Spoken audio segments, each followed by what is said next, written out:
Реальність старезні руки ховає в кишені. Реальність цілує мене, щоб я забувся. In reality, we are in ruin. In reality, I'm not exist at all.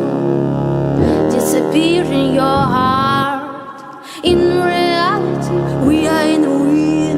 In reality, I'm not exist at all. Disappear in your heart. Реальність не гарна, тому не чекай мене завтра. Лише сьогодні закриваю двері, щоб відкрити душу Богу. На землі багато сліз і втоми, заборгованих щастю. Ліс горів від вибухів куль. In reality, we are in ruin. In reality, I'm not exist at all. Disappear in your heart.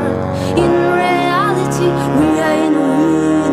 In reality, I'm not exist at all. At all. Реальність не гарна, тому вибачайся без слів. Темний день виголошую вирок.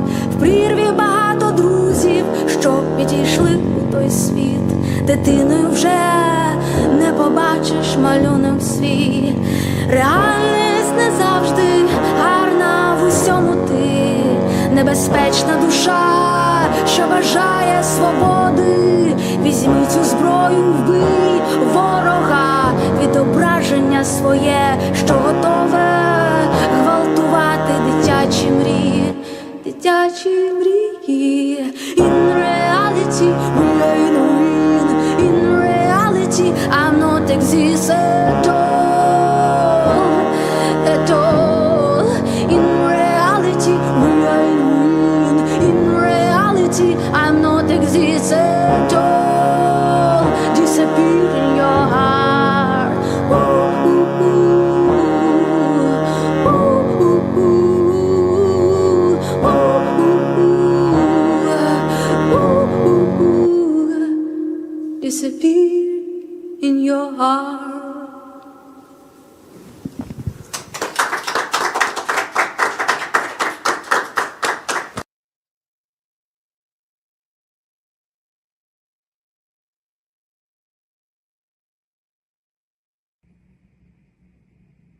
Hello.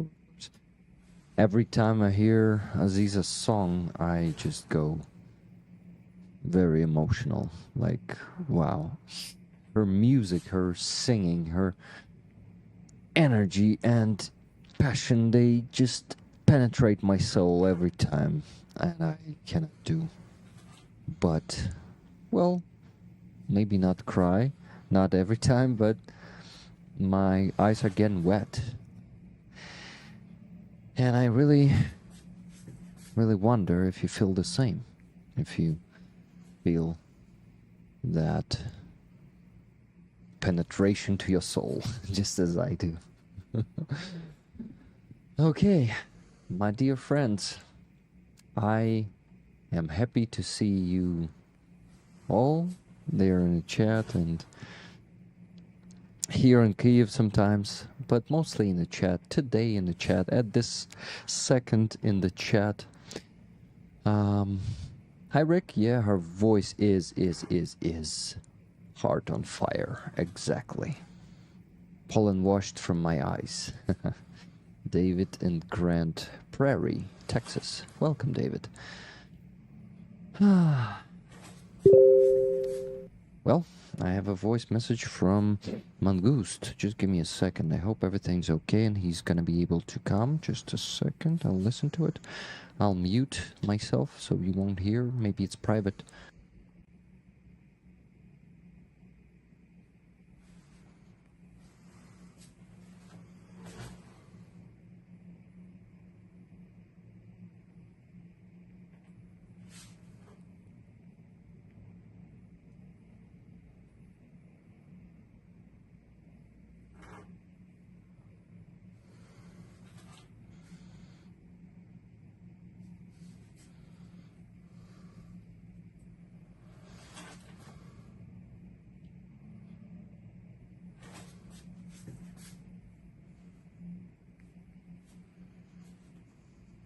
no, everything's okay. He's gonna be here in an hour, and I just need to send him the link. He asked if he needs to install any software, but that software is not needed. Streamlabs OBS will hold everything. Hold, is it? I wonder. I don't think hold. I think it will handle everything. I think that's the word. Yeah. Okay, sending him a link. Just give me a second. I started hearing myself there. Okay. He's recording me another voice message, so I'll probably have to mute myself again. Okay, so here's the link. Just let me send it to him. Done, and I'll listen to his second voice message.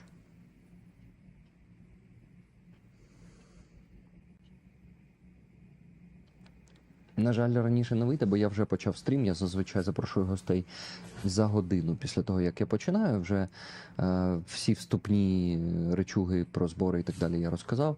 І можна, коротше, вже приступати до головної, як це? Ні, не страви. До гостя, ну, коротше, до мети нашого стріму. Ну, хоча мета стріму – це збори. В будь-якому разі, просто заходите, все має працювати, мікрофон, там ви з ноута будете.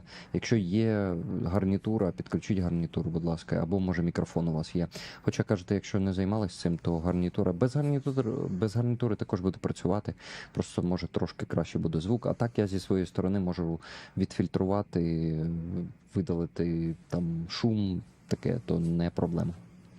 Okay, guys, I'm back. Sorry for that. I didn't even mute myself, just because it's nothing secret. Yeah, I know I'm not muted. We hear, and it's not secret at all. Like, I'm super transparent, guys. And since Serhii didn't give me any secret information himself, and we're talking basically about how this thing works and how he should join me, yeah, that's basically it. Okay, my friends. Do you see this new feature? How do you like it? A raffle item video, up close, backwards. I think it's better than photo, much better than photo. So what about this? Tell me if you like the idea. You will always be able to see what we're raffling today, and this is this beautiful flag behind me here. Yeah. It's on the video there, so I don't need to constantly lean to the flag and take it off the board, you know, the window, and show it to you close. Make it. Just get it closer to the camera. Yes. So I see a plus there. Okay, so guys, we have plenty of free tickets for this flag already lying around. So please give pluses to the chat, but please buy tickets because, well, basically the goal of these streams, the main goal is to raise funds for the Ukrainian army, because that's the most important thing. They need our help. Without it, they will just be injured or killed. I'm sorry, but I'm being fully transparent with you, direct also, and straightforward. Unfortunately, we here, well, fortunately, we're saving lives, but unfortunately, soldiers are in real danger, and the more equipment they will get from us, and the faster they'll get it, the safer they will be. So, you know what to do. You know what we are doing here. We are raising funds for Ukrainian army because they need our help. If you were here for the first time or the second time and you don't know how it works here, I'm fully transparent with all the donations. I mention all of them. Sometimes I don't mention them, but I put them into the spreadsheet Raffle. Into the Raffle spreadsheet. This time Raffle is this flag at the top of the screen. And I see you like this feature. I really like it. Rick, send it to me in Discord web. Okay, photograph I will. You will put it on the website, right? So guys, we have a website. Thanks to Photograph, Rick the Ukrainian's community has its own website. It's regulukrainian.com. It's that simple. So you can go there and check it out. Otto is doing a great job there. Photograph. His name is Otto. So Otto. Sorry. Otto is an American way to say a name, but you are Otto. Otto, right? Otto. Okay. Plus, please and thank you. Thank you so much. I'm loving the new Raffle feature. Looks good. Awesome. Also, who was saying that? That the camera control is like football. That's funny. Okay, pluses. Cameraman and footage controller like a football. Oops. Thank you. Hey guys, how's everyone? Hello, Lettercat. How you doing? Awesome feature, Rick. Thank you, Nikki. Looks good. Thank you. Okay. I hope it's not going to be annoying because there's going to be something moving on the screen all the time for 6 to 8 hours and might be, in the end, heavy for you. I don't know. Just let me know about it in a few hours or in the end of the stream. Let me try to send that file to Otto right now. Let me do it because it's important. Website should be up to date, and I just want to do it.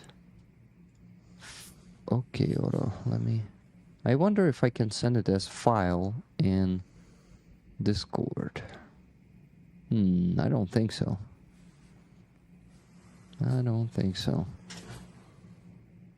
Oh, maybe. Oh, just tell me what's the size of it, because the initial size is 18 megabytes. If you have the less size, then that means that it's been converted. Anyway, now we've done that. Let's move to the next topic, and our topic is the fundraisers. It's the first primary topic. I need to tell you what we're raising funds for. And I remind you that we are closing the fundraiser for electronic warfare for 28th Brigade. It's on 68%. Oh, fuck, sorry. Sorry, guys. 68% at the moment. And today we're going to close it 100% because we usually raise more money than this fundraiser needs right now. So we will be able to close it. And what's left for this one? Let me check. I think it's less than $2,000. Easy to check.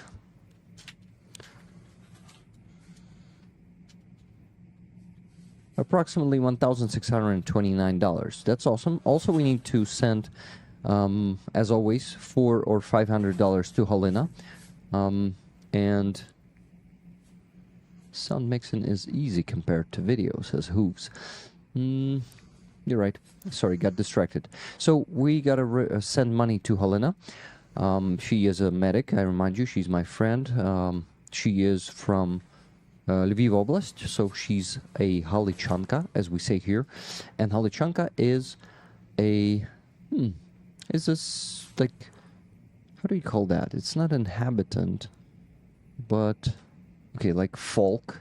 Yeah, Halichani is the folk from the western part of Ukraine, Lviv Oblast, and I think it covers some other few oblasts, like 2 or 1.5 more oblasts. I'm not sure.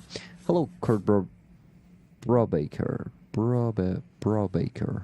You told me how to pronounce your second name correctly, but I forgot. Sorry for that. So, guys, this flag you can see in the video up there. That's the raffle item. I probably also gotta put the text on the video to or below the video so you could understand, or people, or the new people can understand what the hell that video is about. But that video is about the raffle item, and I'm planning to do the videos of raffle items just like this one all the time now. My moderators actually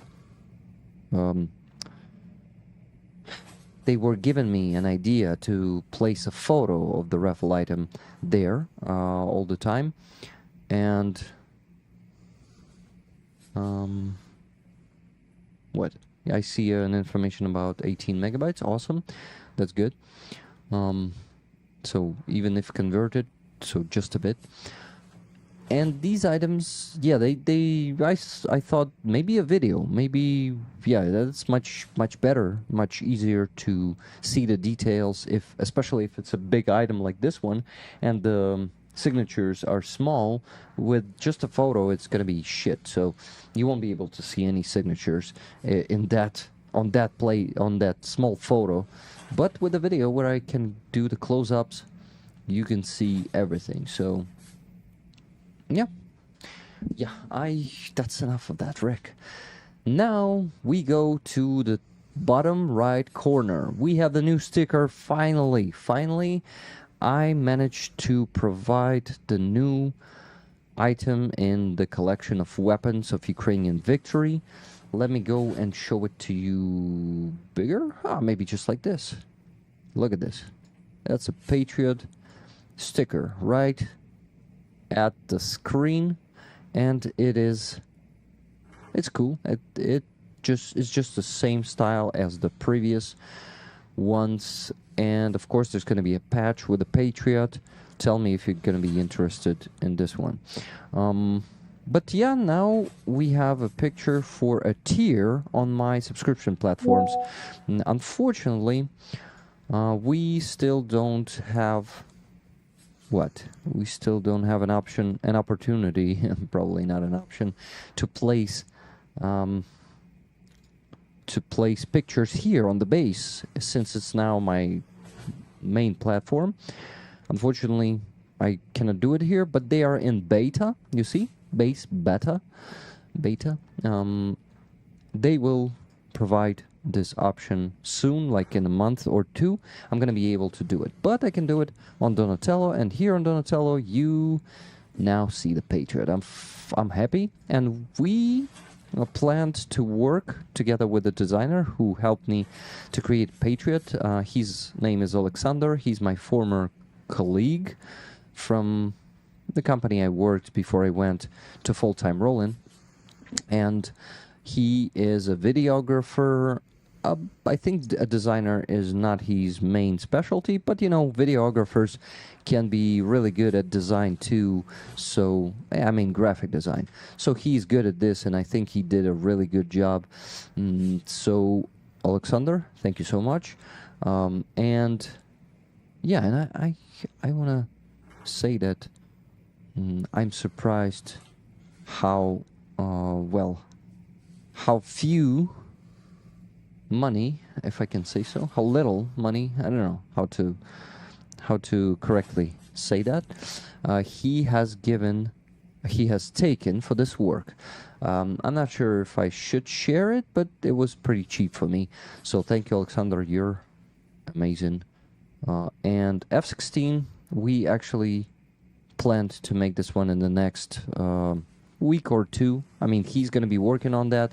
We're going to be making some adjustments by my client's wish. Like, remember that meme where the guy, the boss is coming to the graphic designer and says, move this toilet a bit further to the left, now further to the right, further to the left, and stuff like that. He's not actually saying that because it's just a GIF, GIF. We call them GIFs here in Ukraine. And yeah, that GIF was hilarious, and I always remember it. But when we talk about the designer's work, so F-16's sticker is yet to come, of course, in the future, possibly, maybe not. This is not the main focus. This is why it's not working working out well. But Patriot may become a merch too, of course, on t-shirts, on hoodies. Yes, we have a merch already, guys, but only with Rick Roller. Right now, if you're a Rick Roller and you want a piece of merch, 50% of that I will donate to Ukrainian army. I mean, the profit. And what? And that's it. That's in the description of this stream, at the bottom of it. I think the like the second link from the bottom, something like that, 13th or 14th link. Okay, guys, so let me show you for whom we're raising money for electronic warfare.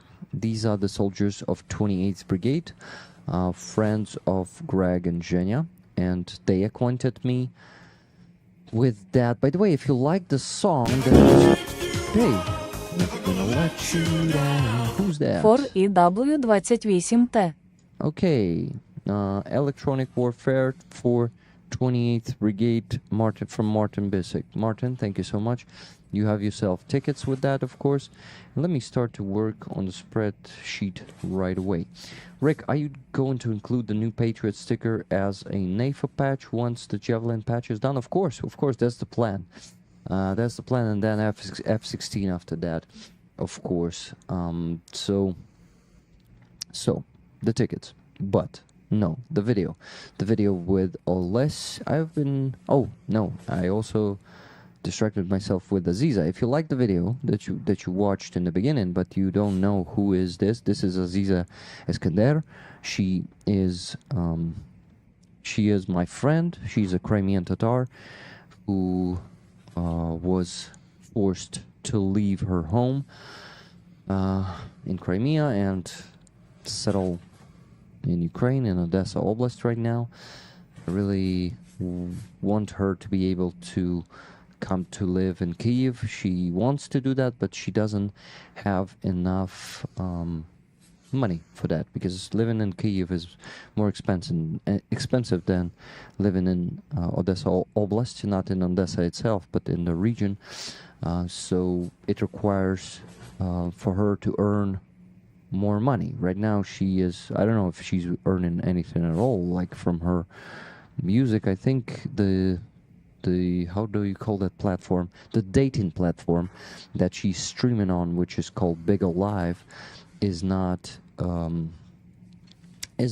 very profitable in my opinion, but who knows.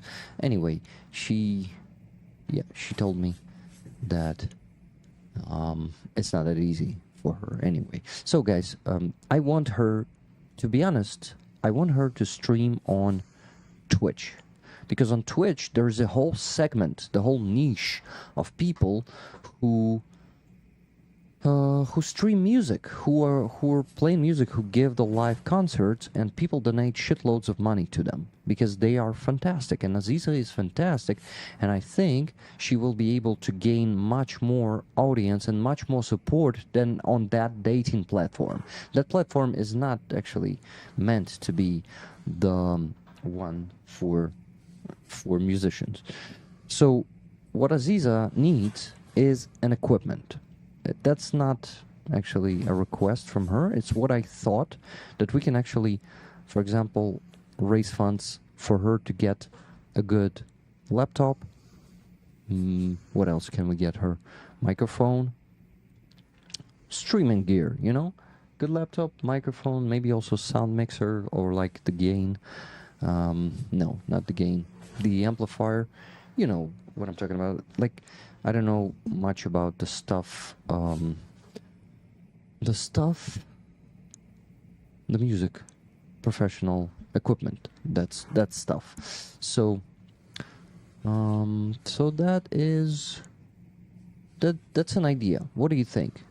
Can we do that? Can we help Aziza become more popular and actually earn money from her music, because she is a very, very talented musician, and that's what I wish for her, to be able to, you know, make her art even, I don't know, even louder.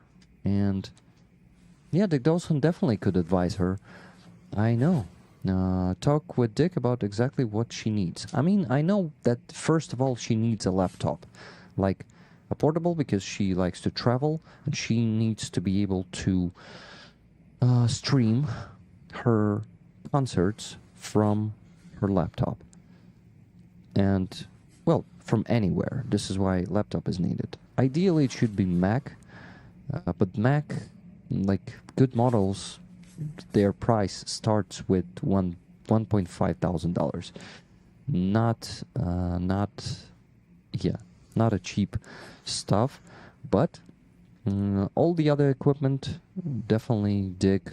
I will involve Dig, and he will help her choose. But just live for a bit with this idea, guys, and let's see. Yeah, let's see what we get. But I know that you rollers are always very generous, and you support great people like Aziza, great Ukrainians, and thank you so much for that. I appreciate that a lot. You already supported Aziza a lot, by the way. Guys, we have some strange thing happening. No donations were sent for the last, I don't know, 20 minutes. Like, no one has donated except for Amonsky, $30, for electronic warfare device for 28th Brigade. So 3 more free tickets for you. Give pluses to the chat for the free tickets. Thank you. Then before that, Lynn S. During the stream sent $20 for tickets, and Nikki Hill sent money before the stream. So during the stream, only 2 people donated. We've been live for 27 minutes already. You all know what to do. Oh no, Martin Bisick. Yes, you did. You did. Sorry, I mean on PayPal. On PayPal. But on the base, yes, you donated on the base. I noticed that. Sorry, my friend. But yes, on the stream before Nikki Hill, there was... Okay, actually... there was a donation from... It's hard to say because, of course, damn, PayPal is cutting the message, and it's just a terrible app.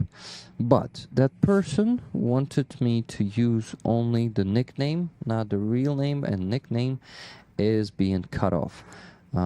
Shit. What a shitty app. I need to only use it, like use the PC version. Let me do it right now. And actually tell you.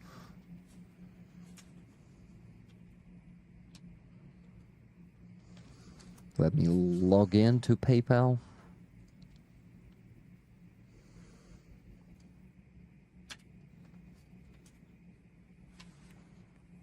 I am almost there. Almost there.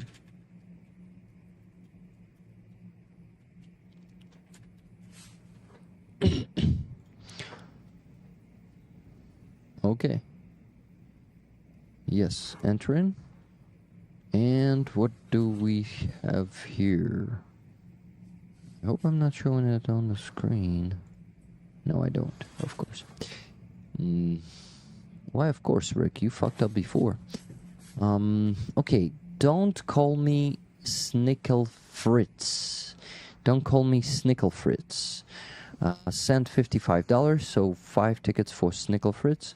By the way, guys, I forgot to tell you that today my co-host from 5 minutes from now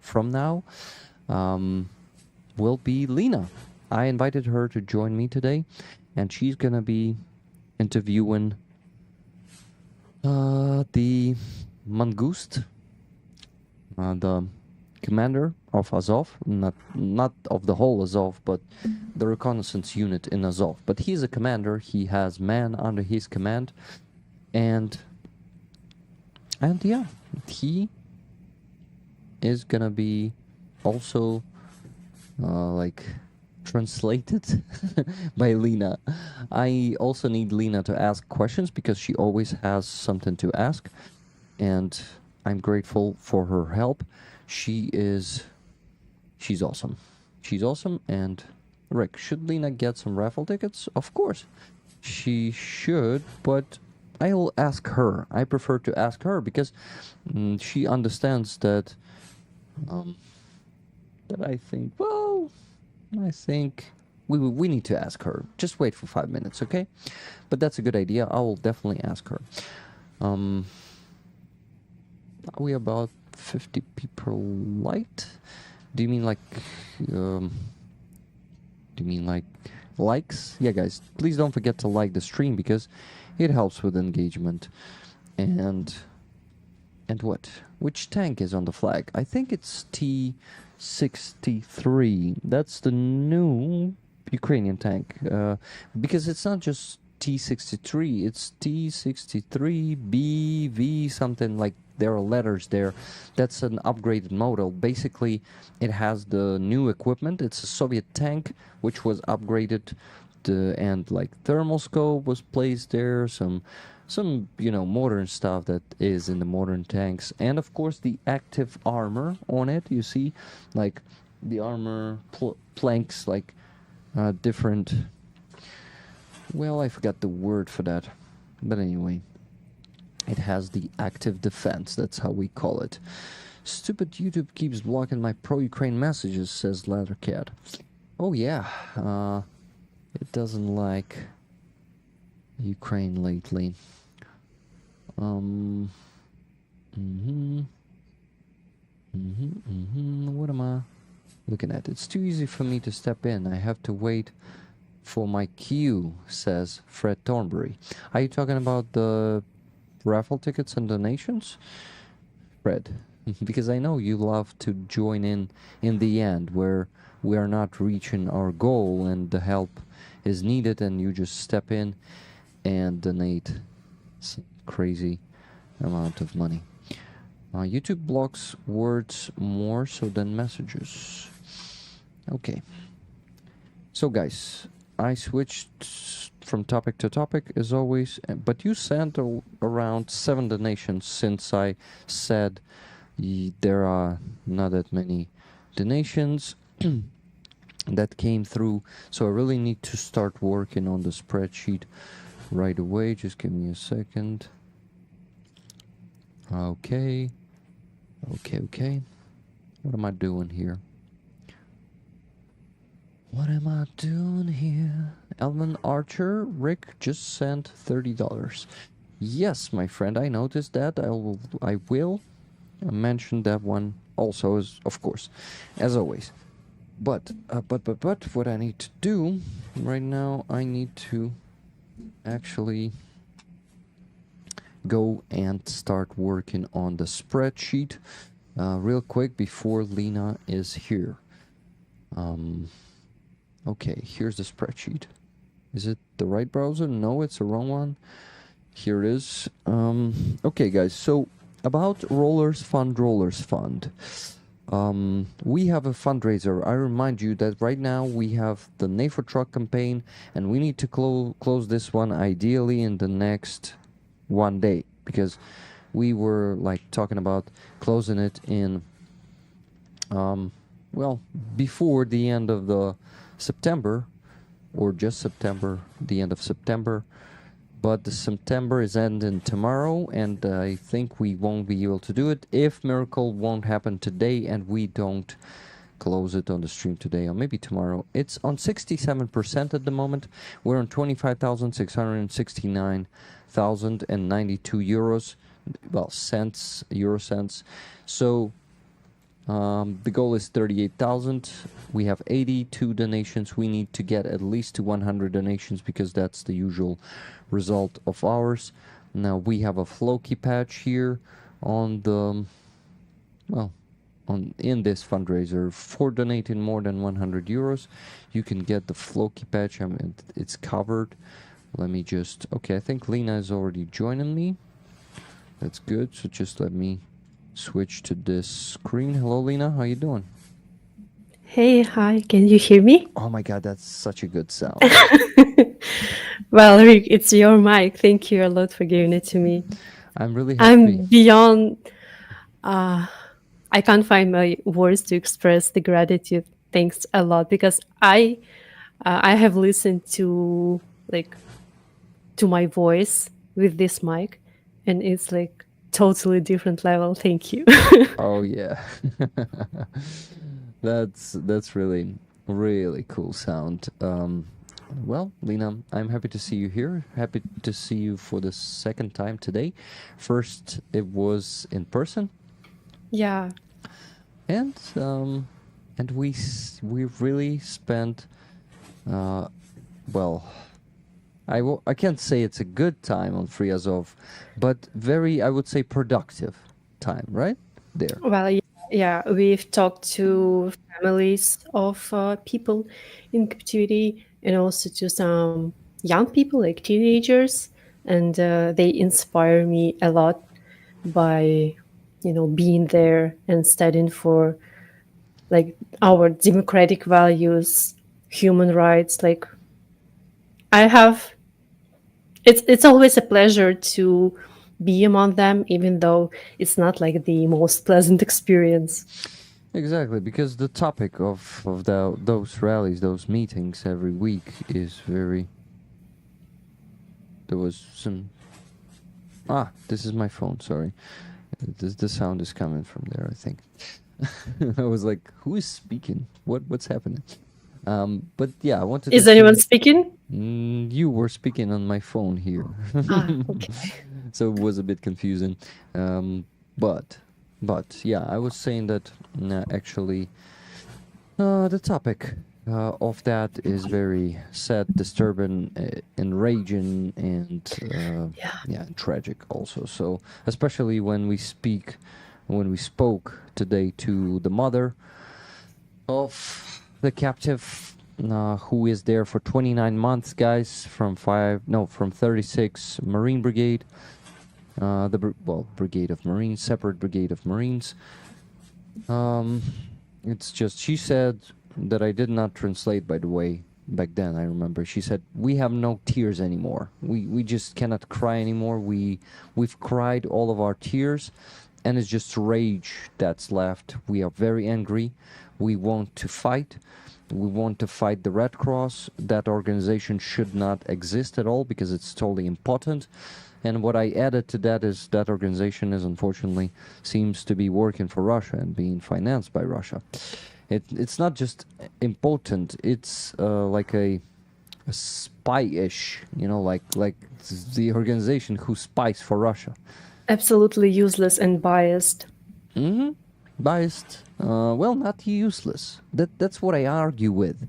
They are useful, very useful for Russia. They're useful Well, for I Russia. meant useless for like us to the Well, families of people in captivity. yeah, I just want to be precise always. That might be even very annoying, and I even annoyed Greg Terry Oh, well, once during the trip. He was like yelling at me, "Why do you have to be so anal, Rick?" Yeah, he used that term because it's like, yeah, understandable. Anyway, yes, I can be like that sometimes, but that's the part of me. I just embraced it, and I keep on going. Just like I forgot the good word, like попереджувати in English.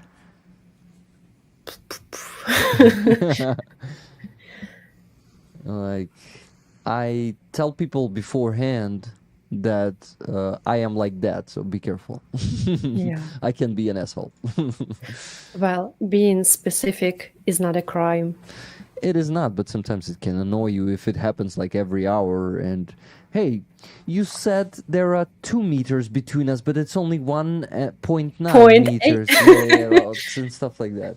You can be an asshole. So anyway, we were talking about the Marines, and Lena right now, she has the fundraiser for 501st Battalion of Marines, the separate one, right? Yeah, it's a Gryphon unit of 501st Marine Battalion. And my friend, who is like Kremla, Crimean Tatar, his name is Umer, and he's serving there. And while like leaving the territories that got like occupied by Russians, they had to leave 2 cars with all the equipment and personal things by like our defenders. So there were some drones, goggles, controllers, and personal things. And luckily, like thanks to Yurik and to rollers, we were able to donate them some money, almost $1,000, to buy new Googles and controllers. And I've put a video of Omer thanking us on my Twitter I want to page. show it right now here. What do you think? Okay. Yeah. Cool. It's actually, just give me a second. Yeah, forwarding it here to myself from one profile to another to show it. I haven't been posting it yet, but I will post it soon on my channel too to thank rollers. But I need to show it right now too because it's gonna be very good timing. You're Would you talking please exactly. take one from my YouTube channel, not from Telegram, Oh, because not this I one. blurred his face. Oh shit. Sorry for that. I forgot that we needed to blur it. Well, then I will ask you to send it to me. You didn't see I anything, can rollers? send you the link. Yeah, Is it yeah, okay? sure, Yeah. of course. Yeah. So we bought. He bought Googles and controller, and okay, where is it? Oh, yeah. And right now I have a fundraiser to buy a car. Of course, it's like a small fundraiser, so it won't buy like the whole car, but still, it's a part, and it's kind of important thing. Yep. So It's a friendly jar, guys. Remember those? yeah. Like I will get no money from it because it's a friendly jar which is connected to the Main jar. Like like to the main fundraiser, the and initial one. I hope we'll be able to make it as soon as possible because these guys really need our help. The good news is they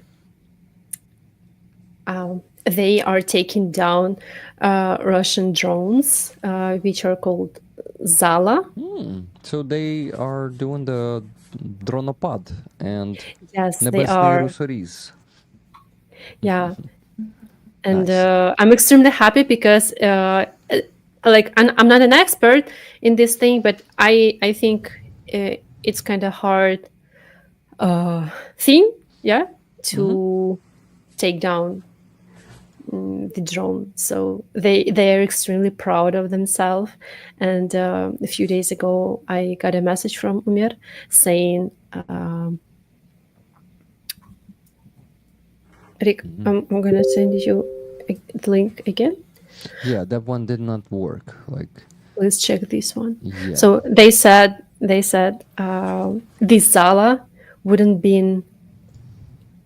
not have been put down if it's not for your help. So thank you a lot. Okay. And so touching. That's really cool. Let's, guys, watch the video now. Just give me a second. Switch into the screen. Yeah, that one did not work. So I am actually putting this one in. No, it's still the old link or some. Yeah, I think I need to be logged in or something. Just give me a second. I'll try to do it one more time. And yeah, I need to be logged in. Just give me a second, guys. I will log in. Need to switch the scene real quick. Oh, not this one, not this one. I'm getting confused. Yeah, this one. Okay, so while I'm logging in, you see the chat, right? On other devices. You're asking me? Yeah. Yeah. Like I've opened it. You can. And I see people giving me compliments. Thank you. Yeah. Like deserved compliments. Okay. So what am I doing? I want to go here and log in. I wonder why I logged out. I did not plan to. And I'm gonna send you link to my jar if anyone has like Ukrainian bank card or the address of my PayPal. Yeah, So, send me both. The address of your PayPal. Once again, so I won't need to search it. I forgot to ask you beforehand. I no had problem. a few extra tasks for after I came back home from the dinner. You had dinner. Mm-hmm. So, just guess with whom? Oh, well, I meant the other one. No. The one with you. Okay. With you and my wife, yes. This is not a good idea, but why not? Yeah. Let's do it. Let me log in to Twitter. I hope I'm not showing that on screen. No, I don't. Is it true that after the orc authorities declared that the ammo depots burned because of debris from downed Ukrainian drones, the Ukrainians started naming the drones debris? Yeah. We just kind of started joking about that a lot. A lot of memes appeared with the debris and like what Russians don't aren't afraid of the drones, but if they see a debris, oh my god, this everything is gonna explode. It's gonna be like a nuclear explosion there, like that time. So If you have any troubles in logging into Twitter, I've sent the video directly to you because I found it. thank you. I thought I've deleted it. But I almost finished logging in. I just need to get the code from Authenticator, and I did. So I think it's, yeah, I'm gonna use the Twitter version. Just give me a second. Here it is, the code. That's the right thing to do, actually, because I had a situation when someone tried to log in into my account. So it was kind of a scary experience. And then I was so grateful to me, like in the past, because I've made this authorization code. Oh yeah. Okay, the video is here. I'm ready to show it. Just let me switch the scene so people could see it. Yeah, I've done that. Ah, I need to make it full screen. I think it's gonna be even better. Decided to copy some British accent for a second. Let's go and watch it. Hello, from the 501st Separate Naval Infantry Battalion and my squad, Griffin, I want to say thank you for your amazing donation. It's already spent. I bought these amazing goggles, and also I ordered the aerials that will enhance the signal for these goggles, and we will use them to fight against Russian drones. Thank you again for your amazing donation. Slava Ukraini! Героям слава. Well, I really am sorry that we cannot see his face now, because it was a beautiful face there, right? But we cannot share it. Yeah. And like he's really a handsome man, and he's a young father. So I really hope he'll manage to, return home after the war ends and spend time with his wife and son. This second soldier you're standing next to, maybe an officer, not necessarily a soldier, is the one who received the other $1,000, right? From that Yeah. book donation. Yeah, his name is Ismail, and he's also a father, and if I'm not mistaken, of 3. Wow. And he's also Crimean Tatar. And he had like his crew on Kupiansk direction. But right now they're having some troubles with commanding. And I think sooner or later we'll get some information about how it's going, because as far as I know, it's kind of a hard situation over there.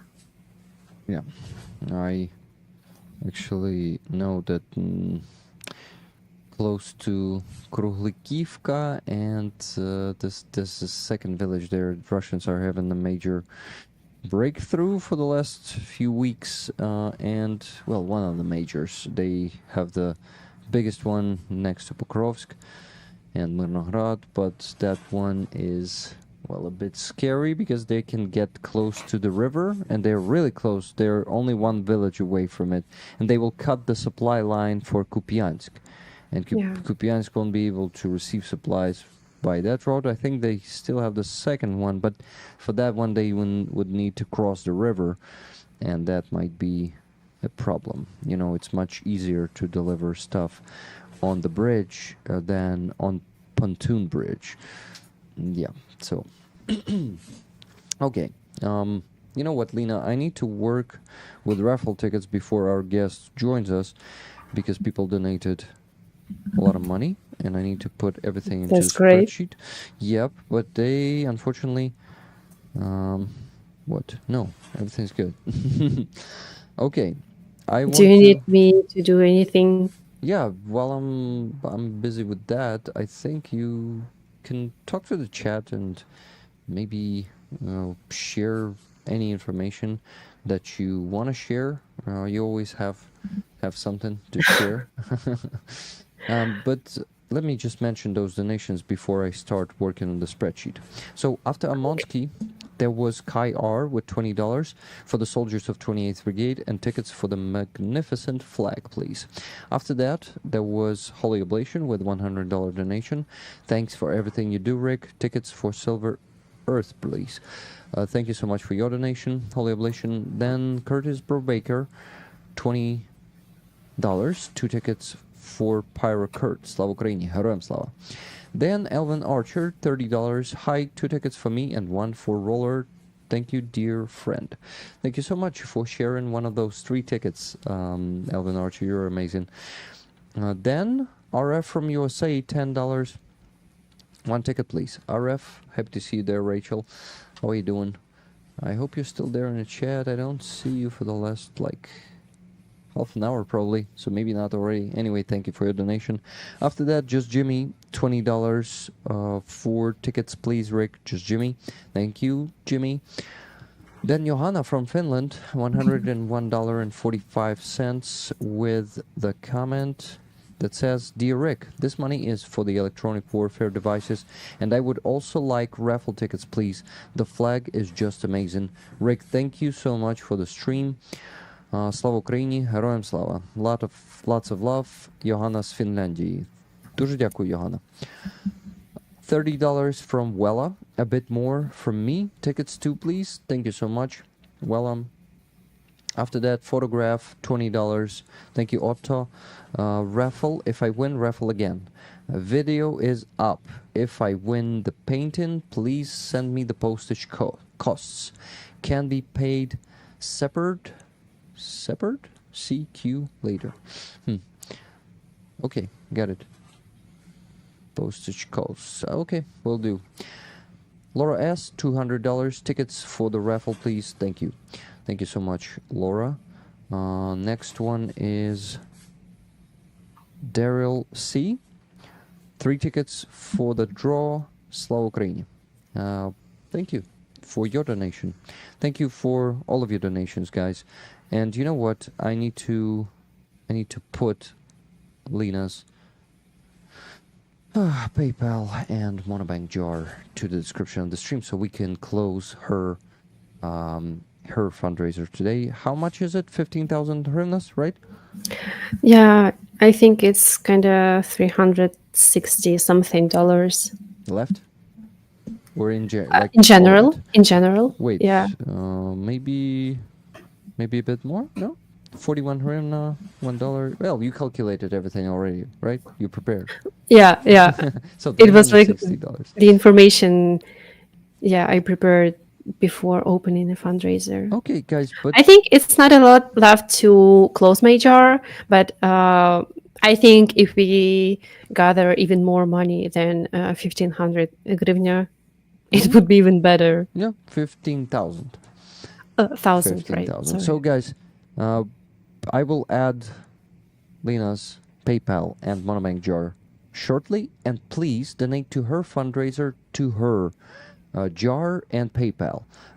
You will, in this way, you will help me to go to bed earlier and not transfer money also to her, because I have plenty of places to transfer them to. So I would be grateful if you send the donations to her directly. It's going to be easy. Okay, I'll work on your 2 links. I have only 9 minutes before a guest joins us. And on the spreadsheet raffle, I got to be really quick. So I'm jumping into that work like head first. Yeah. Thank you. And if anyone has any questions before our guest joins, please write the questions in the chat. And while waiting, I may tell you about the literature festival we had previous weekends. It was in Zhytomyr, which is a city in Ukraine, a good one and an old one. And me and three authors who participated in literary competition Crimean Fig, to which you donated in August, I think. We went there to present our project and to tell people about Crimea and Crimea's literature, because even in Ukraine, it's not like extremely popular thing, and many people only open in Crimea to them and Crimean data language or literature or authors. And we have had a very productive discussion. What else? Yeah, and our authors read like the pieces from their texts, which were very cool. Like, I really enjoyed it.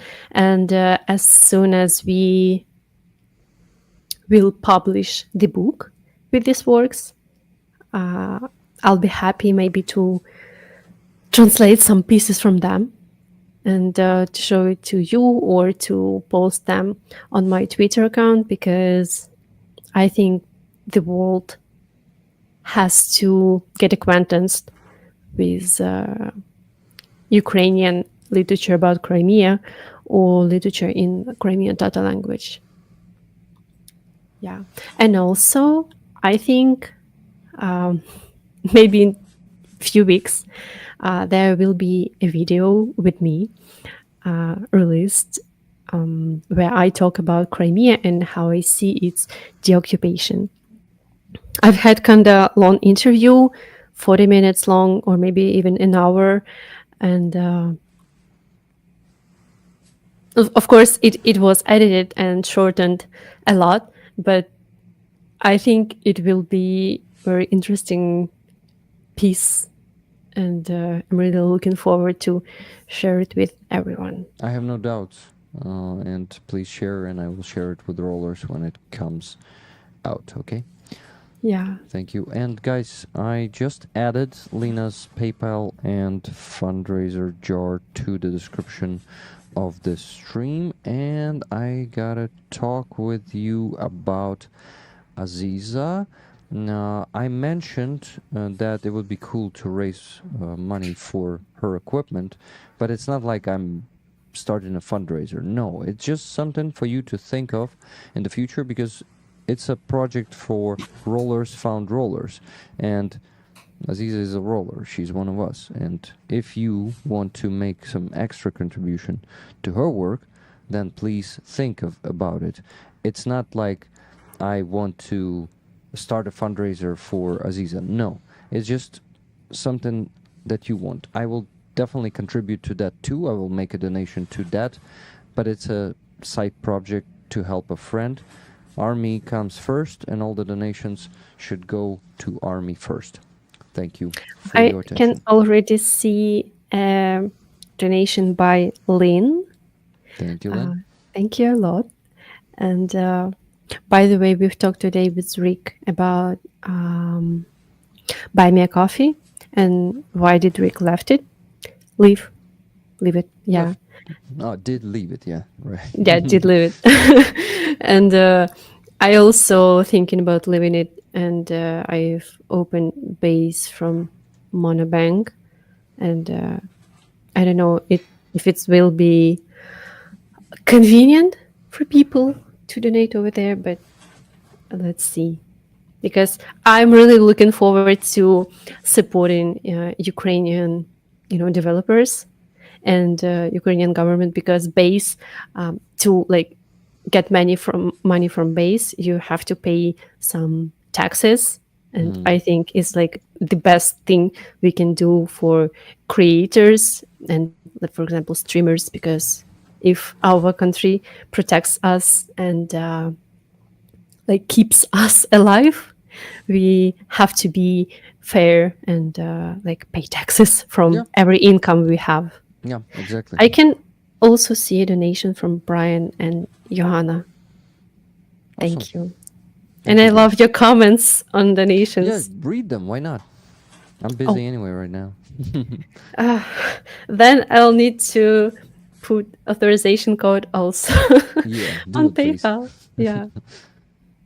That stuff is annoying sometimes, but it's It's like it's necessary. Yeah. There is no it is. I agree. option B. I saw a comment. Lena, what's your Twitter account? You want more followers? Yes, I definitely want more followers. What's in my Twitter account? Generally, it's information about Crimea and last threads I've written. They are about firstly my fundraisers, then stories from my family, for example, family history of my grandmom, the petition, by the way. Oh my god, it's so important information. I've already almost forgot. There is a petition to German Parliament, Bundestag, to Crimean Tatar organization made this petition to call Bundestag to recognize deportation of my people in 1944 as genocide. The cool thing is you don't have to be a citizen of Germany or EU.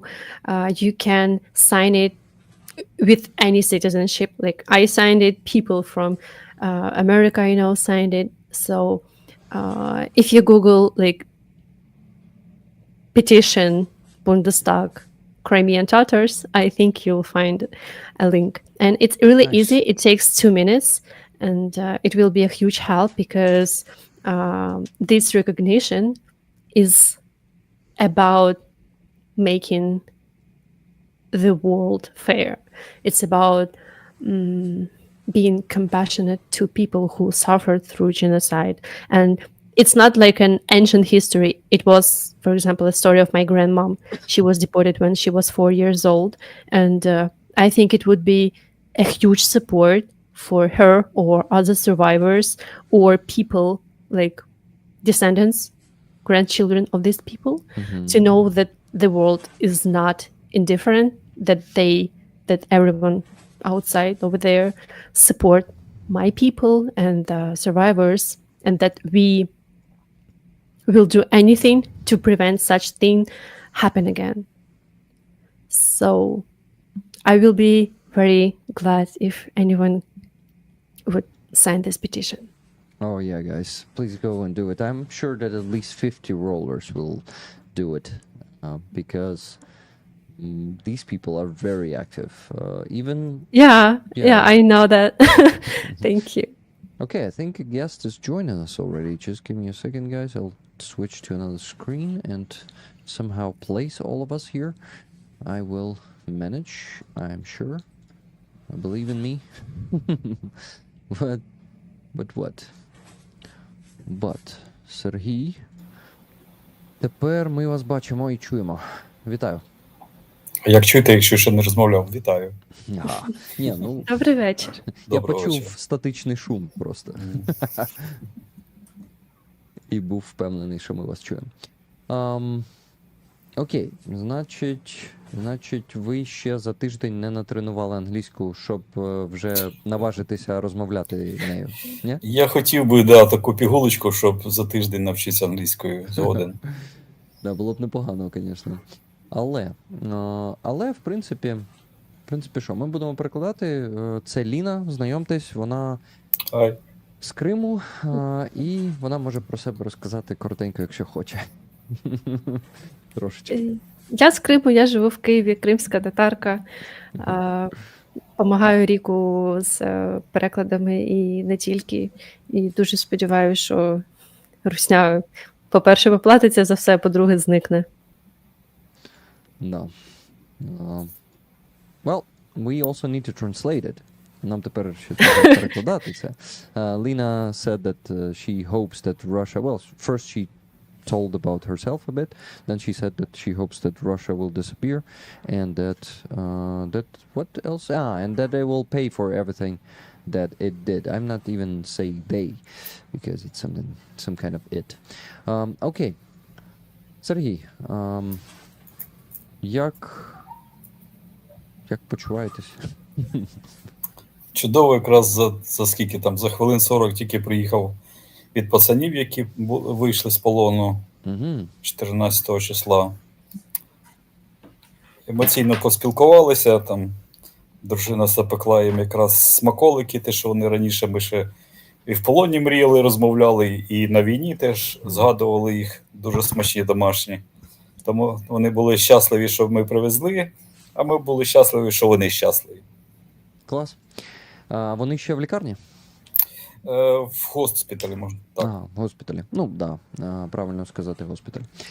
Окей, перекладаю. So Serhii just half an hour ago came back from the hospital where his guys, he's, well, how can I call them? Subordinates, probably? Lena, what do you think? Well, he The crew. The crew, yeah, the team, team members, but he is their commander. So they're basically his... Subordinates then. Subordinates, yeah, підлеглі. So, but of course, brothers in arms are more than just subordinates. So yeah, it's more complicated. Anyway, he and his wife brought some sweets, some probably cookies. А що це було? Які солодощі були? Смаколики, такі, як я люблю, це рулет з маком, запечений в духовці. Дружина робить їх, бомбочки називаються. Це, ну, якщо ще хто з радянських часів пам'ятає, були такі маленькі, називались вони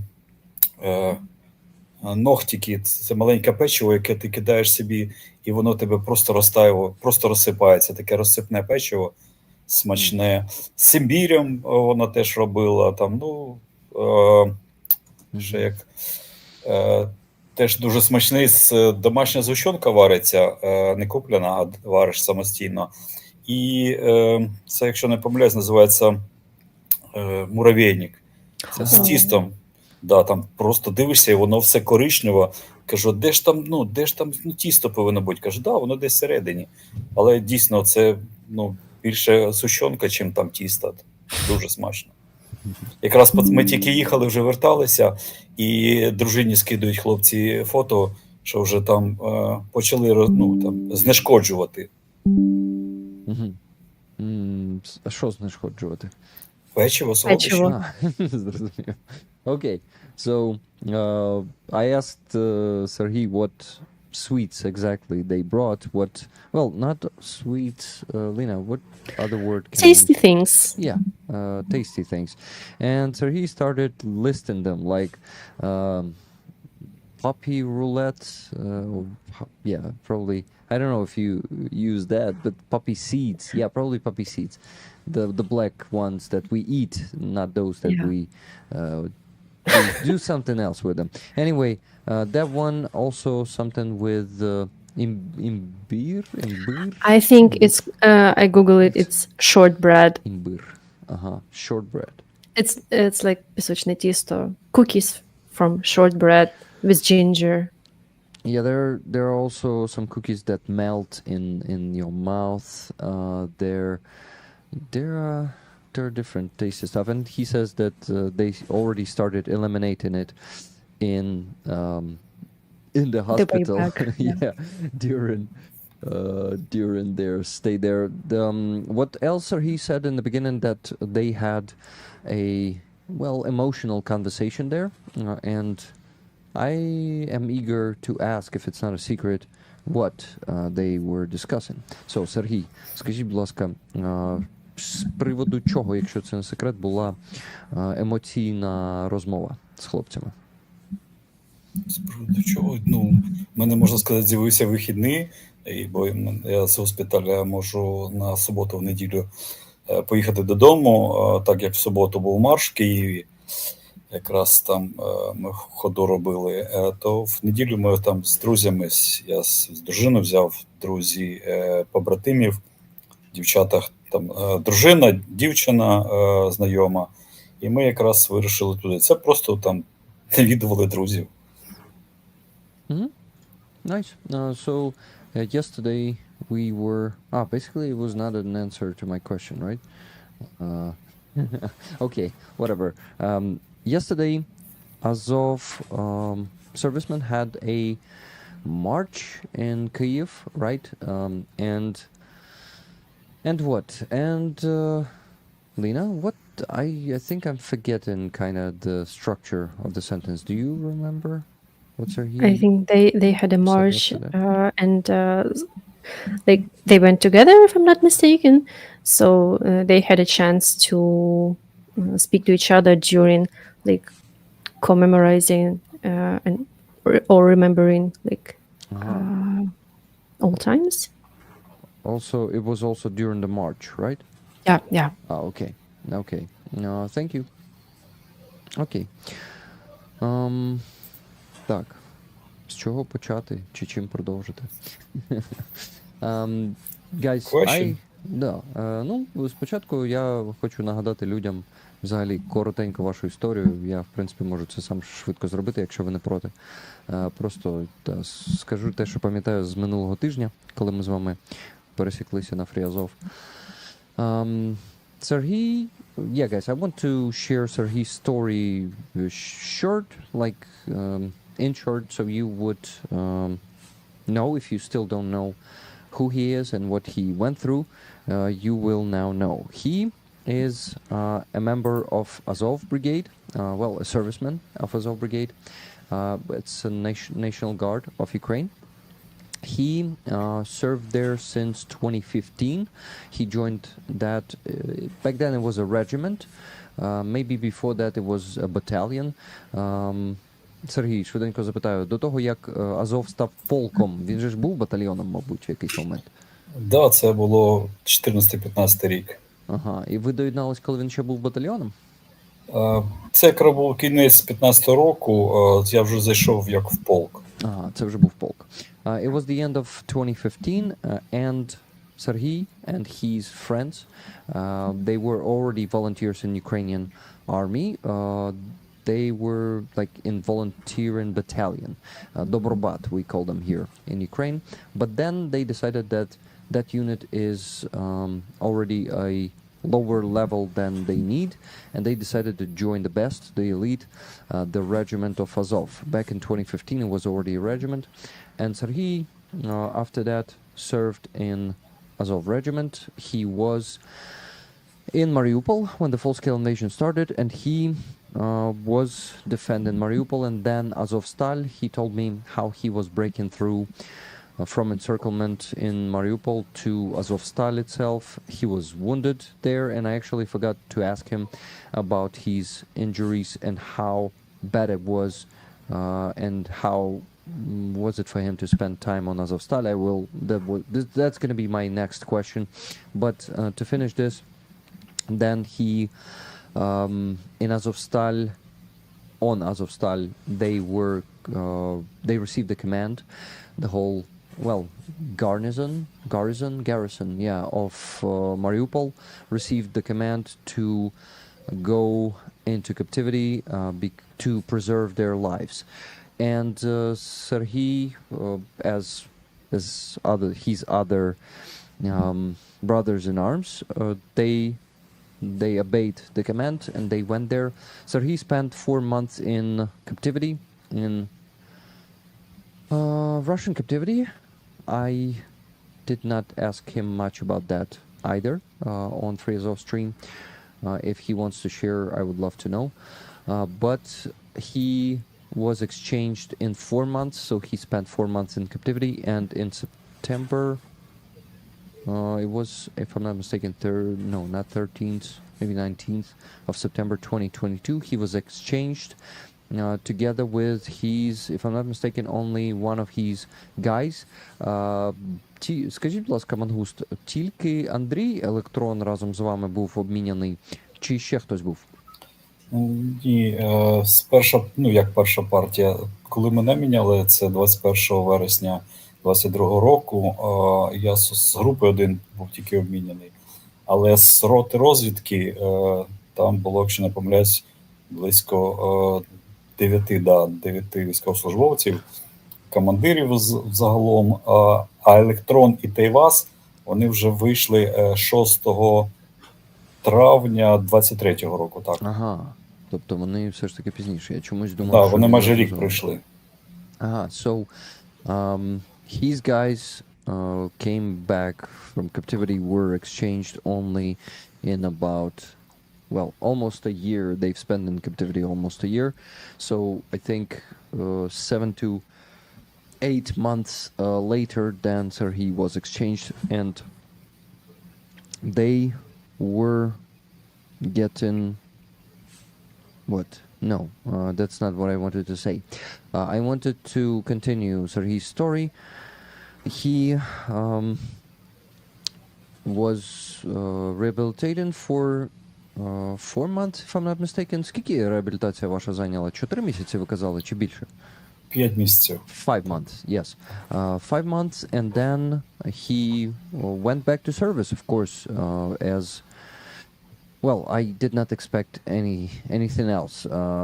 Since I was already talking with Serhii for the 1.5 hours last week, I already know that. So, yeah, and he received his third injury.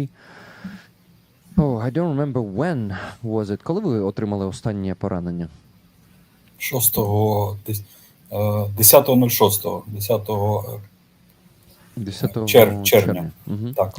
So on 10th of June, Serhii received his third injury. First injury was in 2019 before the full-scale invasion. The second one was in Mariupol, and the third one was 10th of June 2024. So right now, Serhii's left leg is injured a lot, and he will... Doctors said that after the treatment is over in about, 6 to 8 months. Що вам казали? За 6 місяців вас випишуть з лікарні, чи приблизно коли?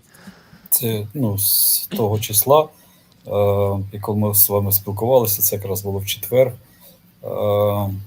то якраз мені тоді сказали, що 6 місяців, так. Це якраз недавно була консультація в цю п'ятницю, і професор вже сказав, що обов'язково будемо ставити пластину, бо погано зростаються кістки, і тоді вже від цього моменту там будемо дивитися. Через пару місяців вже буде вже відомо, через скільки випустять, 6 чи 8 місяців, а потім вже буде реабілітація. 6 to 8 months more of treatment, guys, for Serhii's leg, and then rehabilitation for... I don't think they know how many months. How many months, yeah. А скільки реабілітація не казали буде проходити приблизно?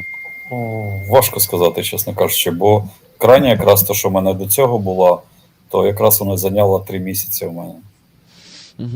Там просто в мене вага багато втратив, 25 кілограм, плюс велике, багато осколочне поранення було всього тіла правої сторони. Тому там щось можна було витащити, а багато позалишалось, і вона довго капсулювалася. Це теж проблематика, що спочатку треба, щоб закапсулювався осколок, а потім вже робити навантаження.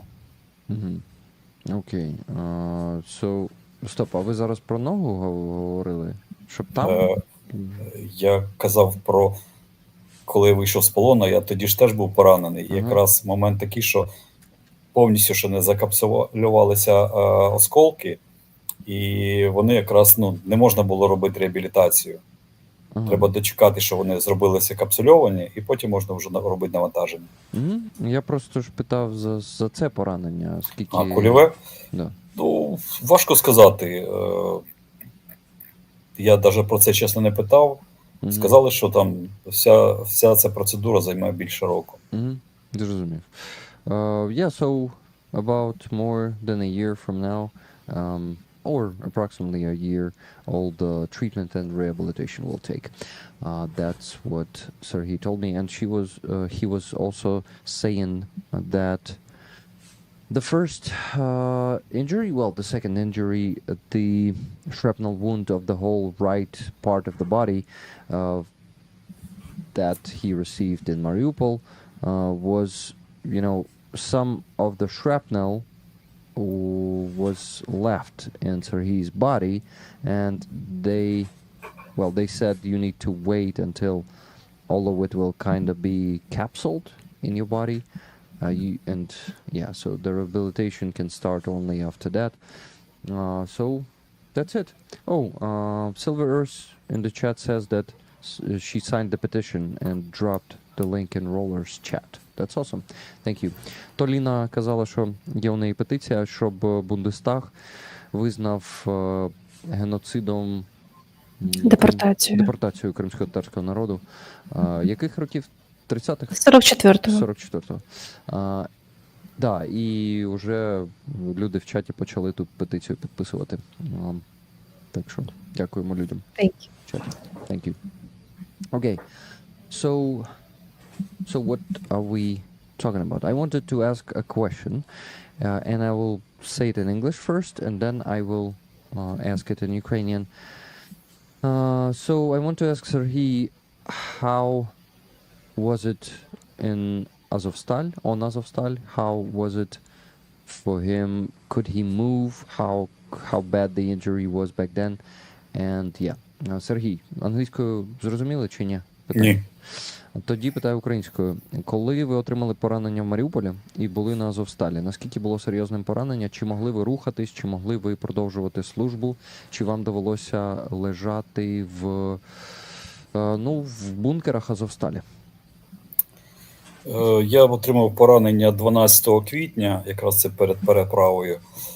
Множинні осколкові правої сторони, плюс ліва рука і щелепа лівої руки.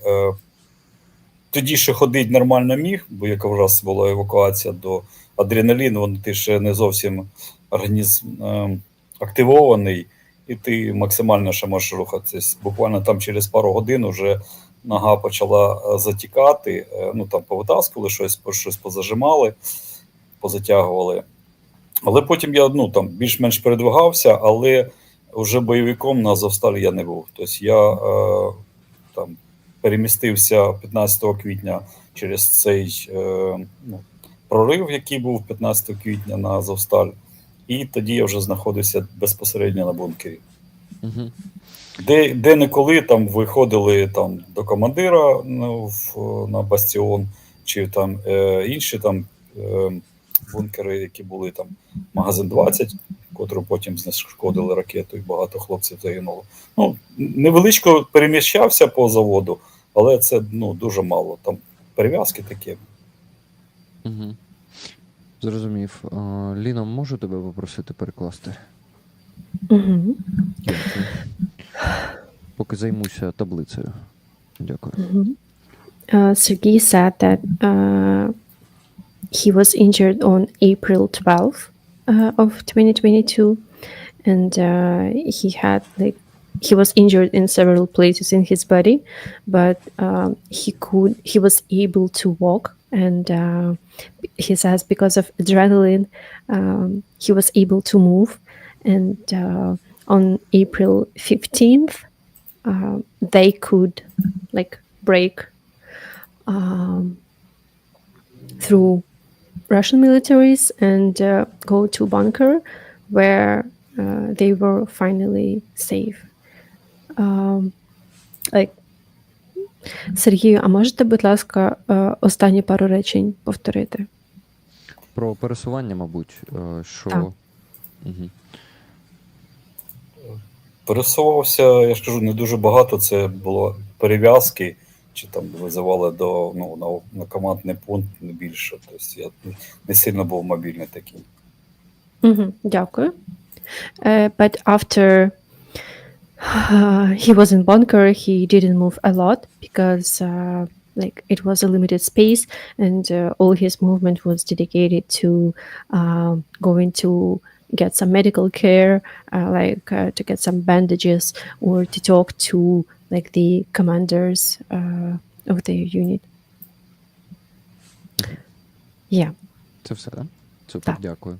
Сергій, хотів одразу сказати, що тут на стрімі відбувається, чому я відволікаюся, наприклад, зараз на таблицю. Бо ми збираємо кошти і ми розігруємо оцей прапор, який тут висить. Угу. 22-га окрема механізована бригада, танковий батальйон. Ми їм якось на машину збирали. І вони нам передали цей прапор, підписали їх для ролерів, членів моєї спільноти. Я вам вже, до речі, розказував, чому ролери. І тут у нас іноді буде грати Never Gonna Give You Up, так що якщо я буду підспівувати, це не у мене в голові, це грає на стрімі. Ось. Тому ми, в принципі, продаємо квиточки, люди донатять і отримують за це квиточки. Відповідно, $10 за квиточок, я буду озвучувати донати час від часу, і, відповідно, всі донати мені треба занести в таблицю, щоб присвоїти кожному по квиточку, там, по тій кількості квиточків, яку люди отримують за ту суму, яку вони донатять. Ну, тобто, купа роботи. І я паралельно з тим, як з вами буду спілкуватися, буду ще тією роботою займатися. Саме тому Тут є я. Да, тому мені потрібна Ліна, щоб вона допомагала мені перекладати. Задавати також питання, бо я на неї і в цьому покладаюсь, вона круті питання задає. Я думаю, вона хороший інтерв'юер. Ну, я переконаний в цьому. Я не думаю, я типу знаю. Ось, тому, тому я просто... Тому буду іноді відволікатися, але у мене роботи тут різноманітно і багато, тому доводиться це робити.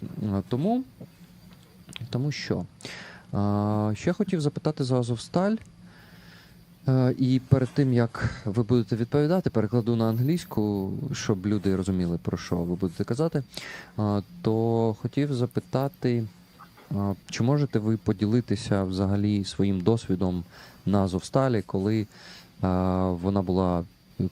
завод був під бомбардуванням, з там недостатньою кількістю їжі, води, медикаментів. Ми чули всі ці історії, але почути це від очевидця, якщо вам нормально про це говорити, я думаю, що в принципі скоріш за все так. Я все одно маю запитати. Тому, будь ласка, поділіться цим досвідом, як воно було. Я думаю, було би непогано по 2-3 речення зупинятися. Ліна буде перекладати, поки я буду з таблицею працювати. І ви потім будете продовжувати ще по 2-3 речення. Так нормально буде? Так, звичайно. Супер, дякую. Guys, тепер перекласти треба швидко. Guys, I asked Serhii to share his experience on Azovstal.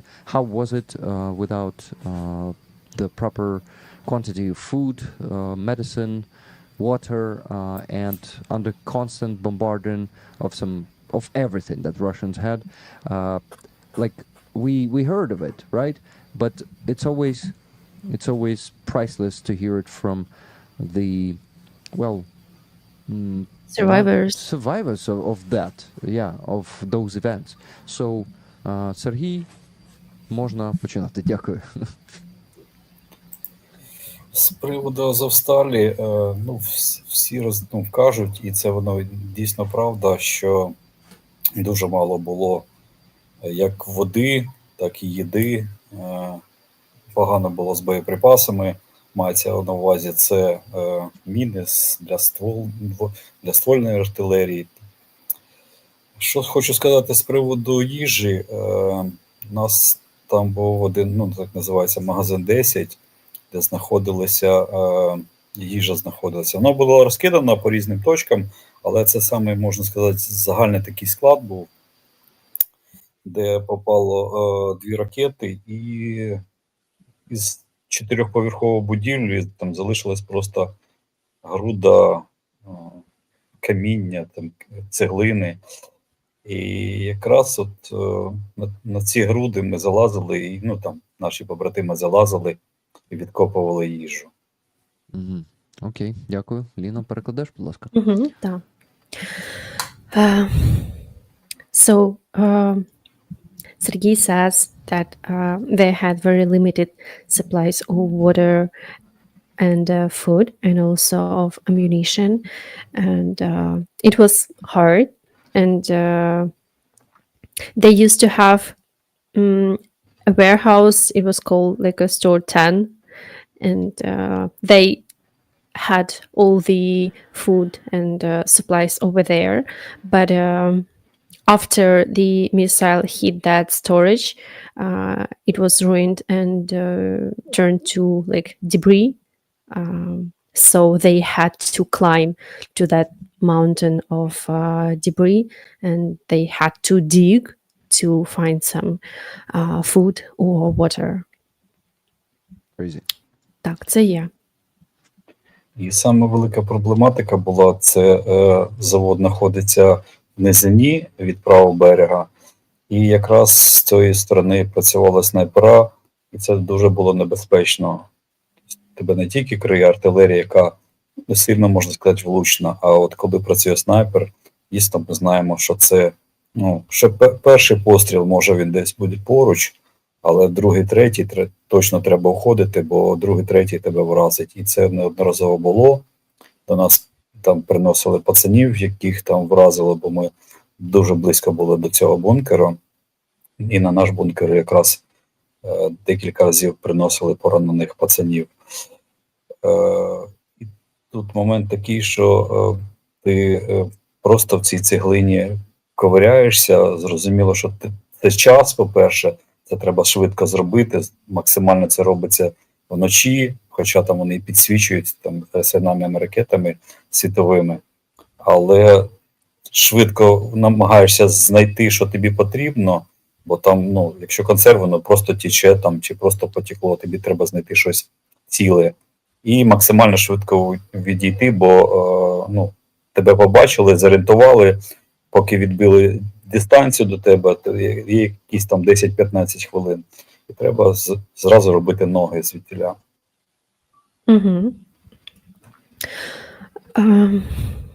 The hardest part of getting the food was trying to stay alive, because on that part of like territory from of their side, where they had like this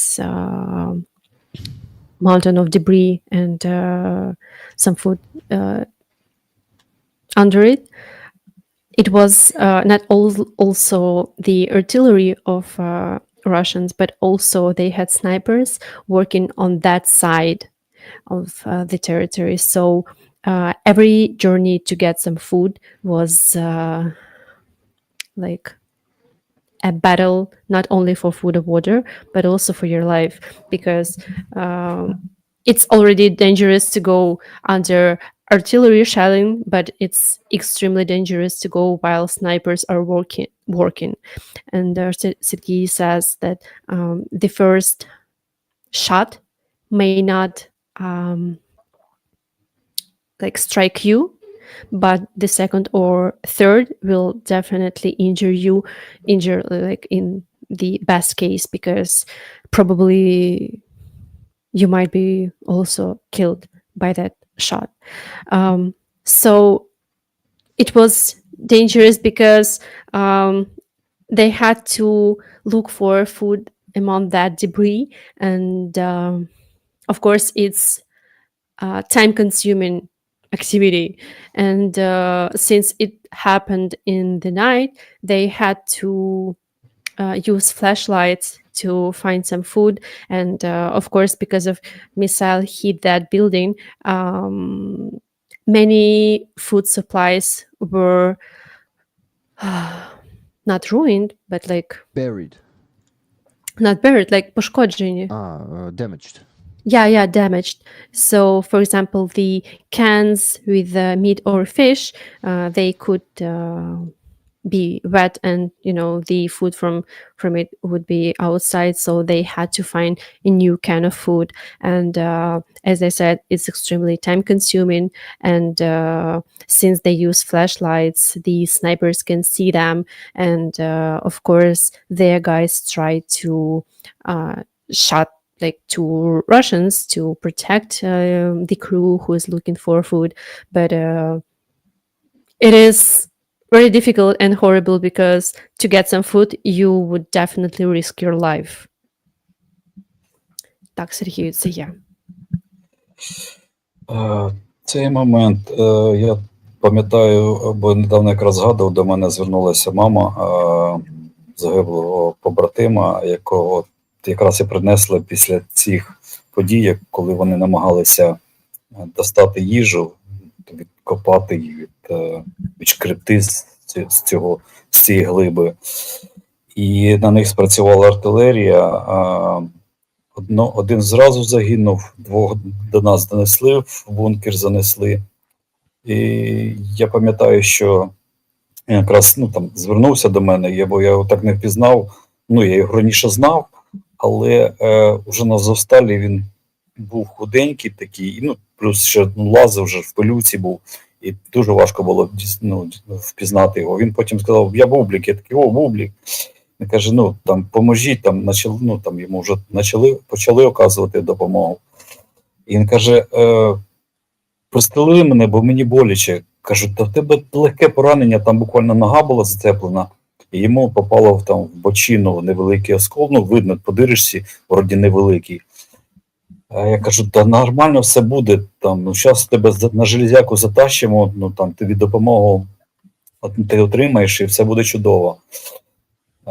Побратим киян зразу загинув, теж стік кров'ю, не встигли його нормально стабілізувати. Його занесли на железяку, але в цю ніч під ранок він помер. Дуже така велика втрата, і ти розумієш, що дійсно, виконуючи бойові завдання, виконуючи такі завдання, які продовжують твоє життя, твоїм побратимам, твоїм пораненим друзям, це теж дуже потрібно. Бо в тебе є їжа, але ми розуміємо, коли ми доставали теж безпосередньо, ми теж передавали, нас був ще Хаммер, деякий час живий, ми завозили туди на железяку, це так називався наш стабіляційний пункт, можна сказати, лікарня наша, маленький госпіталь. Хоча, знову ж, проблематика, давайте зараз тоді перекладете, я розкажу з приводу і поранень, і лікування взагалі. Угу.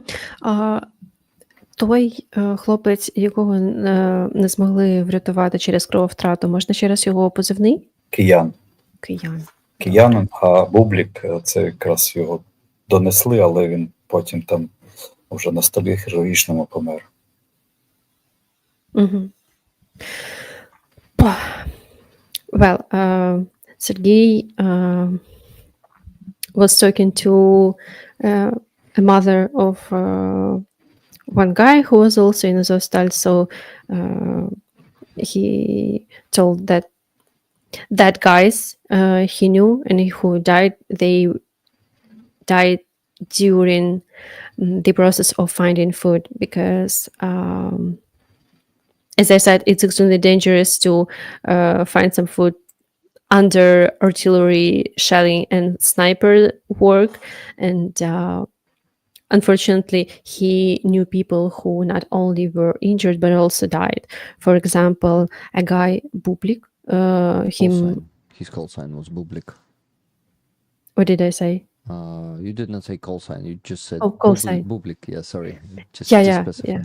Yeah. It was his call sign, Bublik. Thank you. He Serhii knew him before Azovstal, and he said that he didn't recognize him when he approached him, because he was very thin and covered with dust. So this guy with call sign Bublik, he approached Serhii and asked him to shoot him. Like he said, "Please shoot me because I'm in extreme pain." Serhii said, well, I can see you're injured, but it's not a big injury. Like, we can stabilize you in our like so-called hospital, like handmade small hospital. And unfortunately, he didn't survive like until the morning. The second guy, whose call sign is Kiyan, he was also in Serhii's crew on Azovstal, but it was like the same situation. As soon as they brought him in the bunker, he died because of blood loss. Так. Yeah. May I... No, please continue. Будь ласка, продовжуйте, Serhii.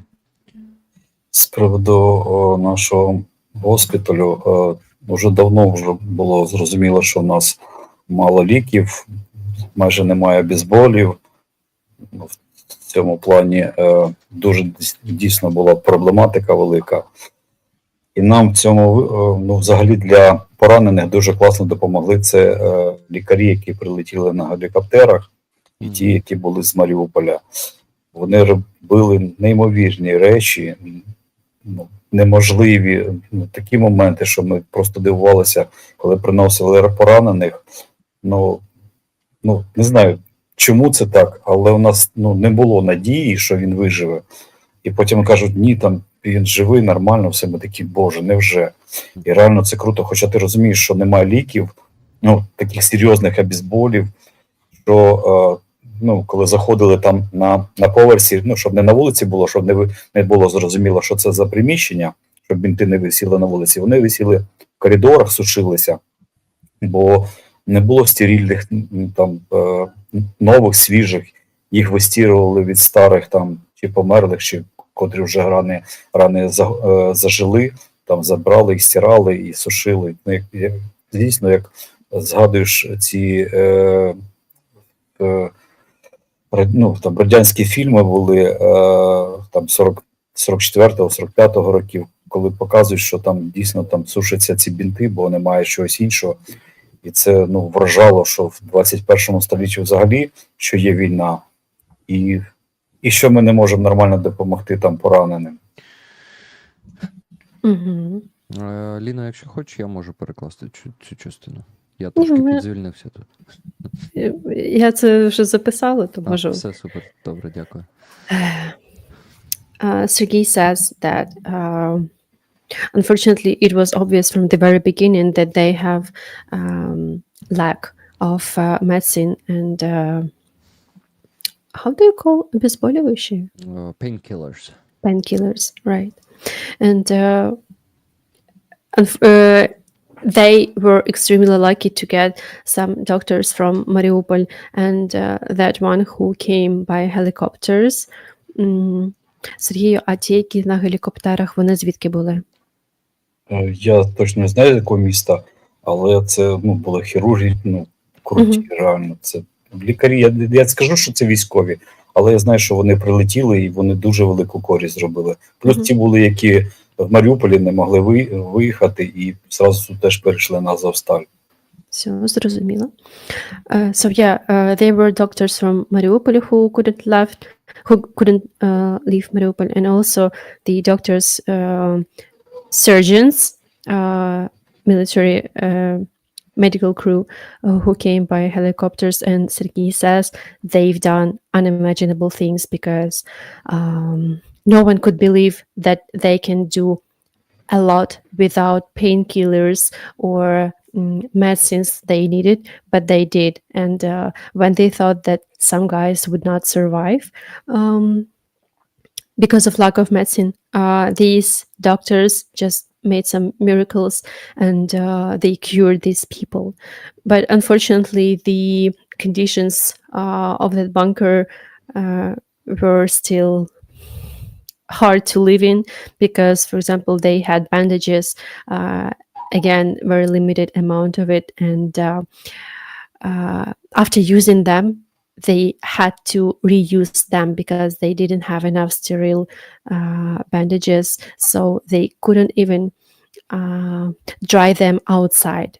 They because drying bandages outside would make a sign that this building is used for medical purposes. So it would be targeted. So they dried bandages inside, and they had to wash them after using on one soldier and applying it to another. And Serhii says it was hard to understand that he saw similar situations in movies about Second World War, like how it happened 80 years ago, but unfortunately, it's 21st century, and not only we are having war in 21st century, which is kind of unimaginable in the center of Europe, but it's also unimaginable to be in the same situation that soldiers 80 years ago were in, like drying bandages inside of a building. Yeah, that's insane. And I see the chat is shocked. People in chat are shocked. Кажу, що бачу, тут люди шоковані в чаті. Це жахливо. О мій Бог. Хардкор. Don't use a dirty bandage. Не використовуй брудний бинт, але якщо їх взагалі немає, да. Guys, you need to use any bandage because you don't have anything else. If you don't bandage the wound, then it's gonna be exposed. So they had to do that. That's horrible, that's terrible, but to preserve a life, you need to do horrible stuff like that sometimes. It's either this or people will die. Yeah, exactly. Okay. Сергій, ви не проти, я зараз швиденько 2-3 хвилини скажу про донати. Подякую людей, бо коли донати не згадуєш, то вони перестають надходити. Треба сказати, хто задонатив, щоб вони продовжили приходити. Тому і попрошу людей, ще донатити. Дякую. So guys, I put everyone into the spreadsheet. Thank you for buying tickets. I also calculated how much we are short from our stream goal. Well, the Sunday goal is $2,400. Right now we have raised $966.45, and that means we need to raise $1,433.55 more. Please keep buying tickets. Please keep sending your donations. And I remind you, raise funds for electronic warfare device for 28th Brigade. And next fundraiser, after this one, I still haven't mentioned it today, we are raising money for the car and electronic warfare device for that car for Chemist. You can remember him from our first trip to the East in July. He's a very enthusiastic drone. Well, he's a drone enthusiast. He was telling us about crazy operations that we cannot talk about right now, but I understood that dude lives with it. He really is focused on destroying Russians with any drones, bombers, FPV drones, some wings. Also, yeah, those can shoot something too or drop something too. And he's a kind guy. He gifted Mercado a t-shirt, a flag, and a cup.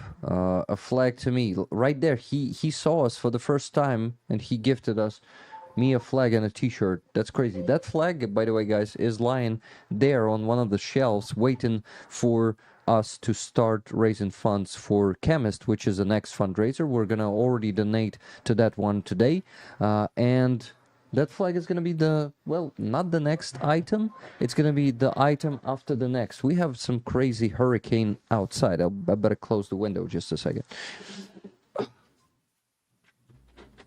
Oops.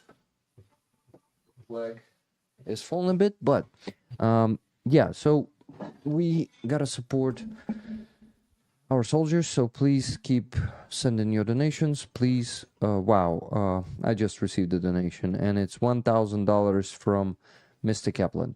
Mr. Kaplan, thank you. thank you. You are just fantastic. Тільки що задонатив містер Кепланд з Фінляндії $1000. Я в шоці. Я тільки що казав, що нам залишилося сьогодні, щоб досягти нашої мінімальної мети, $1433. І він задонатив 1000, покрив більшу частину того, що нам лишилось. Thank you, Mr. Kaplan. Thank you for this donation. You know that I appreciate it a lot. And it is becoming touching right now. Thank you. My friend, tell me how many tickets do you want from this 1,000, but I insist on at least 10 for you. I know that you will say all tickets to rollers, but please, this flag is amazing. You have seen the video, but you know, I received a feedback from moderators that flag might be too much in time, like it's moving, and that's what I supposed that it's going to be. If you're watching the stream and everything, something is constantly moving on in the corner, it could be disturbing for your brain. So I paused it, and you can see the flag as a photo now. But you had plenty of time to discover it in that video, like close at up close. Yeah, probably that's the word. So guys, we yeah. Кажи. Можна я подякую за донати на морпіг? А вже ж.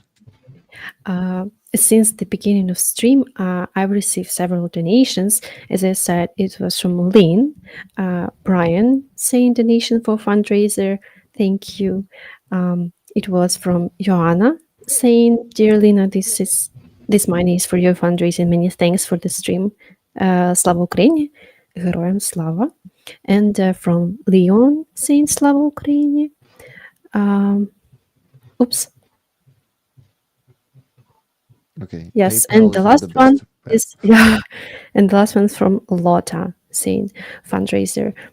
Thank you a lot, because we are buying cars, as I mentioned, for guys in Marine Battalion, and it's hard situation, so I hope they will get this car as soon as possible. Thank you. Thank you. I see Mr. Kaplan in the chat is saying 10 maximum for me. So guys, plus 90 free tickets for you. You gotta give a lot of pluses into the chat to get those. Serhii, ще хотів розказати. У нас багато хто з ролерів ділиться квиточками. От містер Кеплан задонатив $1000, це 100 квитків, і він каже, мені максимум 10. Тобто 90 він просто віддає людям, люди ставлять плюс-плюс в чаті і отримують таким чином квиточок. Мені допомагають мої модератори, вони беруть ці, дивляться, хто поставив плюс-плюс, і віддають тій людині квиточок. Так що тут командна робота відбувається. Круто. Працюємо. І дякую. Дякую всім. Free Azov from Stefan Bear. Стефан приїхав сюди, привіз, він волонтерить для України. Цього разу в якості водія, це не все, що він робить, але він ганяє періодично машини з Естонії. Це є естонський фонд 69 Sniffing Brigade. З НАФО. Вони привозять щомісяця більше 20 машин. І я з ними співпрацюю. Ми зараз збираємо на 2 машини разом з цим фондом. Тобто я збираю гроші, а вони надають машини. Вони, тобто, там їх знаходять в Естонії, ремонтують, обслуговують, повністю їх готують. І машини не корчі якісь, вони там найстарші машини у них 12-го року. Тобто це такі машини тисяч там за 12-15 хоча б. Вони їх купують, вони їх типу повністю готують, до них додають реп, камеру нічного бачення. Так що якщо для ваших хлопців така буде потрібна, можна буде звернутися до мене, я вам зберу гроші на таку, і ми, в принципі, вам її передамо. Єдине, що її треба на баланс військової частини, але я думаю, у вас там з цим проблем не буде, правильно? Да, тут немає проблем. Але я хочу сказати з приводу машин, що з одної сторони, я вважаю, що зараз, що вроді би це дороговато але розумієш, що якщо вона виживає там місяць, два, три, то через 4-5 місяць її треба ремонтувати. Чим старша машина, тим тяжко це зробити, так. Да. Але багато випадків, коли вони зараз дуже швидко вражаються, тим паче, коли ми стояли коли ми ще стояли в лісі, більш-менш. А от зараз, коли знаходишся в відкритих полях, в посадках, її дуже далеко видно, і за нею зразу женуться, і вона довго не проживає. Дійсно, це дуже необхідно робити для військових, бо це є їхня як евакуація, так і привоз-відвоз БК. Дуже багато. Це дуже необхідно це робити. Так. Дякую їм. Да, і тим, хто донатить також, бо по суті ми з ними просто, я збираю кошти, вони підготовують машини, працюють над ними. У всіх своя задача, але люди, без донатів людей все це було б неможливо, тому я дуже вдячний своїй спільноті. І буду тепер перекладати те, що ви сказали, бо це важливо дуже. А Ліна поки трошки відпочине. So, what Serhii just said, I told Serhii about the 69th Sniffing Brigade, about their fund and about our fundraising together with them for the NAFO trucks. And I told him about the NAFO trucks, how good they are, how, not cheap they are, because they are, I think, at least $12,000 to $15,000. And considering all the additions that they provide with those cars, like electronic warfare devices, night vision camera, and all the maintenance that is needed for those cars to be, I forgot the term, whatever. But what Serhii said is he said that,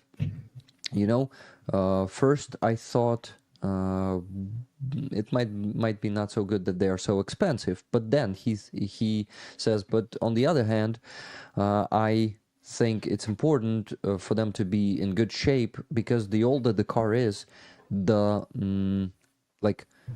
the more maintenance it will need, the more repair it will need, and that repair will be required much with more periodically, it will break faster. Those cars will break faster, and they will need the repair much more often. This is why having a good car is good. Then Serhii said that doing this is essential. Providing army with cars right now is essential, because it's very important for them, even though they are being destroyed faster. I would say faster lately, because there are FPV drones and other types of elimination. Other weapons appeared, the modern ones, but FPV drones, I think, number one in that speed of destruction, of elimination, or damaging of the cars that we provide army with. But the thing is, it is still essential, it's still important to do, because a car in the army is a number one tool to deliver the supplies, to deliver personnel to positions, and to also evacuate the wounded or, casualties, all the casualties. It could be also the fallen, and it all is very important. So Mangust, Serhii, is very grateful to you guys for doing that. He's grateful to 69th Sniffing Brigade also, and I told him that he can contact me if they need a NAFO truck too. So, he said that he didn't say he will, but I think if he needs me, he will remember about that. Окей, ще Мангусте, бачу, є Влад Котельніков у чаті, постійно каже Мангуст топ. Безпосередньо це якраз один із звільнених 14 числа. Це теж з моєї групи. Якраз він сьогодні був. Да. Це боєць дуже класний. Круто. Влад Котельніков, hello to you. Thank you for your service. Vlad Kotelnikov was, guys, was a former prisoner of war who spent in captivity. Скільки місяців в полоні провів? 29? 2,5 місяців. Да. 2,5 роки. Ну, по суті, 29 місяців, десь 30 може навіть. So Vlad Kotelnikov spent in captivity about 28 to 29 months. That's crazy, guys.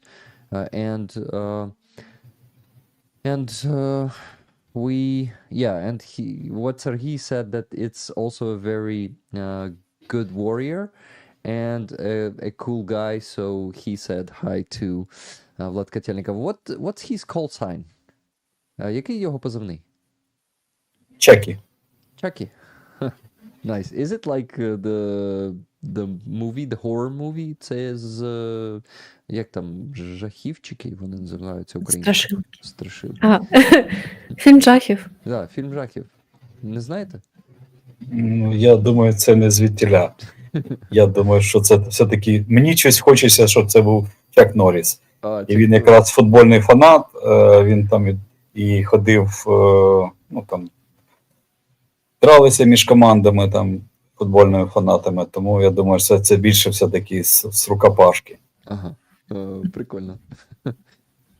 Yeah, so Serhii says he would like to think it's not the origins of the call sign and not the Chucky movie, but more like Chuck Norris because he is a fighter. He was kind of, participating in the big fights, like massive fights of the football fans, those.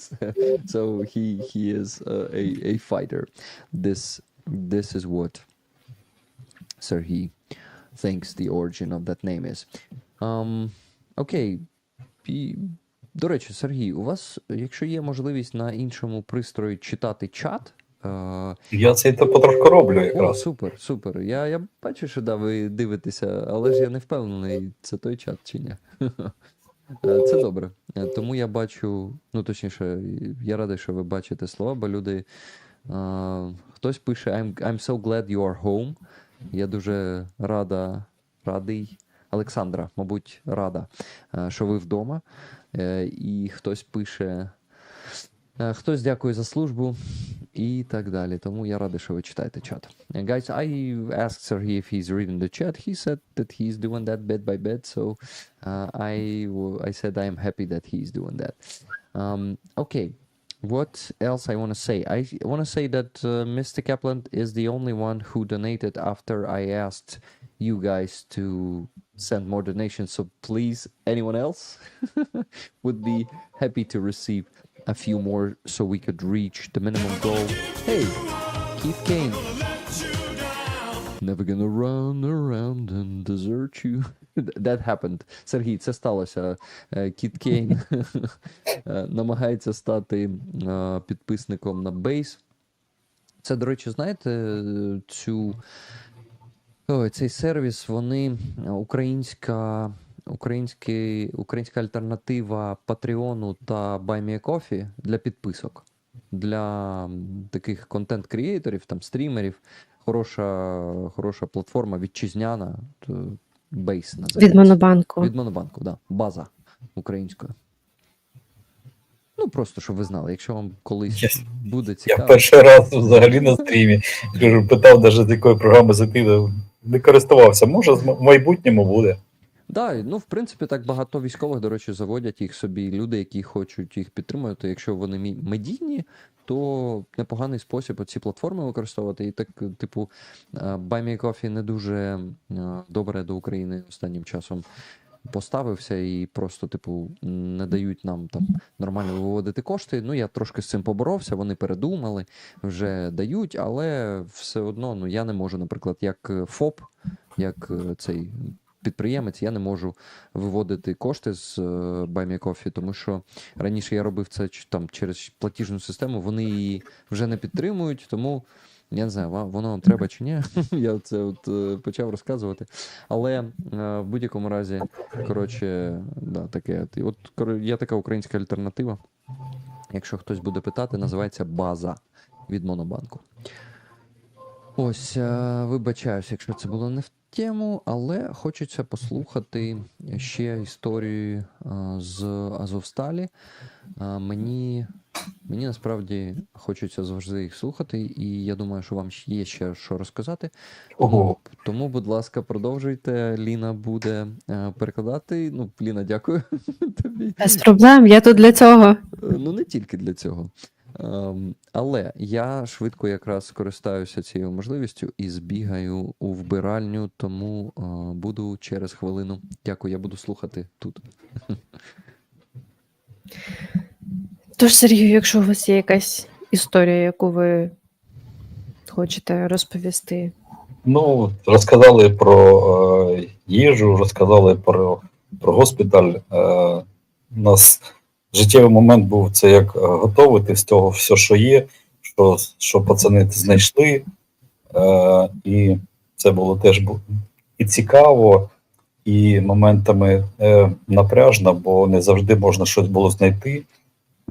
І тим паче не завжди можна було багато знайти, щоб більше не ходити.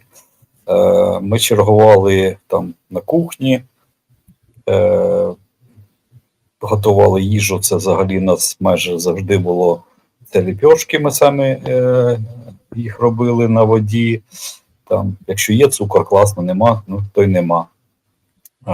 Ну і готували там, що можна приготувати там взагалі перші, другі страви. Це те, що там ми їли, там і перше, і друге. Мається на увазі, що сьогодні ми готуємо суп, бо це така страва, яка мало продуктів, але воно розведено водою і більше людей може поїсти. Хоча я розумію вже зараз, що ну, як перша страва, це просто ну, там розводиться їжа там, і все, тобто воно неефективно для самої людини.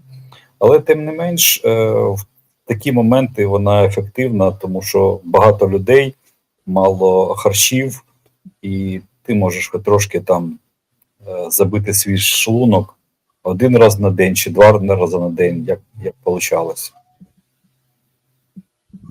А ви сказали ліпешки, супи, і ви сказали ще основна страва, чи як?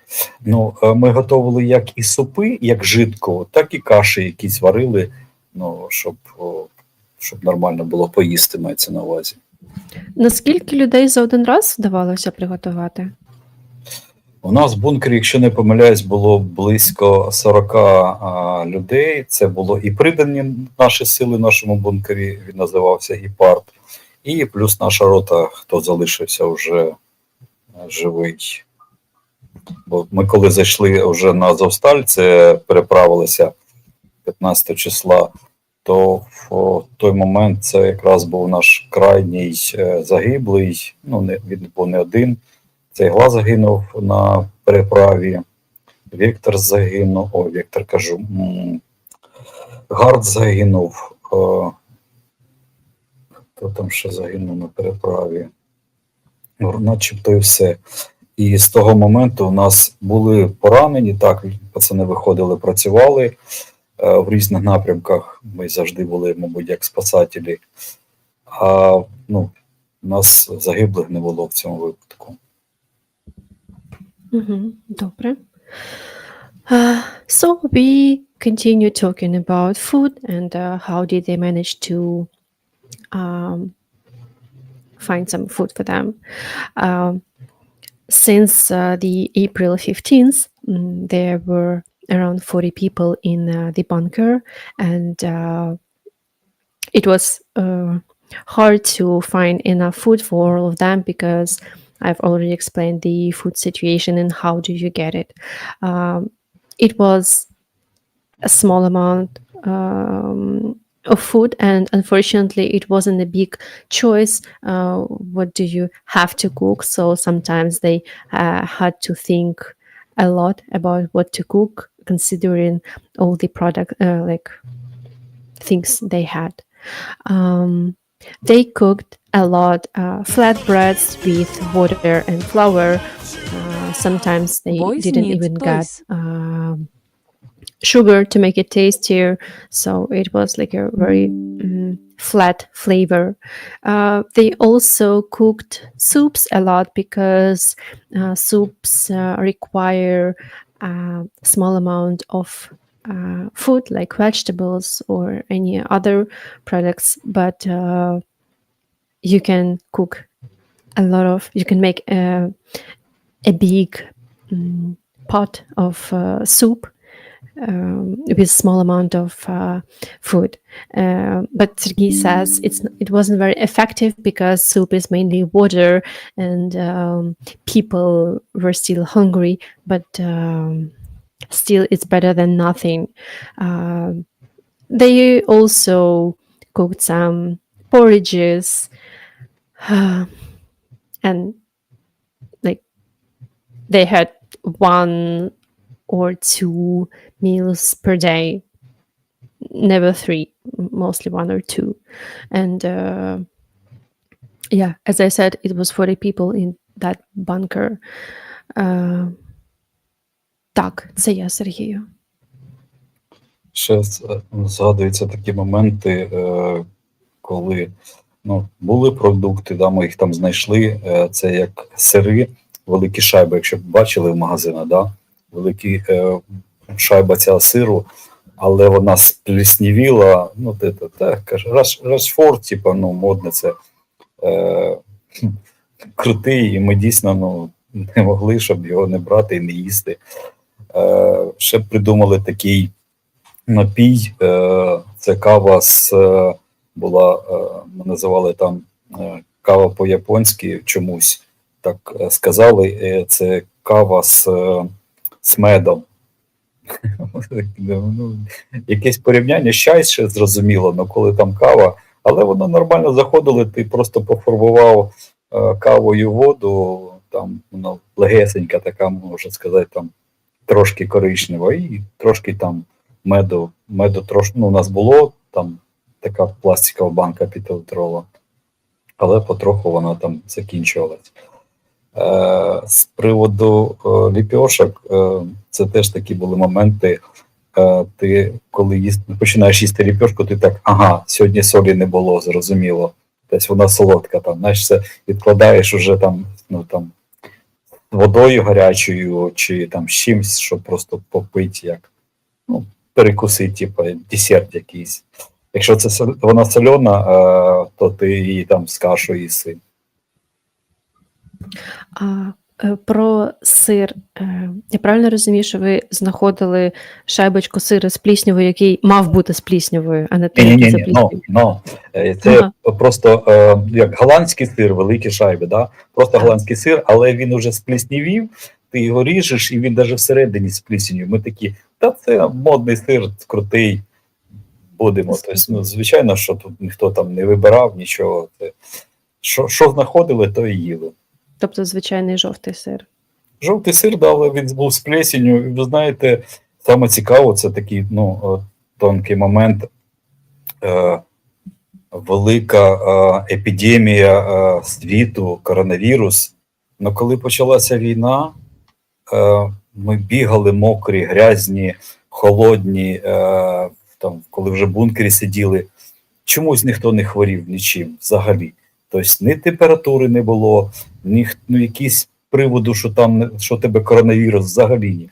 Чомусь от такий момент, що чи організм активізується, чи не знаю, що трапляється, що дійсно нічого такого не брало. І ми коли там з плесенью, нічого страшного, ми вже стільки бігали, що там і там плесень нам нічого не вже точно нас ніяк не вразить. Зрозуміло. There are some situations related to food. The first one, when they went to look for some food, they found Ріко, як сказати головка сиру? I think it's head of cheese, yeah. Head of cheese? So, like a... I hope. Well, in Ukrainian language say head. Yeah, it's a big, so big piece I of hope cheese. it is also in English head of cheese. So they found a head of cheese, like a regular cheese, yellow in color, but of course, because of war, it couldn't be stored properly, so it was moldy. And of course, it wasn't supposed to be moldy. But Serhii and his guys, they said, well, it's still food. And they even made some jokes like, well, moldy cheese is kind of good one, fashionable Fancy one, like, one. yeah, fancy. So they joked about it, and they ate it. And now he's thinking that actually, like the beginning of 2022, it was still a coronavirus pandemic, and a lot of people like used to wear masks before full-scale invasion.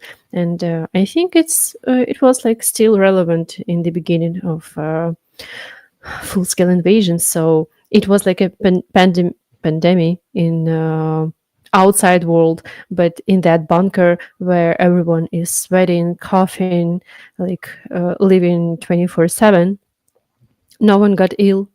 No one like had a cough or any other cold signs. And so he said, well, if we don't have coronavirus, then mold on the cheese will not hurt us either. The second situation is, I will call it Japanese coffee or coffee in Japanese style. Um, I don't know, and Sugi also doesn't know why did they call it coffee in Japanese style, but mainly it was um, water with coffee, but in very small concentrations. So it wasn't like a regular coffee we used to drink. It was slightly light. It has light brown color, almost transparent liquid, and they added honey in there because they had a plastic bag of honey. And he doesn't know why, but they call this coffee in Japan style. And the third situation with that flatbreads I mentioned, he says that when they got this flatbread and they taste it, they if they understand that there is no salt because they didn't find salt that day, then they would like leave that flat bread to eat it with while drinking tea or coffee, because the flatbread without salt automatically becomes a dessert. So if the flatbread is salty, you would eat it with porridge or soup. But if it doesn't have salt, it becomes dessert, and you eat it while drinking tea or coffee. Thank you, Lena. Так, це я. May I, Сергію, можна на 2 хвилинки зроблю паузу? І хочу запитати Stefan Bear, may I ask you, are you still there in the chat? First of all, I received your donation. It's $100. Thank you so much for that. Do you want tickets for the flag? You also see it in the top right corner there of the screen. So please tell me if you want tickets in the chat. I think I will notice the message. Also, Fraser G donated $40. Raffle tickets, please. And Melissa Kane donated $20 for the Hostomal Animal Shelter to feed the 4 babies. With love, Keith and Melissa Kane. Thank you very much, Melissa. Okay, so Melissa, you will get the tickets for that one too. Yeah, just a second, Lena, sorry. You also had donations, right? This is why you want to... Just one from Fred. Thank you, Fred. Fred, thank you. Can you tell us how much you have in total right now with those donations? For now, it's $251. 251. What about the Monobank? Maybe someone donated directly there? Did you check it? No, I see no donations there. No donations on Monobank. Okay, no problem. Thank you. Also, there was a donation on the base from Pete Heikkinen. Thank you, Pete. It was 9,000 hryvnias, which is like $220 probably.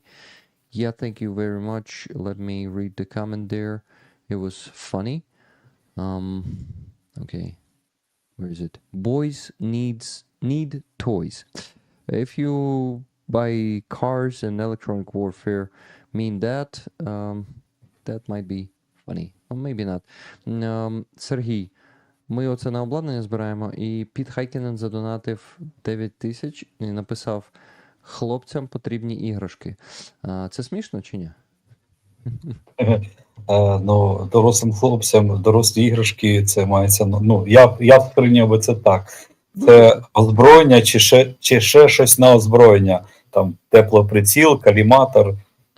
Ну, це дійсно це іграшки для нас. Ти бачиш, арочна система це дійсно це конструктор, який можна міняти, ліпити, там УСМ, зарядки різні, там ручки ставити. Тобто там, ну, дійсно це іграшка.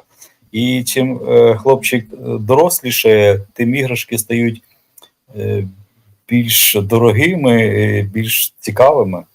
Як і рибалка, як автомобіль, як зброя, параплан, як я теж мрію.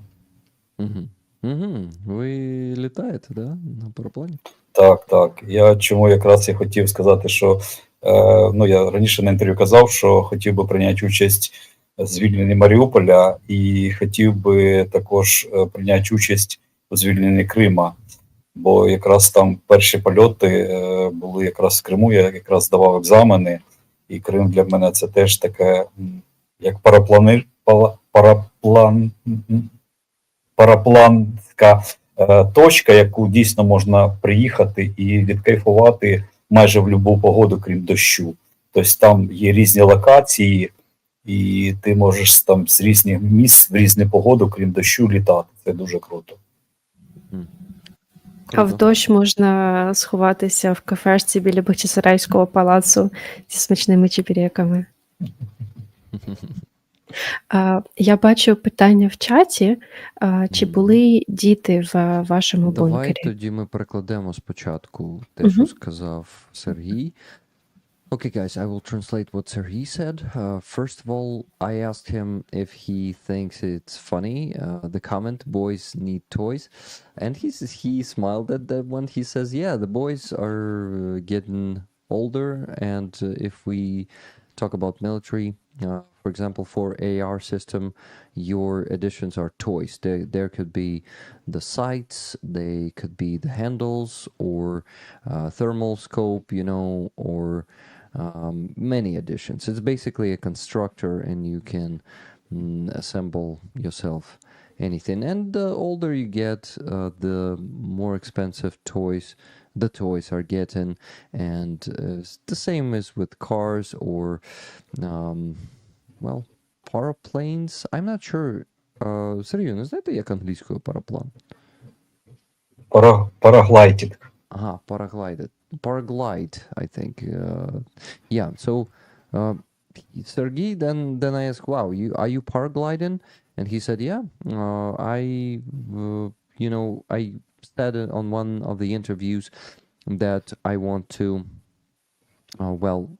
take part in liberation of Mariupol. That's the first thing, and the second is the liberation of Crimea, because I was flying there, paragliding a lot, and there are many awesome locations. And in any weather except for rain, you can do that. You can glide, and you can enjoy it. This is why Serhii wants to take part in liberation of Crimea too, and get back there and fly there, glide, you know.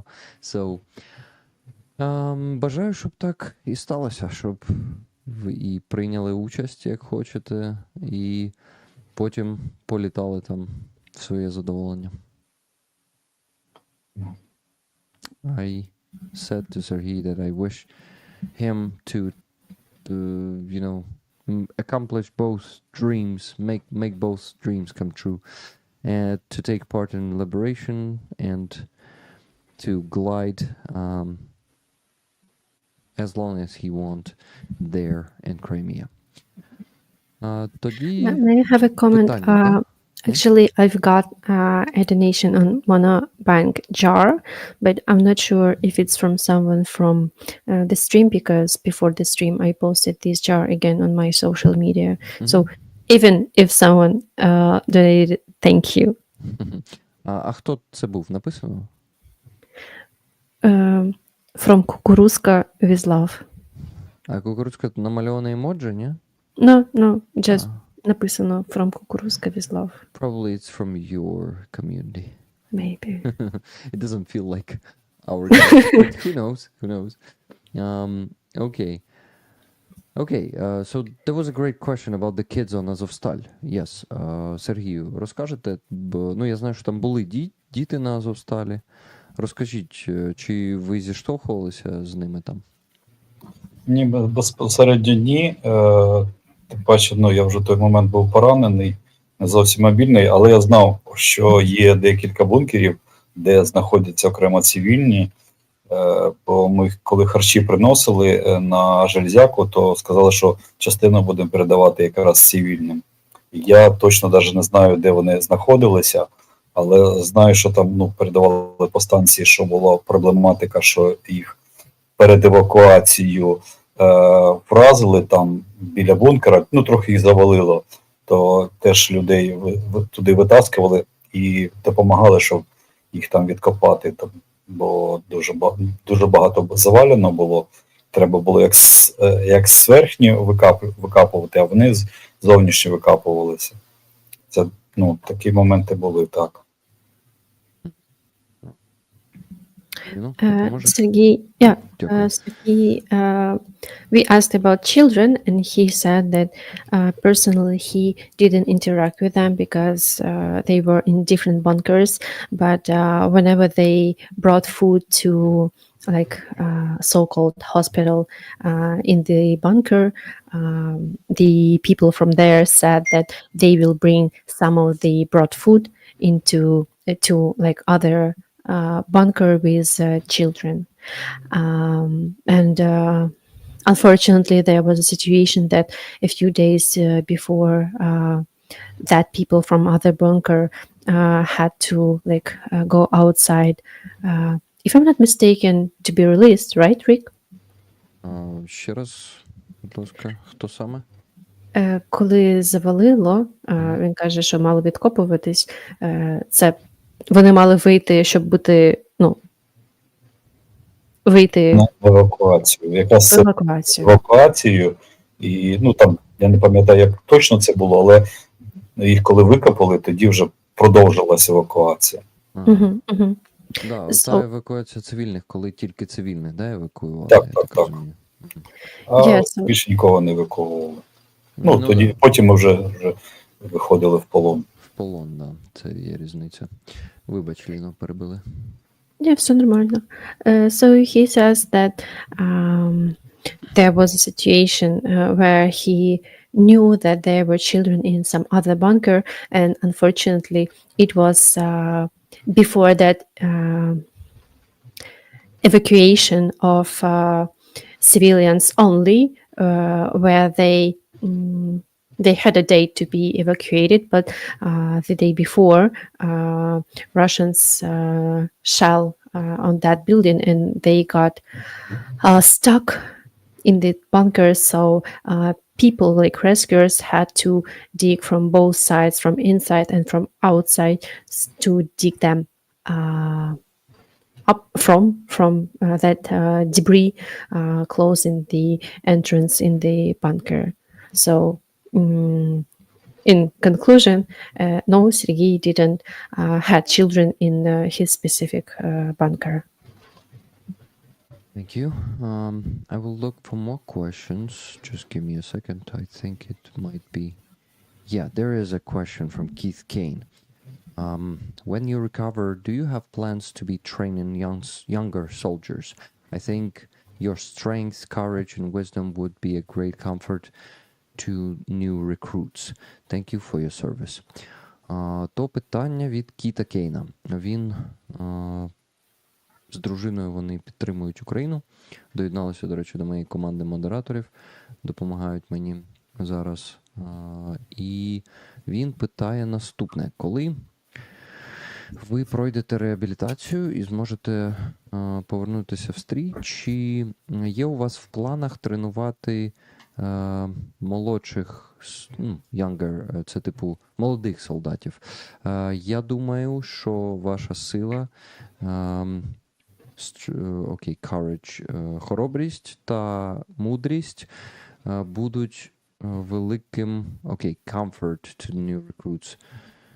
Скажімо так, великою допомогою, да, Так. для нових рекрутів. Дякую вам за службу в кінці. Є в планах, це якраз, мабуть, після війни, але і зараз якраз я цим і займався до поранення.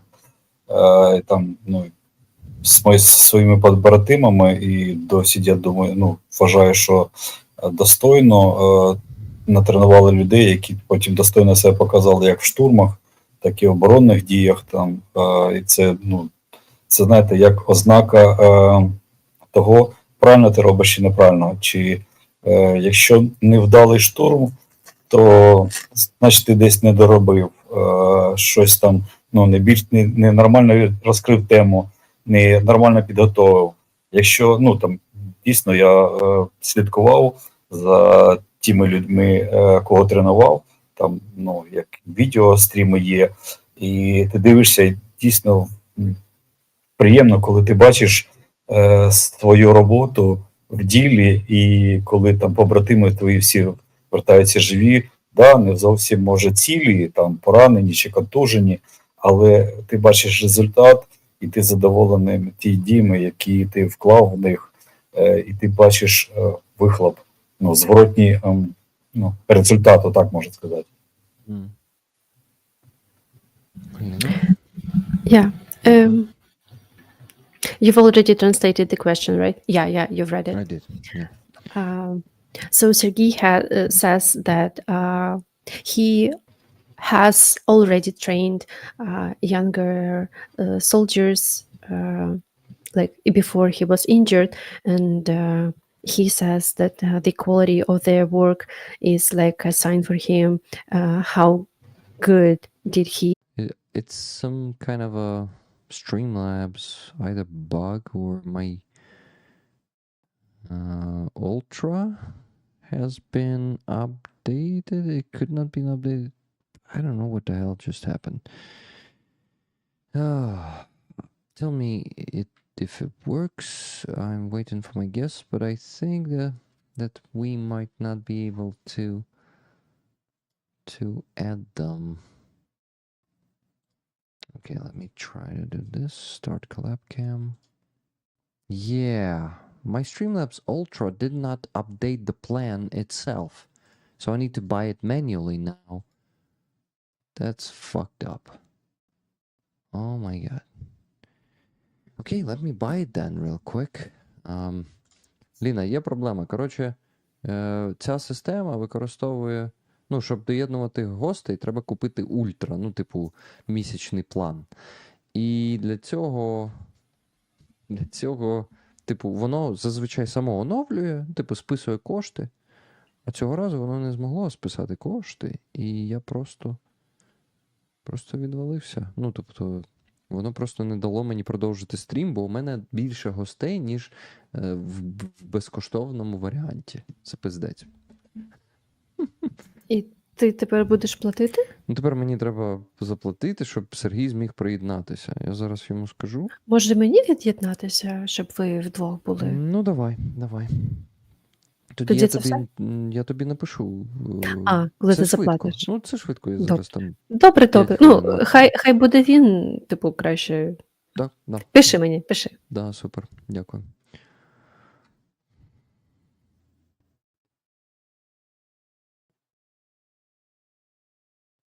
Сергію, спробуйте зараз. Ага, бачу.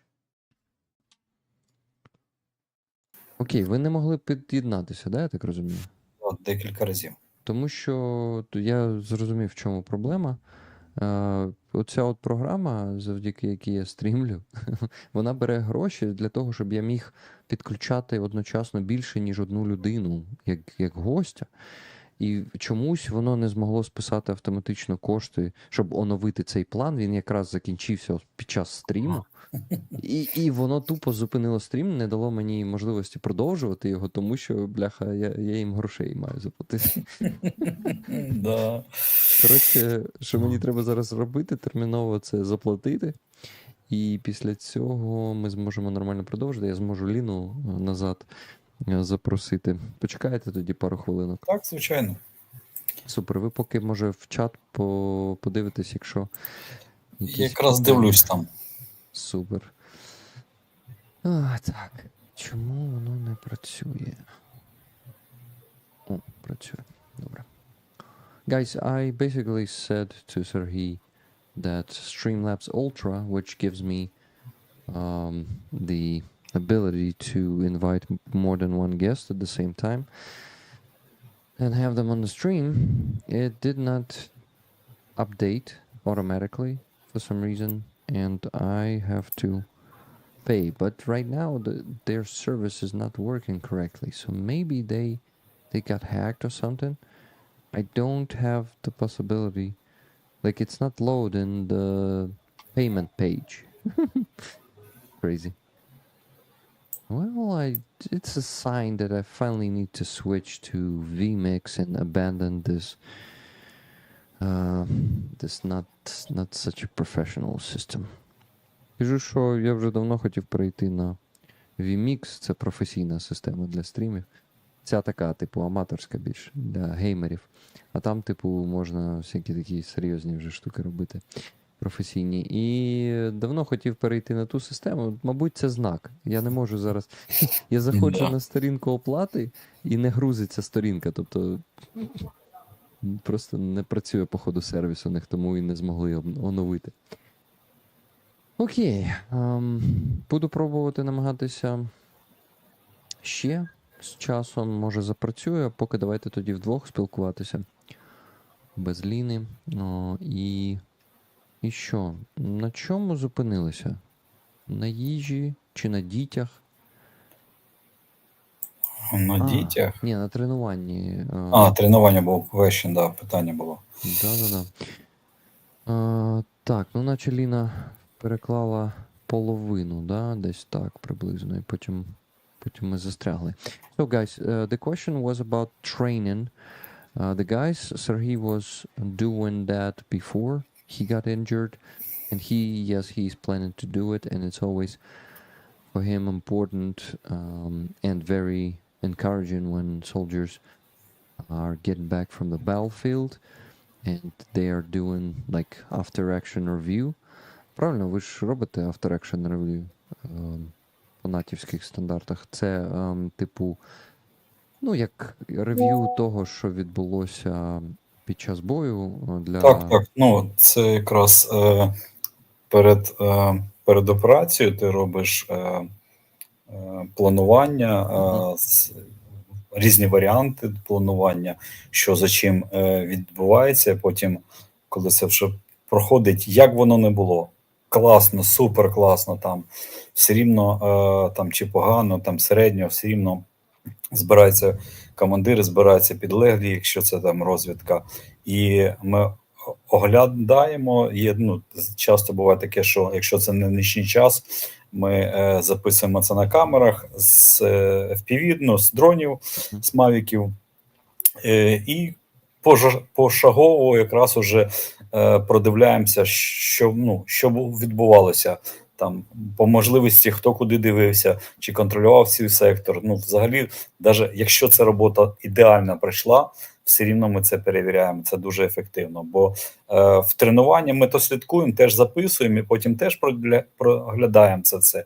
А в бойовій ситуації це взагалі повинно йти вже автоматично все. Тобто кожен тримає свій сектор, і кожен працює по своєму плану. Є точка невозврата, там ми кажемо точка невозврата, і після цієї точки план по-любому треба, щоб пішов далі. Тобто, якщо це до цієї точки щось змінилося, там ворог почав якось діяти по-іншому, чи в нас якісь втрати пішли, ми можемо ще відмінити операцію. Якщо це точка невозврата, ми до кінця йдемо, робимо вже цей план. І потім вже продивляємося. Це дуже корисно, реально. Я давно вже це запропонував і включив в групу. Ми просили, чи самі купляли камери різні, там Sony, чи GoPro-шки, виставляли в різних кутах, там штурмували будівлі, чи там ходили по посадкам, теж ставили камери, щоб дивитися, де помилки. Бо ти йдеш там з командиром чи з підлеглим якимсь, ти дивишся, але ти все рівно всю групу не можеш продивитися. І це якраз ефективно, коли ти працюєш, записуєш, ми сідаємо в клас, і потім вже проробляємо, аналізуємо, дивимося, де чиї помилки. Окей, перекладу. So guys, basically what Azov Brigade is doing all the time now, they do after action review, and they do it with drones. They are recording the missions, combat missions with drones, with Mavics, and they, of course, the GoPro cameras too. And then after that, they review the combat mission. They, even if it was successful, like extremely successful, they still learn. They still review that because it's important to gain not only the bad experience, the mistakes, but the positive experience. And sometimes they are training by hanging the GoPro cameras in the corners of some, corners of the rooms of the buildings. And they train there, then they do the after action review too. So that is very spread right now, and drones are helping a lot with that to do the real combat review after the real operations are happening. Окей, там було ще питання зараз від Піта Хайкінена. Pete Heikkinen, there was a question from you, and I think I missed it. Let me see if it was there in...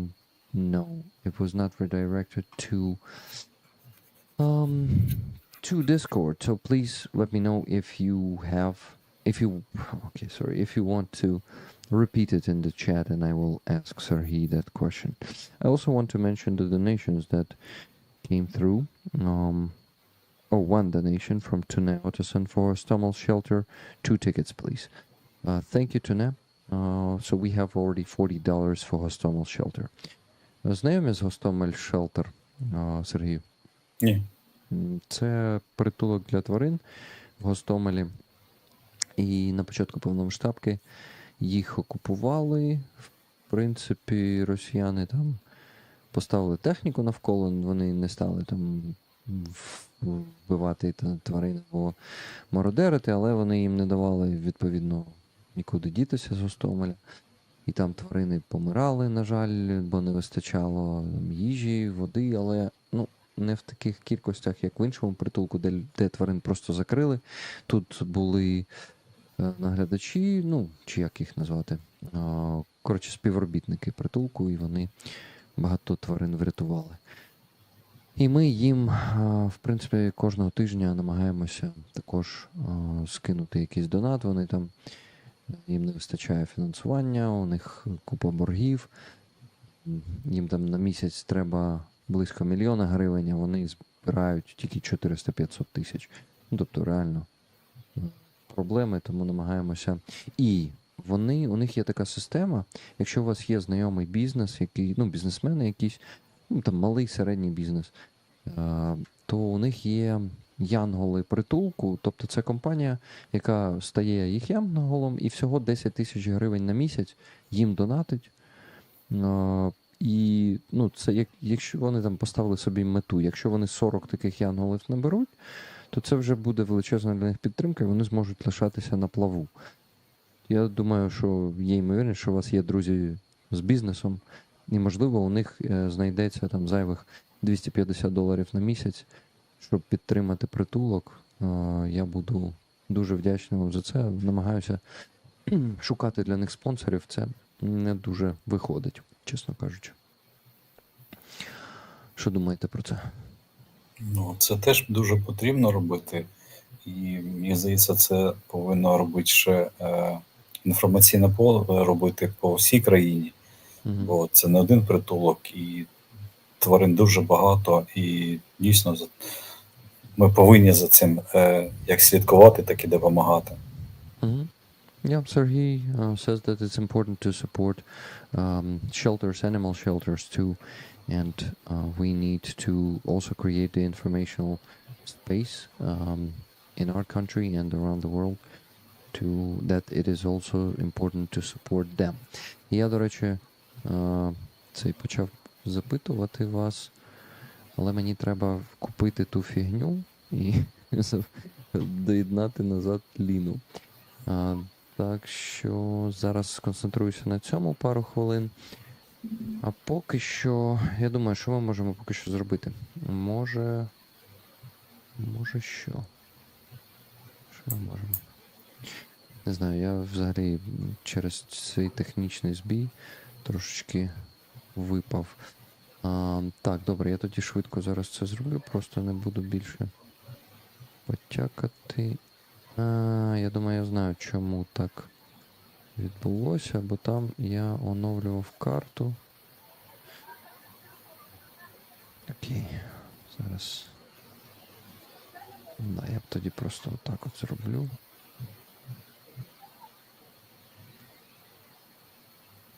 Ага.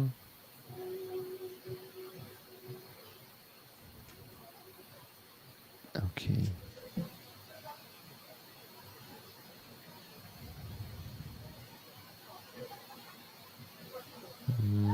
That's optional.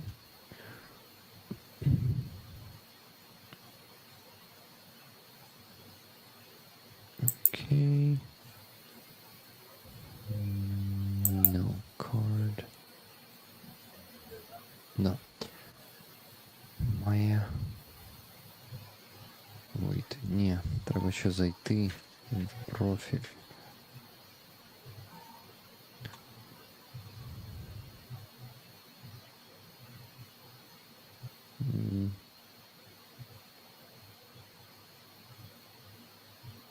Окей.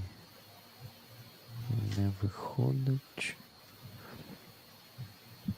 Sorry guys, I'm trying to actually get into my profile in Streamlabs, and right now it's not working out. You're making it too quickly. Wait for another 32 seconds.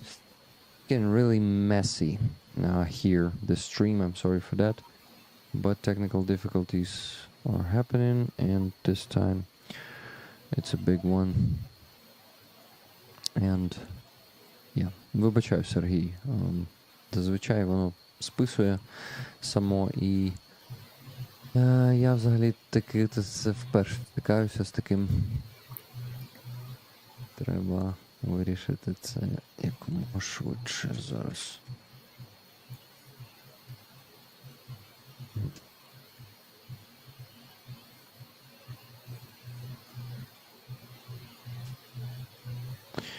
Можливо, цей пароль? Ні.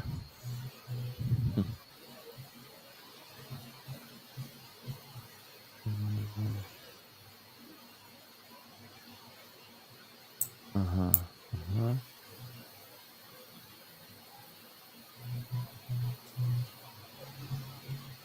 Я знаю.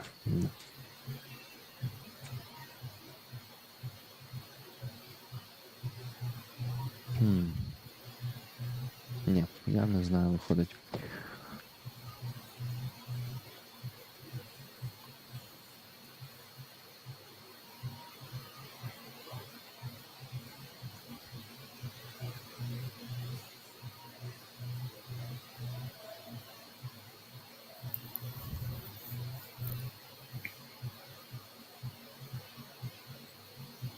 Можна було б, тим часом відповідати на питання в чаті, але, знову ж таки, мені треба буде перекладати, а для цього я не зможу сфокусуватися на цій фігні.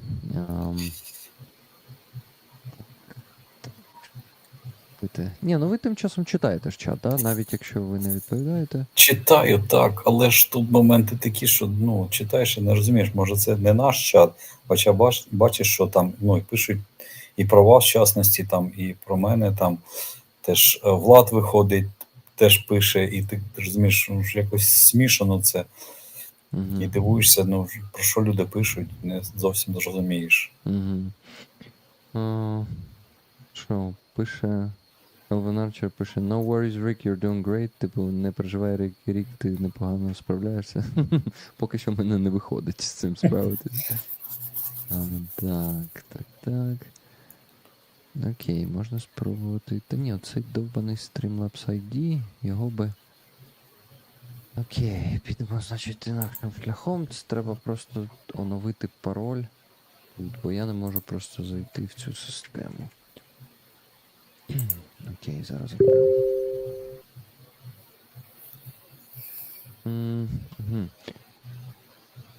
От ти вирішив, та от не можу.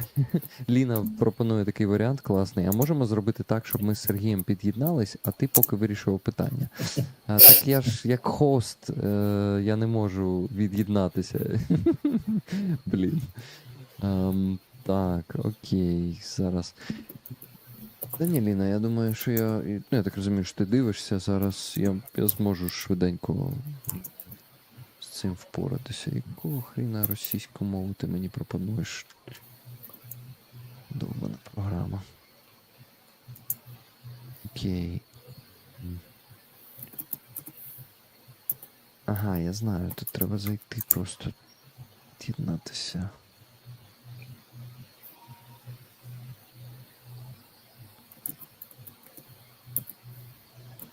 Да, є таке. Угу. Де ультра?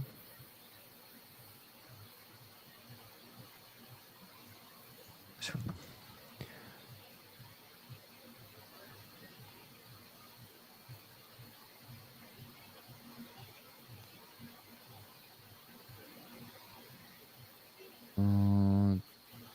Тепер пише, що підписка є. Дуже дивно. Ну, це типу... Бо якийсь баг.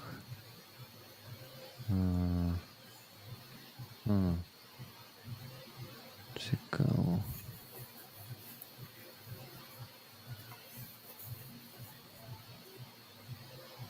Або...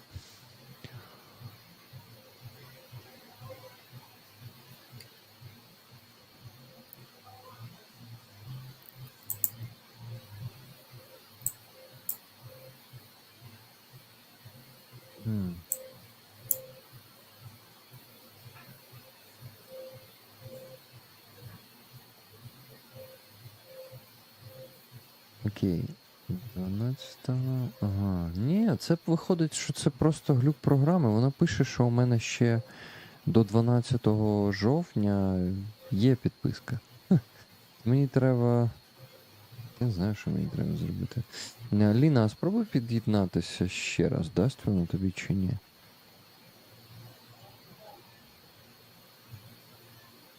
Upgrade for more guests. Прекрасно. Угу.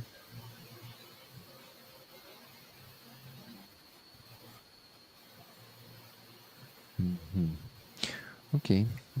Я просто вже перезапустив один раз програму, і це мало виправити ситуацію, але воно чомусь не виправило її. О! Працює? Да, Так, працює. чути. Супер! Офігеть. Тобто, бачите, воно само собою якось виправилось. Я не заплатив. У мене тільки 12 числа мало списатися гроші. Okay, guys, it fixed itself. It's crazy, not really, very not pleasant, and messes up with the whole flow of this stream. And for, I don't know, 20 minutes, it's been just broken. But let's jump into conversation again. And I will ask Serhii to answer the question from Pete Heikkinen, who said there Rick, my question was, how Serhii feels when the whole world is supporting Ukraine? Питання від Піта Хайкініна. Як Сергій почувається, як Сергію те, що весь світ підтримує Україну? Ми якраз з тобою розмовляли з приводу цього. І пам'ятаєш, в мене є своя історія з приводу президента Литви. І от в той момент якраз я, мабуть, і більше зрозумів, що дійсно ми стаємо якимсь перевалом для захисту Європи, може і всього світу, і допомога нам дуже потрібна, тому що ми маємо дуже великого ворога, в плані великого мається в виду ресурсу, який в нього є. У нас його не стільки багато, мабуть, в 10 разів менше, ніж у нього. Але в нас є характер, і в цьому випадку нам треба зброя, сучасна зброя і допомога від інших країн. Ліно, допоможеш? Yeah. Дякую. Serhii says that after Sorry, I think I kicked Lena accidentally. Lena, just a second. Unassigned. Webcam 1. Yeah, sorry for that, Lena. Please continue. Serhii Литви, президент. Так, Гітана Сновсіда. So Serhii says that after meeting with the president of Lithuania, he once again realized that Ukraine is some kind of border for the whole world between the evil and good, because everyone is relying on Ukraine in this war, and unfortunately we are fighting the big enemy, and it's like it's not big, not also because of the amount of territories, not only, but also because they have a lot of resources. And in Serhii's opinion, we have maybe 10 times less resources than Russia has, and that's why it's so hard for us to fight back and to fight for ourselves. So he welcomes all the help, but he also asks world to continue supporting us, or maybe even support us more and more active, because as I said, the power of Russia is definitely not the power of Ukraine. We are smaller and we have less resources to fight, but we are fighting and we are not going to lose. So we welcome every help, but we need more. Yeah, and also Serhii said that we have character. We have, I'm not sure that character, не впевнений, що Strength характер. of willness? No. Like воля. That's what we have. У нас є воля, я би сказав. Yeah, like internal power. Yeah. Well, again, we have guts. As I was thinking of the term better than balls, I think it's guts. Yeah, Ukraine has that, but Russians don't. Наче все, да, переклали? Здебільшого ти. Окей, тоді ще тут було питання. Зараз, секунду. 2 рази те саме. Ні. Отаке питання ще від Піта Хайкініна. Як ви піклуєтеся про своє ментальне здоров'я? Я якраз це прочитав і намагався відповісти. Щось мені зовсім не виходило, щоб його виділити. Ви знаєте, бувають моменти, я задумуюсь над цим. Але я розумію, що спочатку, ну, мені навіть це не те, що розумію, мені спочатку навіть підсказали самі психологи, ну, психолог, з ким я працював, що щоб працювати по реабілітації, треба вийти з моменту війни. Тобто треба спочатку вийти з цієї роботи, як ну, в мене вона робота, так? І потім вже проходити пункт реабілітації. Бо якщо ти знаходишся в цій сфері, то тебе ну, воно не працює так. Ти не можеш нормально психологічно вийти в ту колію психологічного утримання свого спокою. Бо тебе тригерить щось, тебе є якась нова робота, тобто ти все рівно знаходишся там. І якщо це просто новини, ти їх можеш відключити.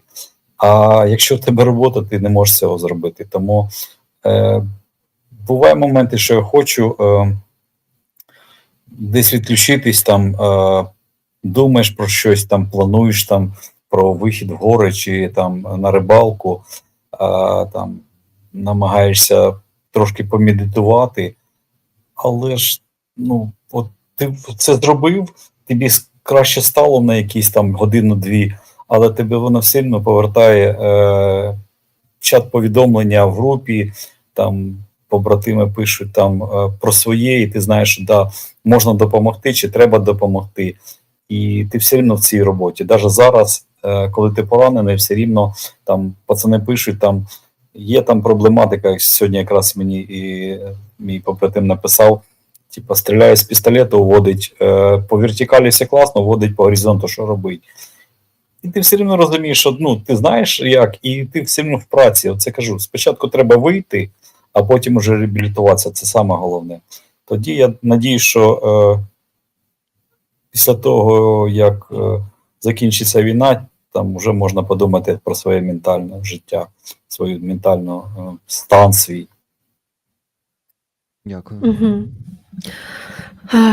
Oh, Before you begin, first of all, guys, I want to ask you to give pluses to the chat. Nikki asked me for more because it's not enough. I mean, I see that it's a few people today joined the stream, much less than the previous time, for example. Like it was, I don't know what the hell is happening and why people, of course, the technical difficulties kicked some people, but some people never joined the stream today.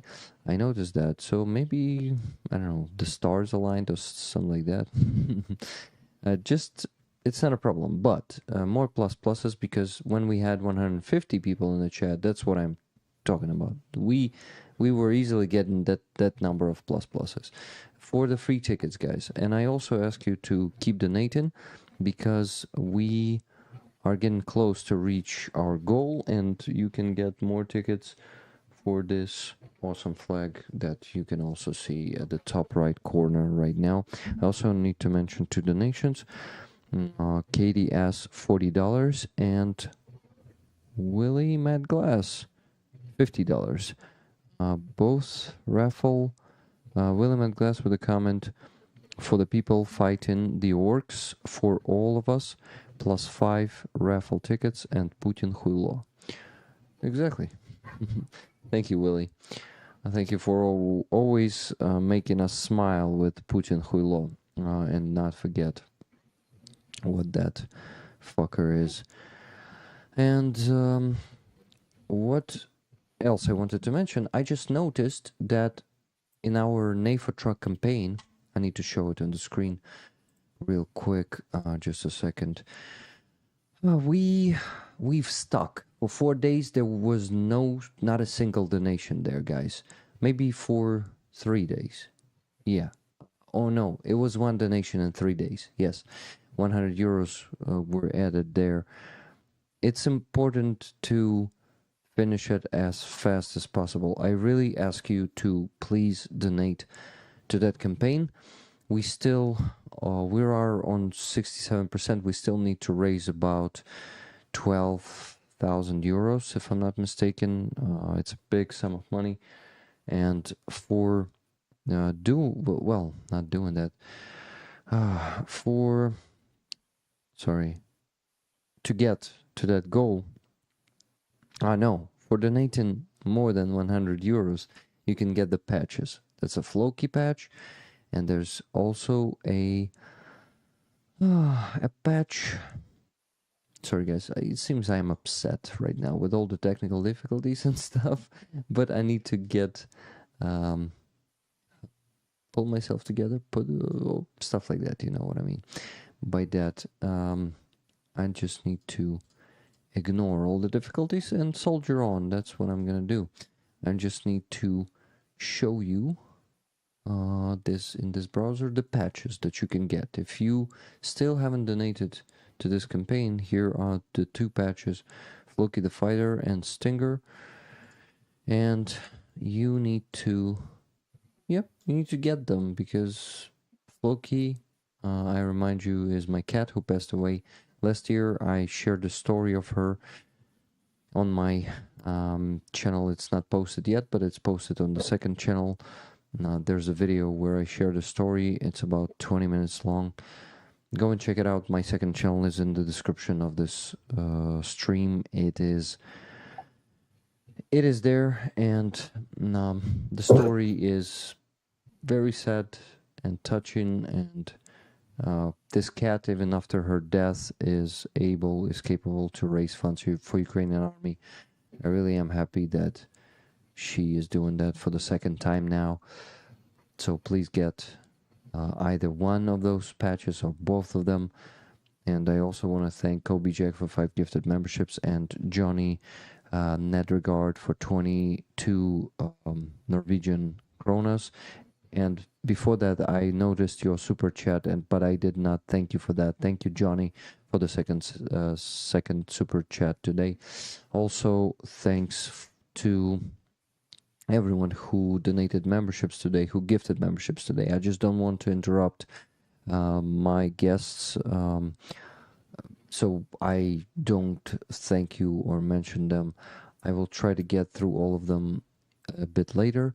But guys, please, if you haven't donated to that NAFA truck campaign and didn't get the patches, please do that. If you still have the means to buy the tickets for this awesome flag behind me, please do that, because we will raffle it in just, let's say, 50 minutes. Let it be 12:30 here, and we are raffling the flag. So thank you for your attention. Thank you for your donations. I also received a few more. Let me mention them. Julia Fiora, 20 Canadian dollars towards fundraiser of your choice. Thank you very much. And $30 from Wizard of Oz. 3 of your finest bartender. I mean, tickets, please, Rick. I need to stop drinking. Okay, yeah, you better stop drinking. Drinking is bad for your health. Yes, I think I mentioned everything. So, Lena, I apologize that it took me so long, but It's okay. I don't want to interrupt you even more, so I decided to say everything I wanted to say. Thank Okay. you. I'll take a quick bathroom break once again. Sorry, guys, I drink a lot of water, so I need to go there again. And please translate and keep talking. Thank you. Yeah, and also before translating, I will mention the donation from Kathy, car for defenders, watching you on Rick the Ukrainian. Thank you, Kathy. So we are translating the question to Serhii about rehabilitation and how does he support psychological mental health. Сергій, це я буду перекладати питання, яке ви поставили і на яке ви вже відповіли. So,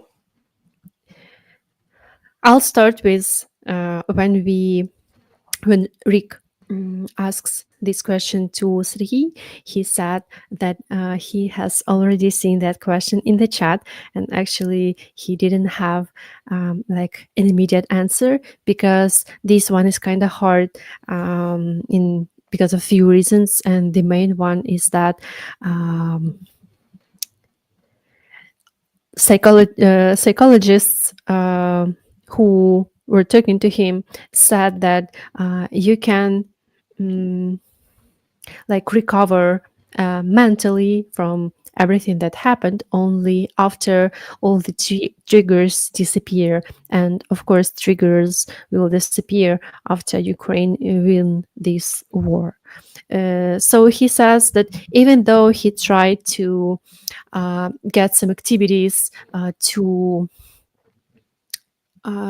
make himself better, for example, fishing or meditating, it was effective only for an hour or 2 hours, because after that he would still return to this military theme, military surroundings, even though he's not like physically on the war. For example, he reads the chat with his comrades, and he sees that they are asking some piece of advice or sharing news, and it brings him back to that state of mind. And it, of course, like is a problem.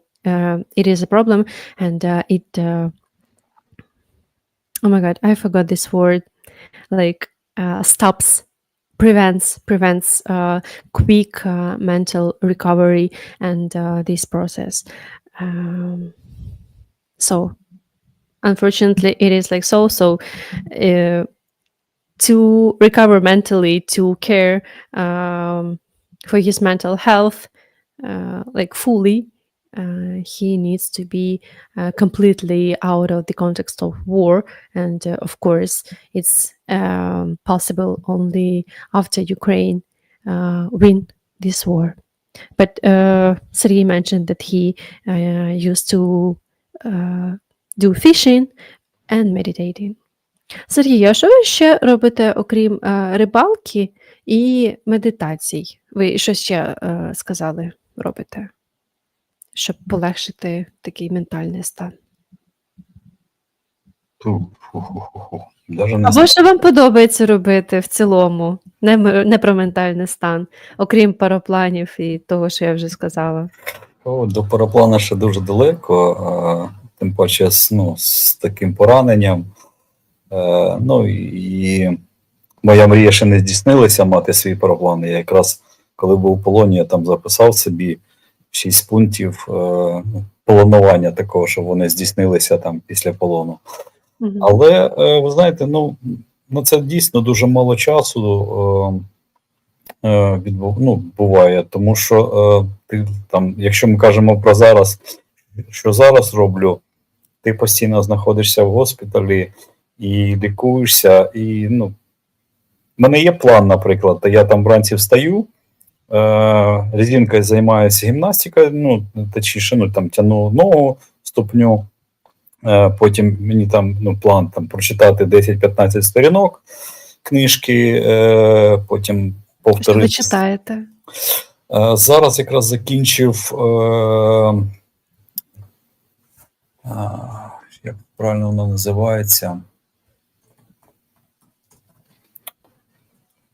Знаєш, зараз почав читати Пуаро, не пам'ятаю, це маленька книжка, не пам'ятаю, як називаються твори, але там вроді вже і багато сторінок прочитав, але немає ще ніяких таких подій цікавих, то вона ще, знаєте, не затягнула тебе і не тримає тебе так цікаво. Угу. Це ми про Агату Крісті. Так. Угу. Потім, в мене в планах повторити слова англійські, якщо що, зробити домашку. І потім вже пішли процедури, займають якісь 2-3 дня. Тому я кажу, щось таке, друзі приходять, теж воно час вибиває.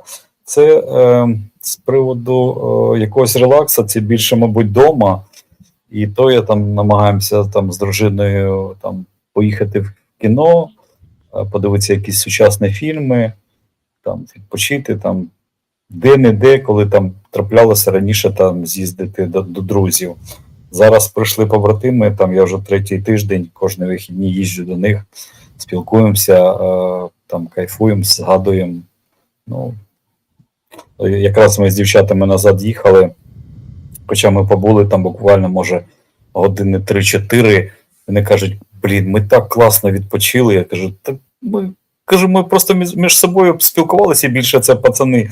Ну, ми спілкувалися, а дівчата там сиділи, може там ставлять там якісь 5 копійок. Кажу, ви ж майже не приймали участь. Каже, ми просто дивилися і кайфували від цього.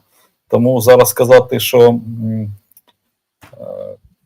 немає навіть в мене в планах, щоб займатися якоюсь реабілітацією в плані духовності там, чи ще щось. Не знаю. Я розумію, що треба з цього моменту ситуації вийти з цього моменту, а потім вже думати, як психологічно стати нормально, бо я розумію, що ти коли військовий, і ти знаходишся в місті і бачиш не військових людей, і ти навіть по цивільному одязі бачиш, що дуже мало вірогідно, що це військова людина, і тебе це тригує. Угу. Ви сказали, 2/3 дня то на одужання. Процедури, так. Да. Добре. Так, буду перекладати. So I asked Serhii how does he spend his free time, or what does he do for pleasure? He says that usually in the morning he spends some time with elastic band, like for the recovery. Then he reads like 10-15 pages of some books, and right now he's reading the history of Hercule Poirot by Agatha Christie. Then he does his homework for English lesson, and the 2/3 of the day is like the procedures in the hospital for his recovery. Actually, he is relaxing more at home. No wonder. He loves going to cinema with his wife, or previously he used to visit some friends, but right now all weekends or free time he spends with his crew, like the military people, and even if they spend some time only by talking, everyone says that they got, this feeling of being like they had a rest mentally. And Serhii says for like the girls, his comrades who didn't participate in the dialogue a lot, he says, well, you didn't talk much, but they say, well, listening to you speaking to guys, about their stories, like being involved, being present in the moment, here and now, it helps them to relax mentally, and he also feels some satisfaction because of that. Yeah, that's it. Okay, thank you. Let's look for more questions. Good question from Marcin. Lugan, what city is Serhii from? Or did Rick already say? Якщо я не помиляюсь, Сергію, тут питання, з якого ви міста? По-моєму, ви з Києва, да? Так. Yeah, Serhii is from Kyiv originally. Але пожили ви, по-моєму, не тільки в Києві, да? Ні, постійно я якраз народився і тут, до сьогоднішнього року живу тут. Okay, yeah, Serhii was born in here, and he, I remember he told me that is it position? Okay,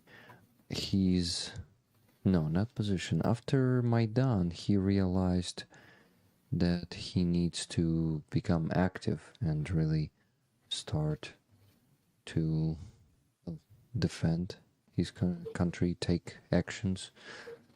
Кажу, що ви казали мені, що після Майдану тоді перемінився у вас погляд, і ви вирішили, що треба.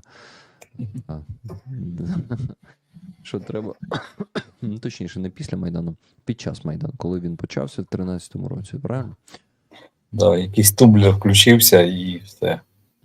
Some switch was on, and that's it. And Serhii decided that he needs to serve his country. Oh, good question from Pete Heikkinen again. Rick, could Serhii write a book? Serhii, нема бажання написати книгу? Є, якраз ми обговорювали з тими першими пацанами, якраз з електроном, і я якраз запропонував, щоб вийшла всі наша група з полону. Це буде більш ефективним. Ми якраз підняли цю тему, я давав інтерв'ю, по-моєму, каналу Київ, і вона каже, є хлопці, які вийшли? Кажу, да. А каже, можна вас зі сторони записати? Кажу, взагалі ідея класна. Це десь, щоб ми там сіли, не знаю, там, на берегу Дніпра, наприклад, чи там якоїсь водойми, і просто згадували свої, маріупольські походеньки, да, військові. І от якраз тоді з'явилася та ідея, а дійсно, щоб хлопці вийшли і написати книгу. Якраз я пам'ятаю одне, якусь частину, хтось пам'ятає інше, і це реально буде крута книга. Я вважаю, що дійсно історія там розвідгрупи буде шалена. Віко, скажи, будь ласка, як буде розвідгрупа? Reconnaissance Group. Ще раз? Reconnaissance Group. Reconnaissance, окей. Дякую тобі. Ліно, зараз я згадаю пару донатів. Guys, we have a donation from Lynn S. for the painting. Yes, we had an auction, and most of you missed it because I didn't mention it today at all. But I mentioned it many times before. So if you wanted some of those paintings, you would have got it. Lynn wanted one of them, so she sent me $150. Thank you, Lynn. We will send it to you. Lisa will send it to you. These are her paintings. Which one did you win? I'm going to go check and say it later. But also, Fred Thornbury sent me $112. Please order a NAFO Floki patch for Lena. I will take the tickets for me to speed things along. Thank you. So, Lena, you have a Floki patch from Fred Thornbury.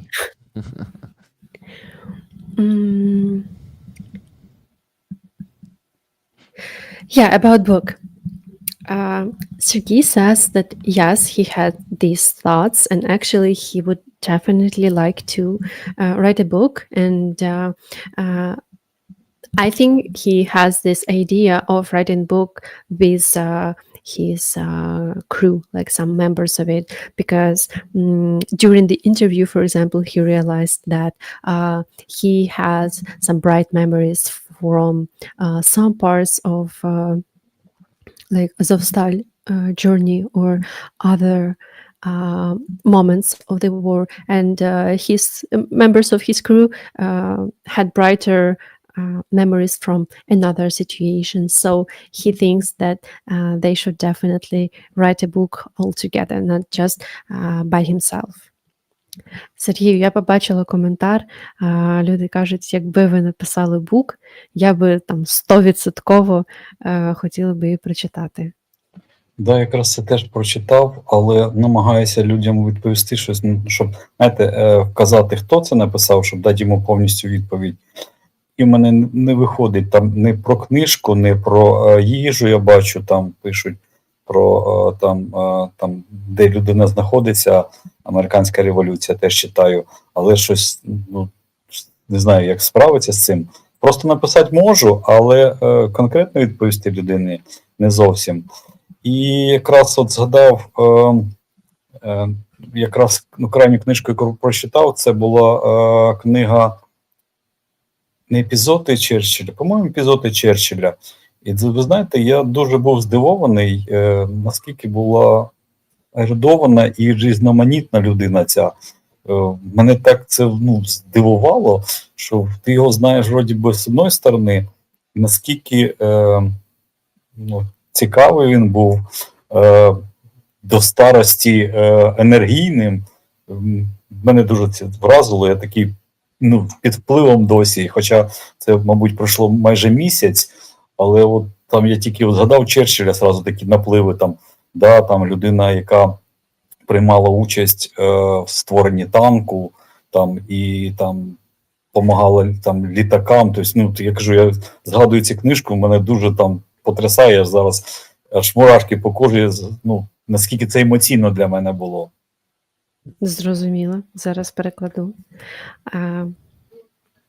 Serhii also mentioned that the last book he has read is the book 274 Episodes of the Life of Winston Churchill by Patrick Delaforce.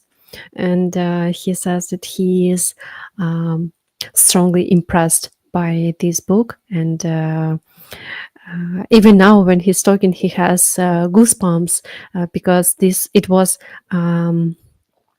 like this very distinctive person, like not distinctive, maybe fascinating person who influenced many important processes and milestones, for example, the invention of tanks or work with planes. So Serhii finished reading this book a month ago, and he's still impressed, and he likes how active Churchill was until the end of his life, not only while the time he was young. Yeah. То ви займаєтесь англійською, правильно? Так, Ви сказали, що домашнє робите. Починаю, так. Угу. І які у вас успіхи? Тобто ви ж розумієте те, що люди пишуть в чаті? Ні. Це якраз я включив авто... Да, вона мені перекладає. Я якраз зараз і писав чомусь, мене написано українською, але я дав відповідь і бачу, що щось мене все рівно переклало чомусь, я не знаю навіть, яка це мова, бо бачу долар S стоїть, хоча цієї букви немає. А з приводу англійської, я кажу, тільки почав, хоча я до цього займався, але ж я розумію, коли немає практики, це якраз і велика проблематика. І цей поштовх якраз дала крайня моя відпустка з сім'єю, коли ми поїхали за кордон. І донька з мене сміялася, вона нормально, дійсно знає англійську. У нас IELTS, по-моєму, називається це курс, да, щоб здати екзамен. IELTS, да. І вона його здала нормально. Клас. І вона, коли чула, як я розмовляю, намагаюсь розмовляти, чи знаю якісь слова, вона сміялась, я кажу, а що ти смієшся? Ти почни. Кажу, ні, я стісняюсь. Кажу, так в тому-то справа, що саме головне це не соромитись. Я розумію, що, може, я неправильно формулюю речення чи запитання, але люди мене розуміють, і це нормально. Хоча у нас там був такий випадок смішний, мені дружина його згадуємо і кажу, сміємось з цього. Я думаю, що це якраз ця історія вже буде до кінця нашого життя. Добре. I asked Serhii about he learning English because he mentioned that he's doing homeworks for English lessons. He says yes, he is learning English, but unfortunately, on the low levels because he used to learn earlier, but obviously it's not the top priority for him right now. And the main problem is that to obtain high level or to stay at the same level, you have to have some practice. And unfortunately, it's not his situation. He has a daughter who speaks English pretty good, and she passed IELTS exam. And he says that sometimes when hears him talking in English, she laughs. But Serhii says he's not ashamed of his level because the main thing is that people understand you, and it's not the problem if you make some mistakes. So, in my opinion, it's quite a good position, like this mindset. Yeah. By the way, it would be awesome if Serhii tried to speak English. I wouldn't today. force him. I would not too, but it would be a great practice. But yeah, I think we should not force him. Кажу, що було б класно, якщо б ви сьогодні намагалися розмовляти англійською, але я розумію, і ми вас не будемо напрягати і заставляти. Ну, просто, типу, як хороше середовище, щоб потренуватися. Насамперед, я, знаєте, і намагаюсь подивитися в чаті, і коли ви перекладаєте мене, я якраз, розумію, що я сказав, да, пам'ятаю, і чую, що ви кажете, і я намагаюсь все-таки скласти речення і зрозуміти, як ви це ведете. Це теж, це один, мабуть, із методів все-таки теж навчання. Я кажу, мені дуже сподобалося. Мені цікаво, бо, наприклад, ми на уроках слухаємо аудіоповідомлення, там дуже швидко і жовано, можна сказати, вони кажуть слова. У вас чітко прослуховується це, і які я слова знаю, я дійсно розумію, про що ви кажете. І це дійсно це круто. Дякую вам. Ну, це тому, що ми не англічані. Ми самі ж вчимо. Так, то ми, да, супер, я дуже радий, що це для вас вийшов корисний досвід. Скільки у вас ще часу, Серhii, є для нас? Скільки, я не знаю, поки все нормально. Ну, супер, я хочу розіграти цей прапор вже за 27 хвилин. Ось. Тому можна, зараз я людям про це нагадаю. І Ліна тоді зможе знову перекладати. Вибач, Ліна. Я, чесно кажучи, якраз до розіграшу, на момент розіграшу, тобто за півгодини, вже йшла, бо завтра робота. Ну, да. Окей, добре, тоді я буду зараз. Тобто я з вами ще на 27 хвилин. Добре. Guys, in 27 minutes we're gonna raffle the flag. If you still haven't bought the tickets for it, please do.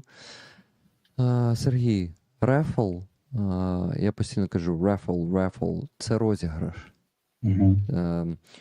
Я також, це слово не знав до самого моменту, як я почав ті розіграші. Люди постійно писали raffle, я думав, що це таке. І потім я запитав, виявилося, що це розіграш. Так, so guys, in 27 minutes, 26 now, we'll raffle the flag, and Lena's gonna leave us. And it's gonna be me, you, and Serhii. So, let's not, hesitate on buying Such tickets. a good company. And giving. Yeah, it's a great company. All of you. You rollers, you Lena, you Serhii. Кажу, що класна компанія. Ну, Ліна каже, класна компанія. Я кажу, так. І ролери, і Ліна, і Serhii. Мені сподобалось. Хоч були у нас технічні неполадки, але все одно непогано вийшло, як на мене. So, guys, please buy tickets. I will work on the spreadsheet. Give pluses to the chat. Thank you, Lena. I'm giving you back the mic. Thank you. Not this one. You have your own now. Yeah. We after why did you speak Ukrainian? Serhii said that he likes not only being here, like to speak to us, but also to listen to us speaking in English, because as far as he understands some words, it's kind of practice for him, and he definitely hears some difference in the way of speaking of me or the Rick, because we are Ukrainian speaking people, and our manner of speaking is different from what Serhii hears in the lessons. But yeah, люди в чаті кажуть, що слухання – це теж хороша практика. І радіють за вас і кажуть, що, напевно, ви точно знаєте, як англійською матюкатись. Знаєте, чомусь на слава Богу, цього не вчать. М, Слава Богу. Да, ну, коротше, ви не хочете навчитися, да? Я думаю, життя навчить. Це точно. Там у них, в принципі, одне головне слово, ви його точно знаєте. Да. Да. Так, так. Yeah, guys, I was saying the F word is the main word in swearing in English, so it's not that easy to swear in English. Mostly you just choose, like you The can, subject. you choose the subject and transform that word also a bit, like given the ing end into it and stuff like that. Anyway, also wanted to mention something. I wanted to mention that Serhii said that it is cool for him to hear first to say something in Ukrainian and then listen to us translating what he said and actually comparing those two, a Ukrainian version. Sorry, Lena, maybe you said that, but maybe I missed it. No. Yeah. So I thought that you missed it. This is why I mentioned it. So we actually help each other. Thank you. Well, mostly you helped me. I'm very grateful. I see a question from LJ Boone. Сергію, питання, яке LJ Boone ставить всім українцям. Зелений чи червоний борщ? Що ви любите більше? Фух, ви знаєте, все-таки, мабуть, це буде 50 на 50. У мене так само. Особливо, якщо це там мамин або бабусин борщ і зелений. Навіть немає розмови, це ну, десь придбати там в ресторані чи де. Звісно, це тільки домашня там дружина чи мама, це дуже круто, смачно і не можна порівняти.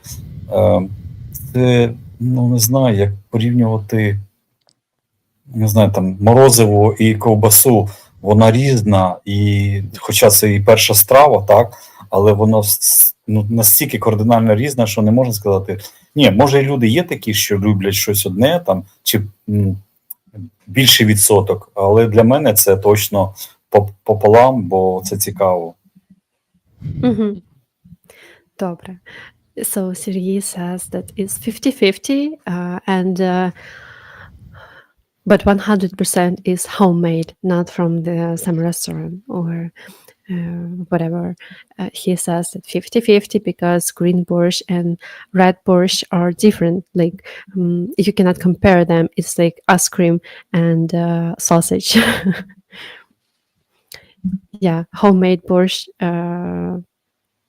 is the best for Serhii. Yeah. Both of them. А можна вам питання, бо може ви по-іншому, ну, я ж ну, так, є питання, тут навіть не питання, просто тут фраза така, і може я не зрозумів її, може ви мені підскажете, бо в мене перекладач, а ви можете перевести це по-іншому. Мені переклали, що Саліс Лус, і тут пише він, ну, як мені переклало, не в достроковій перспективі, але він точно спричинив смерть багатьом людям протягом 8 місяців. Окей, зараз знайду це повідомлення англійською. Воно... But sure caused the death. Це Селі Луз тегнула Хувс. Так. Тобто відповідає Хувсу. Все. Хувс вище писав, а мені цікаво тепер пояснити і самому розібратися. Вище Хувс писав: Майк Джонсон didn't get this way entirely with Ukraine funding. So Майк Джонсон блокував 8 місяців допомогу для України в Палаті представників.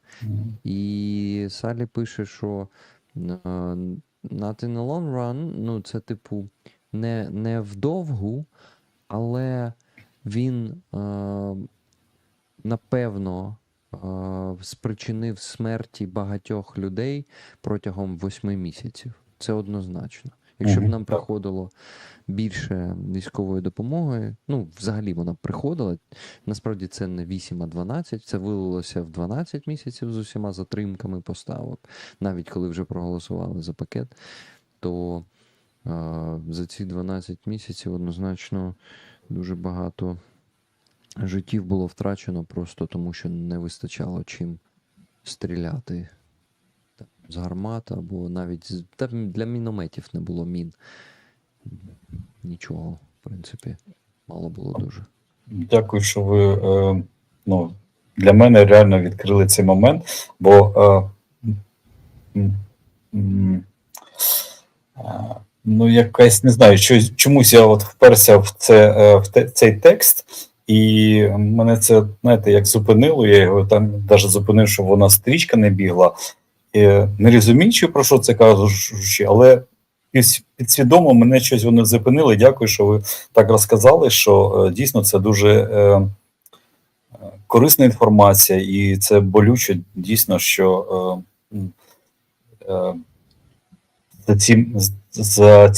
за цей час дійсно багато можуть, ну не можуть, а загинули людей. Ліно, перекладеш чи мені перекласти? Давай тут ти, будь ласка. Yeah, Serhii says that he stopped scrolling when he saw that message of Cellulose. It caught his eye, and he wanted to understand what it is about, because he subconsciously or unconsciously understood that it's important, and he wanted to figure out what it is about. And he did not realize, and he did not figure that out, and he didn't know that that was happening, that in US they were blocking the military aid for so long, and that it indeed caused a lot of death on the front line. But I would also like to add from myself that not only on the front line, because if we could strike Russian airfields, for example, those fucking ATACMS missiles, they were not given to us for the very end, and they were given time Russians more and more time. And let's see what's going to happen with the next package. I think we are going to see another shit show there. And yeah, that's basically it. Та, Сергію, багато такого насправді лайна відбувається зі штатів, які нам кажуть, ми будемо стояти стільки, скільки потрібно, але ми, по суті, будемо давати тільки вам такі крихточки допомоги, і будемо давати її там з затримками, потім ми не будемо вам давати її використовувати, ту зброю, настільки глибоко там на територію Росії, як зараз ось з цими ракетами, атакамс нам їх дали, але по російській території не можна ними бити, бо це буде ескалація. Це страшно. Да. Ось. І це все дуже, дуже прикро і дуже демотивує. Ну, в принципі, це мета Росії, бо вони працюють зі Штатами, на жаль, також до сих пір підтримують контакти. І всі ці затримки, на моє переконання, цілком по домовленості, типу, ну давайте ви не будете бити, не дасте їм ракетами бити по нашій території, і ми там, ну там залякують, звісно ж, але все-таки якісь. Ну, коротше, все це, на жаль, виглядає як, ну не виглядає, це так і є, насправді вони вже цього не приховують. Вони не хочуть, щоб Росія програла. Це, відповідно, небажання перемоги України, бо для нас перемога – це тільки програш Росії, і ніяк інакше.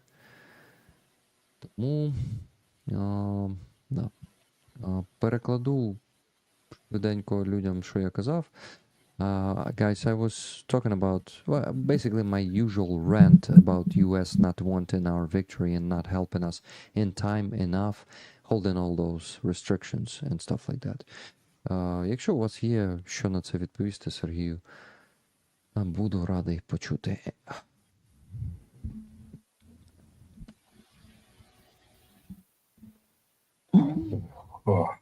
Це, знаєте, болюча тема, і не хочеться її в ефір казати,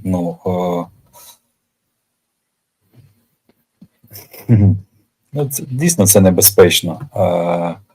Небезпечно, я не кажу про себе, небезпечно для країни, небезпечно для підрозділу, і кривити душою, сказати, що хочеться, щоб почули ті люди, не хочу. Є моменти, дійсно, ви правильно кажете, що вони не хочуть, що вони програли. Моя думка, це мінімум кордон 91-го року, це як мінімум. А там вже залежить від ситуації. Ну, більше нічого не хочу сказати, бо я кажу, це. Добре, я розумію. Я розумію. Я не військовий, і тому мені легше казати, ви військовий бригада Азов, і вам точно не треба казати зайвого. Тому я прекрасно вас розумію. І, Ліна, перекладеш, будь ласка, те, що Так. Сергій сказав. Дякую. Serhii is definitely upset about the restrictions US putting on the weapons we get, or even on weapons we don't get. But he can't express everything he would like to, because there are some restrictions for military people. But he says that his aim, and I believe the aim of his crew and all the military of Ukraine, is going back to borders of 1991, and it is not negotiable. Like, it is the aim, and they are working to get it No matter at what. any right? price. Yeah. There was a great comment from Pete Heikkinen in the chat. Rick tells Serhii that when Finland fought against Russia, we didn't get enough help either. We were on our own. Luckily, a few countries helped, and we got volunteer soldiers. Now, Pete, the only problem is Russia still occupies some of your territory. That то перекладу для вас, Сергію. Піт каже, що... Я якраз це прочитав на українській, ну перекладіть, може мені щось не так перевело. Та я думаю, що нормально переклало, бо класно сформовані речення, але я все одно перекладу. Фінляндія... Да, скажіть Сергію, що Фінляндія також боролася проти Росії. Коли Фінляндія боролася проти Росії, нам також не надавали достатньо підтримки. Ми, по суті, були одні наодинці проти Росії. І, на щастя, декілька країн допомагали, і також до нас приходили у військо волонтери. Так приблизно воно перекладало, чи ні? Так, Рік так. відповів, що Пітер взагалі-то частина Фінляндії досі окупована Росією. Да, є нюанс. Да. І ви знаєте, ну якраз оця війна, вона дуже показує той момент, коли там росіяни розказують, та ми ніколи не програвали. Така класна плюха залетіла в той час, і Фінляндія показала своєю війною професіоналізм, патріотизм своєї країни. Я вивчав снайпінг, займався ним, але от цього снайпера не пам'ятаю відомо, прізвище, але знаю його фотографію, бачив там він, вже він був поранений в око, у нього там великий результат, він там читав про його історію, як він воював на цій війні, як він там заморозив руки собі. Ну, це дійсно це легенда для снайпінгу, для снайперів взагалі. І, мабуть, з цього починається, мабуть, підготовка для снайперів самих. Це легендарний фінський воїн, і сама війна настільки, от я читав історичні моменти, потім там дивився художні фільми, це дійсно, це, знаєш, розокрашка, це воно взагалі не те, що там описують. Кажу, я дуже горжусь фінами, що вони таку заліпили оплюху такій країні, Радянському Союзу. Мені дуже приємно, що от я знаю цю історію, і я в полоні розказував, коли мене питали, що от ми велика могучая, і я їм зразу згадував про фінів, кажу, та у вас от 500 тисяч там було проти 30 тисяч, і ви б бачили цей погляд, і вони мені потім кажуть, ти хочеш, договоритися хочеш, чи що, тобто вже, я розумію, що зараз, залетить щось мені там, але от я швидко це сказав, і я ж кажу, кайфанув від цього, що я випалив їх це коробить, і вони знають, слава Богу, цю історію, що ну, їм тоді зарядили нормально. І кажу, от, получаєш на це задоволення, і ну, дуже приємно, що є така історія у фінів, і я думаю, вони теж гордяться цим. Це дуже круто. Мгм. Чисто уточнити, ім'я не Сімо Геуга? Да, щось таке там, така назва, чесно, була, ну, не для нас. Блін. Ну, добре, тоді без імені перекладу.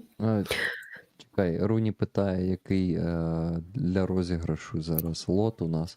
Raffle item is this amazing flag of the tank battalion of 22nd Separate Mechanized Brigade, and I'm gonna actually launch the video right now. Just give me a second. Loop. Yeah, let's go.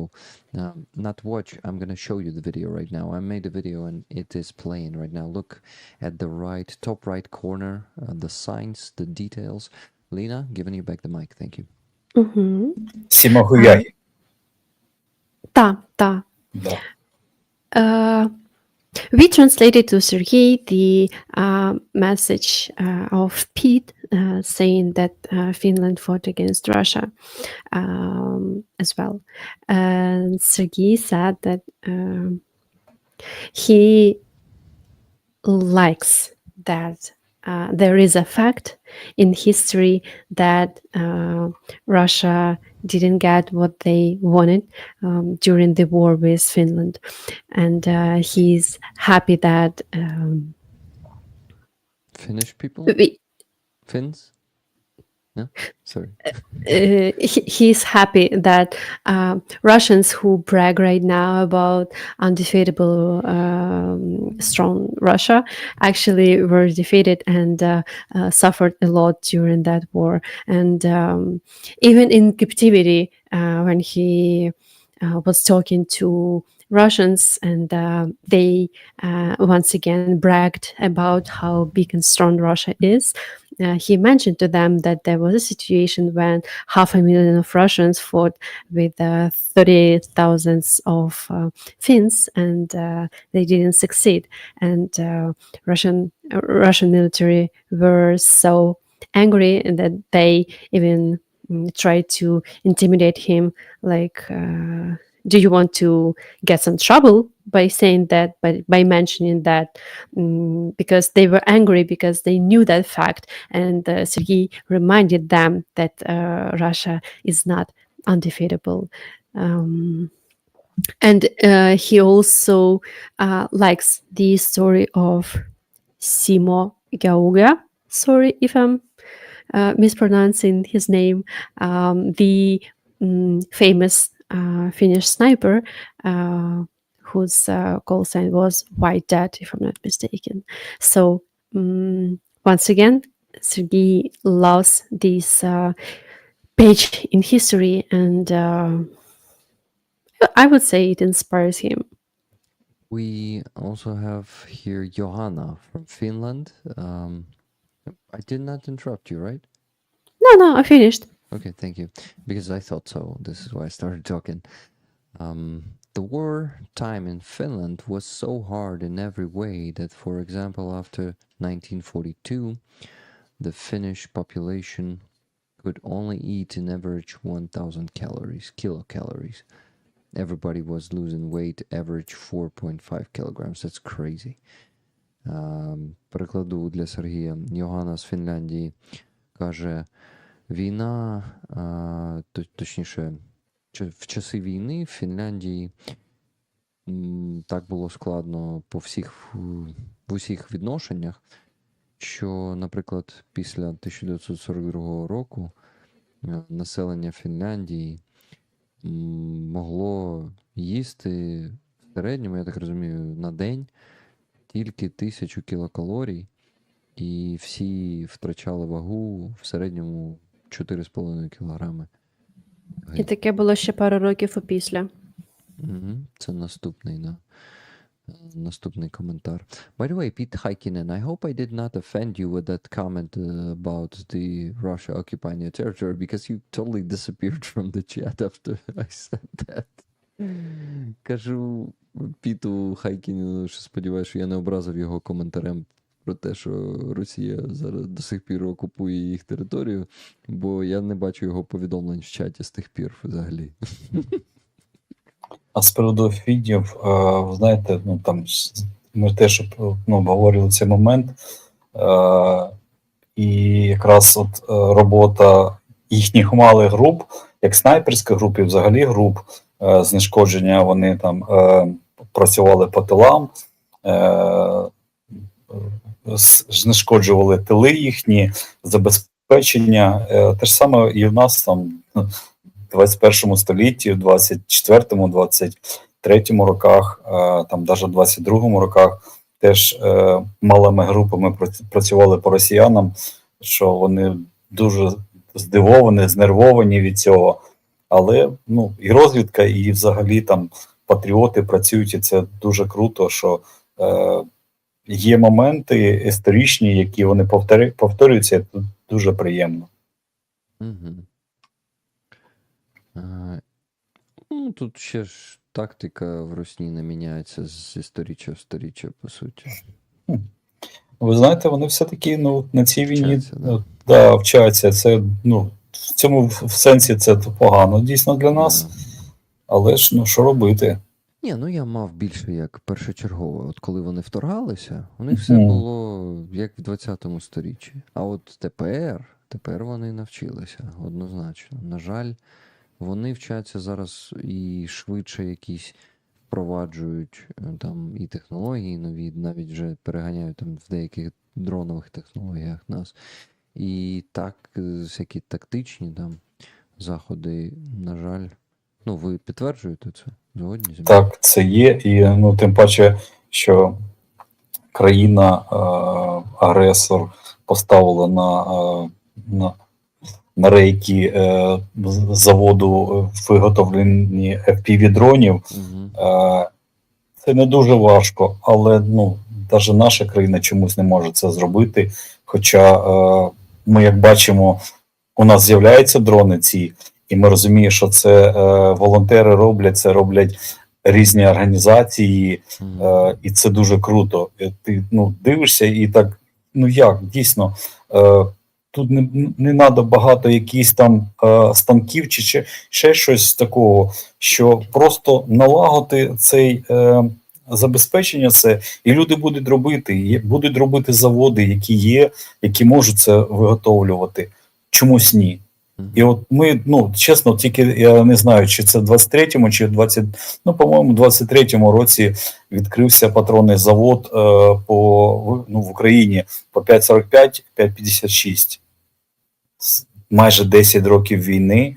У нас Луганський завод давно вже не на нашій території, і ми купляли патрони, хоча могли побудувати цей завод і вже забезпечувати свою країну. Ні, через стільки 10 років. Ліна, пропоную тобі перекласти першу частину, якщо ти її пам'ятаєш. Потім я перекладу свій текст. Потім хтось з нас перекладе останню частину.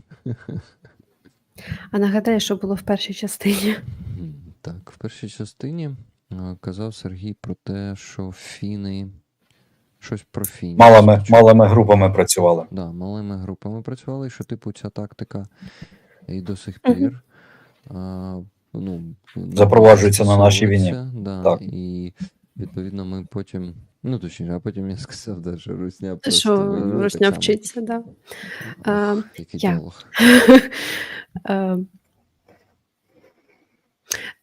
Continuing talking about the war Finland was involved in, Serhii mentioned that the big advantage of things back then is that they worked in small groups, and they were successful working in small groups and being almost invisible. And this is the tactics we also are using nowadays, fighting the same enemy after 80 years. Yeah, we took these tactics and it works, but Russians are also learning. Yeah.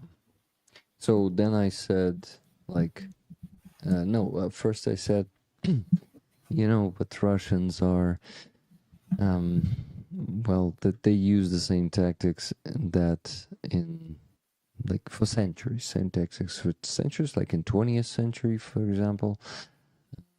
And then Serhii said, they learn a lot in this war, unfortunately. But I say, but in 2022, the full-scale invasion happened by the same tactics. He kind of agreed with that. And then I said, but yes, they now learned already during this war. They learned a lot. Unfortunately, they are now even outpacing us in technology, in some tactics, and that system of theirs, which they call the Ruk, when they have a very small time between the reconnaissance when they find the target and the time to strike the target, like from finding the target to strike the target, is very short. They really developed a good working system to do it with their air reconnaissance. Well, basically drones, those Zala, Supercam, Orlan, and then striking with either missiles or ballistic missiles like Iskander, or with glide bombs. Unfortunately, that system is very effective, and you cannot do much with it. Well, we started destroying their drones, which is Sky Rusoris and Nebesny Rusoris, or Dronopad, the Poverny Живым version of that. It helps, but unfortunately, there's always going to be probably one or two drones that will still be flying, and still Russians can drop the glide bombs even without those drones. They drop those glide bombs just by coordinates too, so it's not guarantee. So to interrupt that system, it is all very additional from me, guys. I apologize. Serhii did not say that, but I just want to finish my thought. We need to destroy the planes that are dropping those bombs. This is the most important thing, and for that, we either need to build our own missiles real fast and our supersonic drones, реактивні, гіперзвукові, да? Yeah, but with drones, it's harder than with missiles. Anyway, that's what Serhii said. After that, unfortunately, our government is not very successful in building weapons and in building the plants, comparing to Russians. For 10 years of this war, since 2014, our ammunition патронный завод. I think ammunition factory, but to provide the 5.56 caliber. Який другий був калібр? 5.45, 5.56. And Ну, це 5.45. 5.45, це, можна сказати, радянський калібр, а 5.56 це натовський калібр. 5.45 the Soviet caliber, and 5.56 is the NATO caliber. Both those calibers, Ukraine, in 10 years of this war, we did not build a factory. We did not start producing them. The factory we had in Luhansk stayed in unoccupied territories. And unfortunately, if we have any truce with the Russians, any ceasefire, I must state that probably it's going to be the same shit. Я кажу, що, скоріш за все, якщо у нас буде знову якесь перемир'я, то це погано вплине на нас, і ми знов не будемо виготовляти зброю, пересеруться у нас в державі, як завжди, політики, і, коротше, ну, от є такий страх. Що думаєте з цього приводу? А саме небезпечно, що ми дамо можливість ворогу накопичитись, навчити молодь, і ну, це дуже небезпечно. Я спілкувався сьогодні з пацанами, вони мені розказували, що скинуть мені посилання на російський фільм про Маріуполь. Якщо не помиляюсь, Маріуполь 2022, по-моєму, він називався. Це 4 серії. І ну, я ролик подивився, і я бачу, що там роблять всю мотивацію, щоб молодь реагувала на це. Ну, не тільки молодь, взагалі суспільство реагувало і допомагало, чи взагалі йшло у військо. І я кажу, що це вже є історія, ми її пам'ятаємо. З 95-го року, як почалася перша чеченська, був перерва, вони там її хотів так програли, можна сказати, я хотів би по-іншому сказати. І потім вони все-таки на другу чеченську просто задавили, купили, і те, що захотіли, вони зробили. Це якраз і погано як для чеченців самих, так і для нас може бути погано. Ми дамо можливість підготуватися більше. Вони зрозуміють, що як вже не треба робити помилок, як з першою заходом вони це робили. І це для нас може бути фатальним, так я скажу. No. Хоча і так зараз фатально, тому що сама країна повернула вектор на те, що мобілізацію зробити шутливою чи дратливою, щоб менше людей йшло туди, бо сама держава повинна була зробити таким чином, повернути інформаційне поле, щоб люди намагалися йти туди. Чому і було добровольців. І як завжди, в кожній країні історія показує, читав я раніше, що 3-7%, максимум 15 тих активістів-добровольців. Все решту це просто пласт, який у нас просто була історія в 1919 році, що ми відмежувалися, хтось казав, що домовимося, хтось там поділився, білі добровольці, і якраз це і була наша проблемою, то, що ми чомусь зневажили ворога, думали, що там яким чином ми там чи домовимося, чи переможемо, і цього не сталося. Це те ж саме зараз трапляється, що ходили, зараз не ходять, бо вже отримали пілюлей, раніше ходили з футболками ухилянт, там на машинах вішали.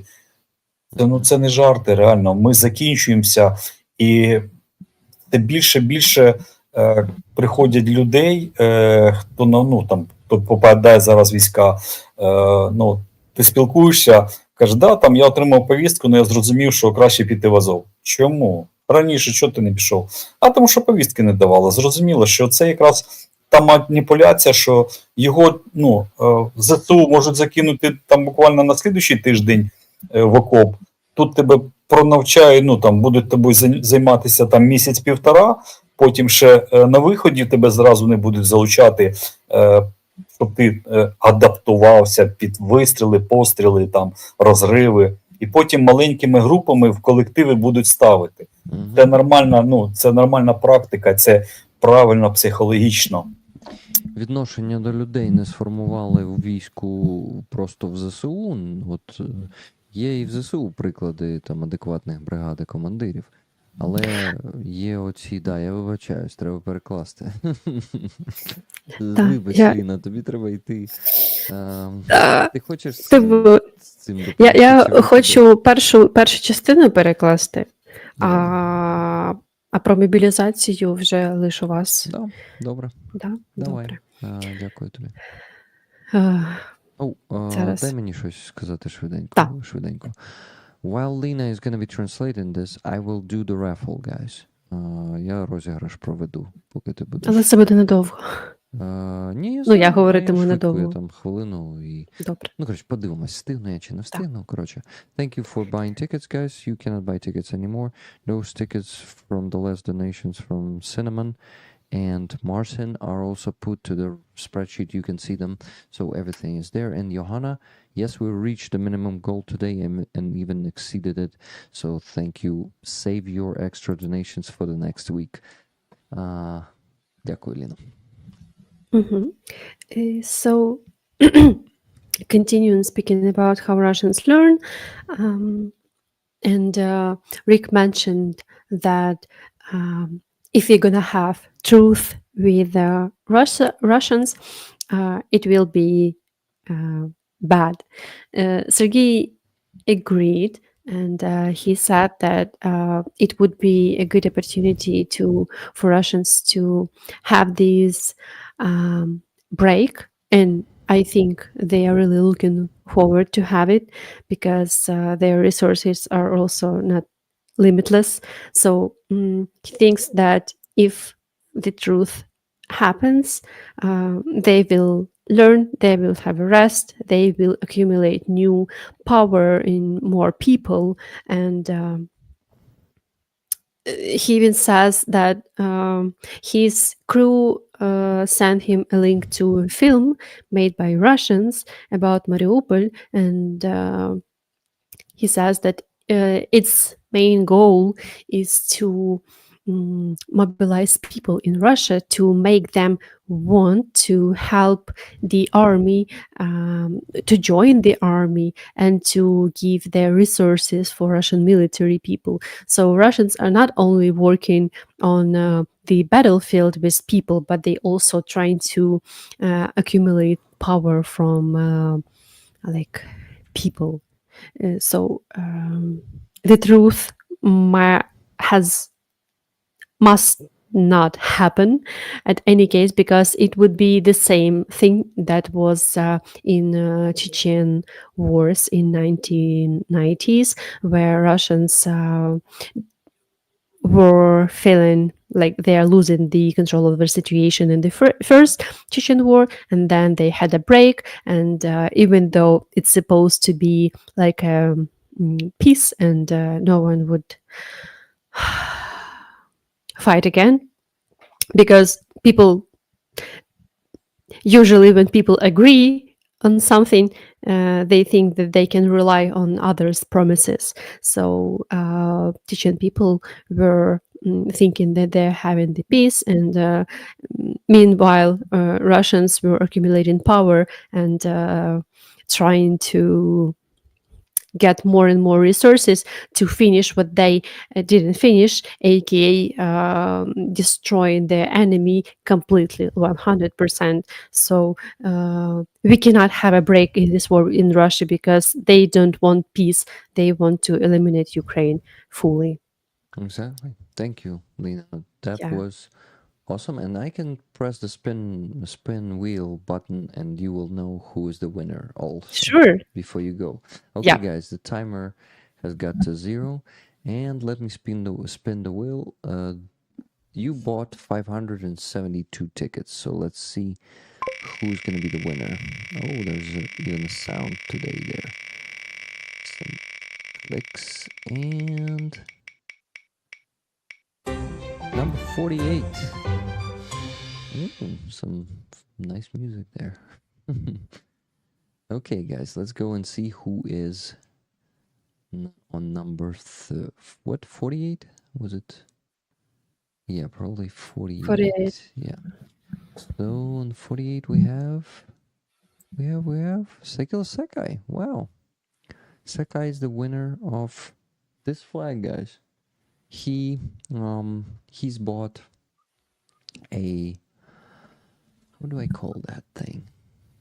No, not a ticket. He won a Kursk sign on the what? You know, on what? Auction. Yes. I'm getting tired, sorry. And I've given him tickets. I asked him a few times if he wants to share the tickets, but he ignored me. That means he wanted those tickets. So, congrats, Sekai. And congratulations. Yes. Okay, so Lena, you gotta go. Yeah, I'm I- gonna go. I wish you sweet dreams. I thank you for all the help today on both streams. My pleasure as always. That's tons of work. Oh, how much do you still need to close your jar? Thanks to Roller's donations, my jar reached its goal. Nice. Because it wasn't like a lot, because many people from Ukraine have already donated. So we reached the goal and collected even more money than I expected. It is like a pleasant surprise, and I know that my friend will be glad to see this donation in the morning. But if anyone wants to give some additional money to 501st Marine Battalion, where my Crimean Tatar friend serves, you are welcome, because I will make the donation in the morning. I will break my jar on Monobank, and I will transfer money from PayPal. Awesome. Yeah, and before I go, I want to remind people, because I see there are some new rollers joined the stream, that there is a petition to sign to call German Bundestag to recognize Crimean Tatar deportation of 1944 as genocide. So you can do it even if you are not a EU citizen. You can do it with any citizenship you can imagine. So please, if you are indifferent and want to support survivors and children and grandchildren of survivors of this genocide made by Soviet Union against indigenous people of Ukraine, please do. It will mean a world to us. Mac Pigeon says, "Yes, please. Where's the link?" It's I think some of moderators have has the had, link. Yeah. yeah, because I saw the link like here in the chat. So if all the moderators are here from the beginning, from the stream, they should have the link. Yeah, I think Nikki's still here. Okay. Okay. Yeah. Yeah, and Lorene is still here. Thank you, guys. And Keith Kane, thank you for your work. You are amazing. And Lena, Yeah. maybe also final words for Serhii from you Yeah. in Ukrainian.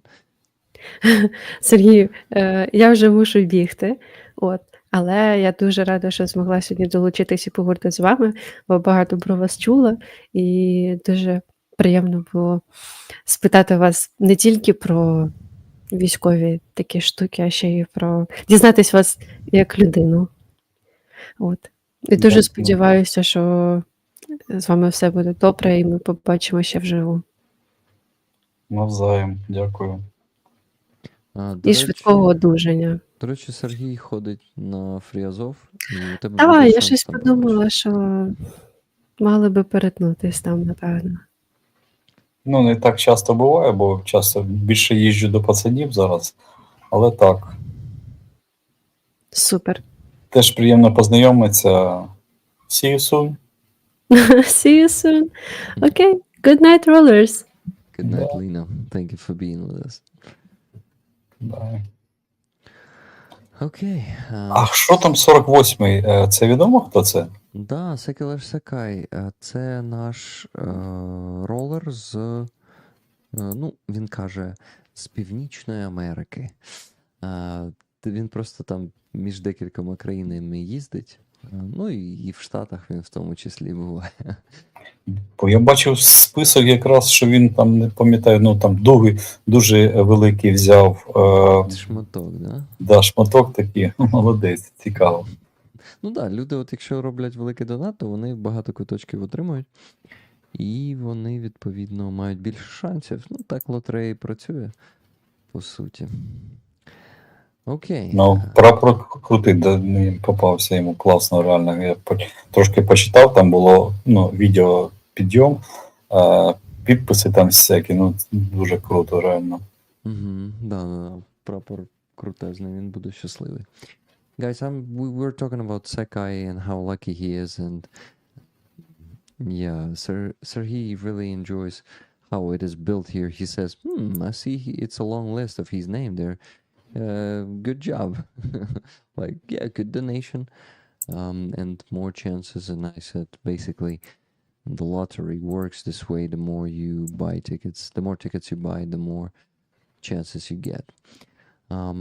Okay, what do we gotta do? Сергій, як у нас зазвичай тут це влаштовано? Коли ми досягли мети, я прямо на стрімі доначу, починаю донатити. Процедура доволі така скучна. І що? І я зазвичай це роблю вже, коли гості такі, треба йти спати. Ось, якщо є бажання, ви можете залишитися зі мною. Але, таке, мені треба на цьому концентруватися. Я просто за прозорість, і я роблю це все тут, і щоб люди могли бачити, куди йдуть гроші, як оновлюються прогрес-бари, всі ці монобанківські. Бо, як ви можете бачити, все, прям монобанк дає можливість банки поставити прогрес-бар, і можна прям бачити, коли донатиш, то прямо оновлюється він в реальному часі. І можна бачити, як ми закриваємо збори. Ви ж бачите, да, стрім на іншому девайсі, там де чат. Бачите, як це все виглядає. Да, він трошки з запізненням таким, але так, видно. Да, і оце, коротше, все так виглядає, так я побудував, бо для мене дуже важлива прозорість, і я там людям розказую, наприклад, ще скільки я заробляю на цьому каналі, також для мене це важливо. Ось. Да, відкритість і прозорість це якраз і успішний бізнес. Да, і довіра базується. Довіра сам, да. Тому.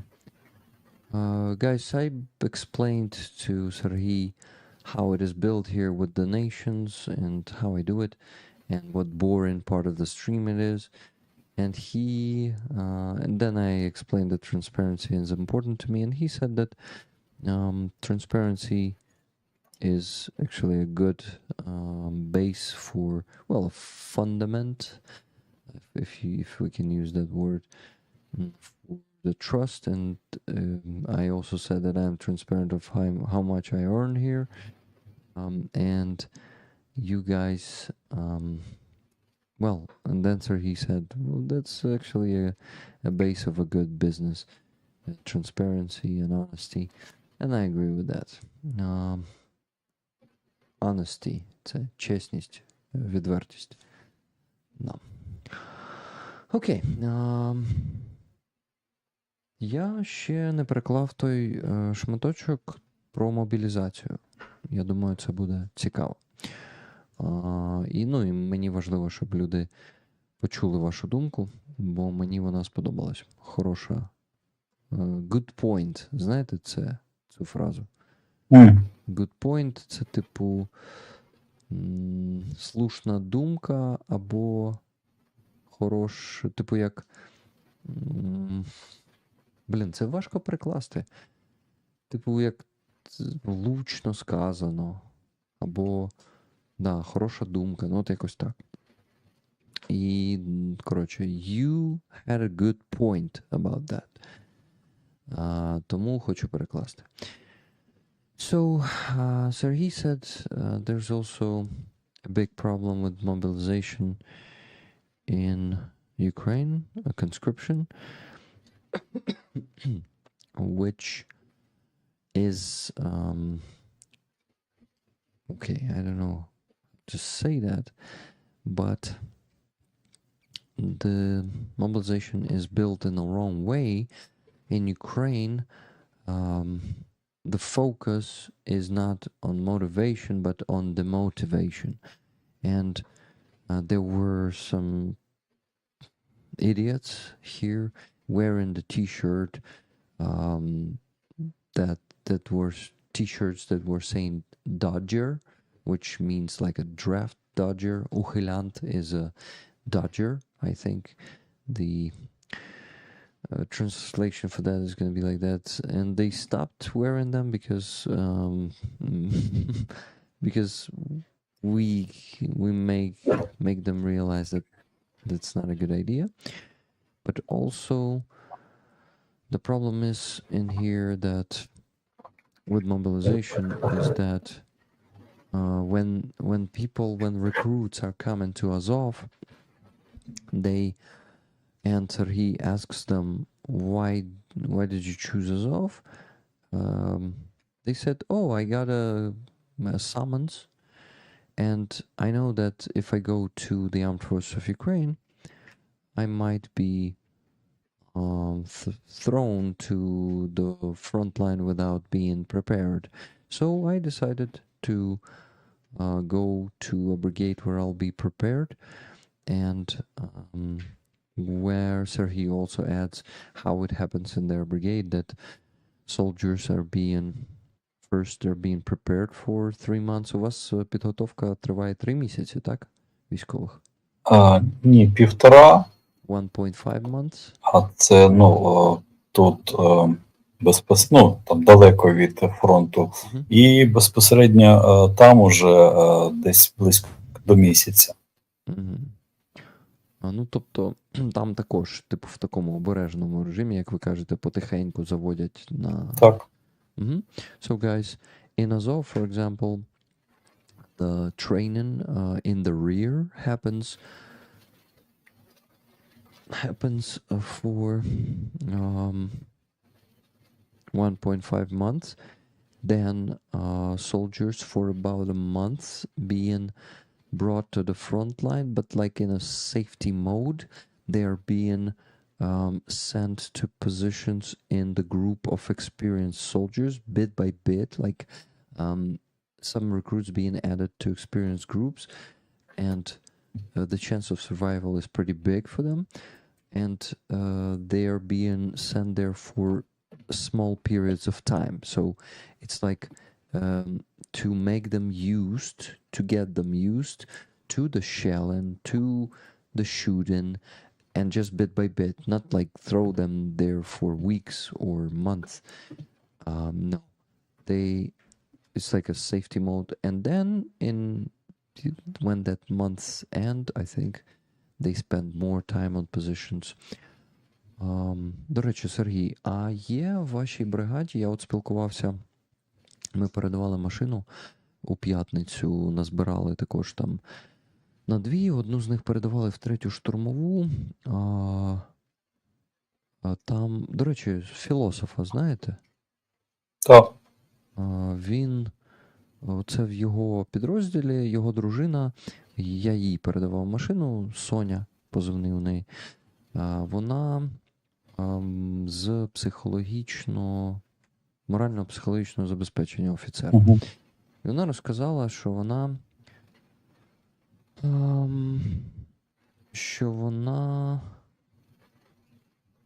зараз, вибачаюсь, мене чат відволікає, треба сконцентруватись, що коли виходять з позиції, якщо там довго проводять час, ну не те, що довго, взагалі, після того, як побули військові на позиції, їм дають час певний на те, щоб відволіктися, розслабитися, типу відпочити. Як у вас в Азові? Так само, так. Так само, да? А скільки, наприклад, якщо, яка от середній час перебування на позиціях піхотинців, наприклад? Знаєте, тут, мабуть, там від 2-3 діб, а буває по тижню, в залежності, яка періодичність, там, активність цієї позиції. Якщо вона там не турбуюча, якщо там можна знаходитись тиждень, буває, люди тиждень знаходяться. І це, там, я кажу, це лінія, яка не обстрілюється, ти просто ведеш спостереження, і там спостерігаєш, щоб там ворог не підійшов, там, що він десь не переміщався, і буває таке. бувають моменти, що даже, ну, були такі, що там майже 1,5 тижні не можна було поміняти, бо ворог навпаки не давав ні вночі, ні вдень моменту поміняти, бо там і міняєш часи вже, ну, поміняти людей, ротацію зробити, але ворог зосередився і постійно намагається влучити, знешкодити там чи піхоту, чи бронетехніку, яка заїжджає, їх міняє. Бувають такі моменти. Я знаю, що там наші попадали таке, ну, більш-менш оточення, і там, ну, скидували воду з дронів. Але це, ну, такі короткі, ну, моменти були, що потім просто заводили чи розвідку, чи піхоту, посилення, і там розбивали оточення це, і далі тримали позиції. Окей, я зараз це перекладу, а потім запитаю вас, а скільки дається відпочинку тоді, ну, в різні періоди зараз. So I asked Serhii for how long infantry men are usually on positions. And he said that it can differ because positions are different. Some of them are super active and some of them are not. And if position is not very troubling, like enemy is not sending attacks or drones or constantly shelling it, then you can actually spend a week there even, because it's like a lighter, and then on some of positions. Greg is on. Thank you for the show, Rick. Bye, Johnny. Thank you for being here. So I wanted to say that, yeah, I continue with that. So Serhii says that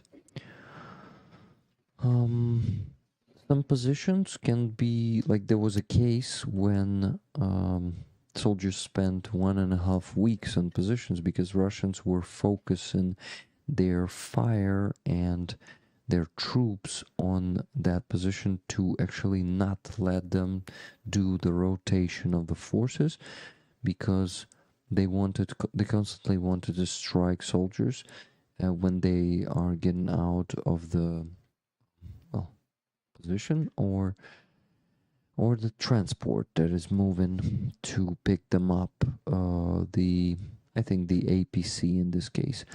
There were also situations when soldiers were, okay, let me think. When soldiers were in a small encirclement, and they had to bring them water by drones or some food also by drones, and that led in the end to some additional forces being sent there, meaning from Azov, like reconnaissance squad or more infantrymen to break the encirclement, and successfully Russians who encircled were eliminated then, and the encirclement was broken. That's how it ended. And next, I wanted to ask Serhii a question: for how long soldiers rest after those different periods of time? So I'm gonna on position. So I'm gonna ask him this in Ukrainian right now.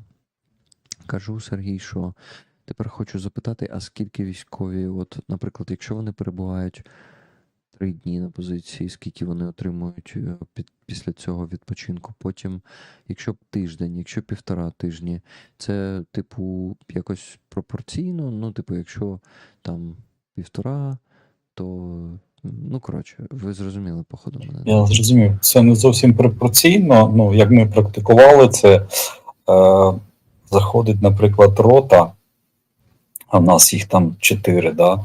І одна рота стоїть на позиціях, міняється між собою. Там є передові позиції, є друга лінія і є резерв.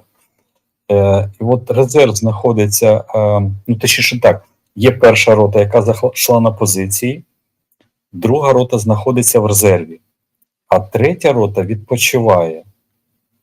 І от потім помінялася, перша рота уходить відпочивати, друга рота заходить, та, що була в резерві, на позиції, а та, що відпочивала, заходить на резерв. Якщо 4 роти, ще краще, ще більше відпочивають. Але це все залежить від площаді самого ротного опорного пункту чи батальйону самого, яка продовження цієї лінії. Бо, наприклад, в лісі це щільно потрібно стояти, бо дуже мало видно, і плотність позиції вона висока. В посадках, в населених пунктах інша дистанція, тобто там можна розтягнутися. І від цього залежить, скільки можна тримати особового складу. Тобто все залежить від як від рельєфу місцевості, так і від позиції, активності цієї позиції. Часто вона працює, часто і штурмують, ротації робить, там міняти людей, доповнювати їх, там підкидувати розвідників, щоб моральний стан підтримати їх. Це дуже ефективно, коли розвідники заходять, вони піхоти мотивують. І вона вже, знаєте, більш-менш стає. Коли до тебе підходить підкріплення, це взагалі завжди бадьорить людей. Тобто вони не відчувають себе кинутими. Це дуже круто.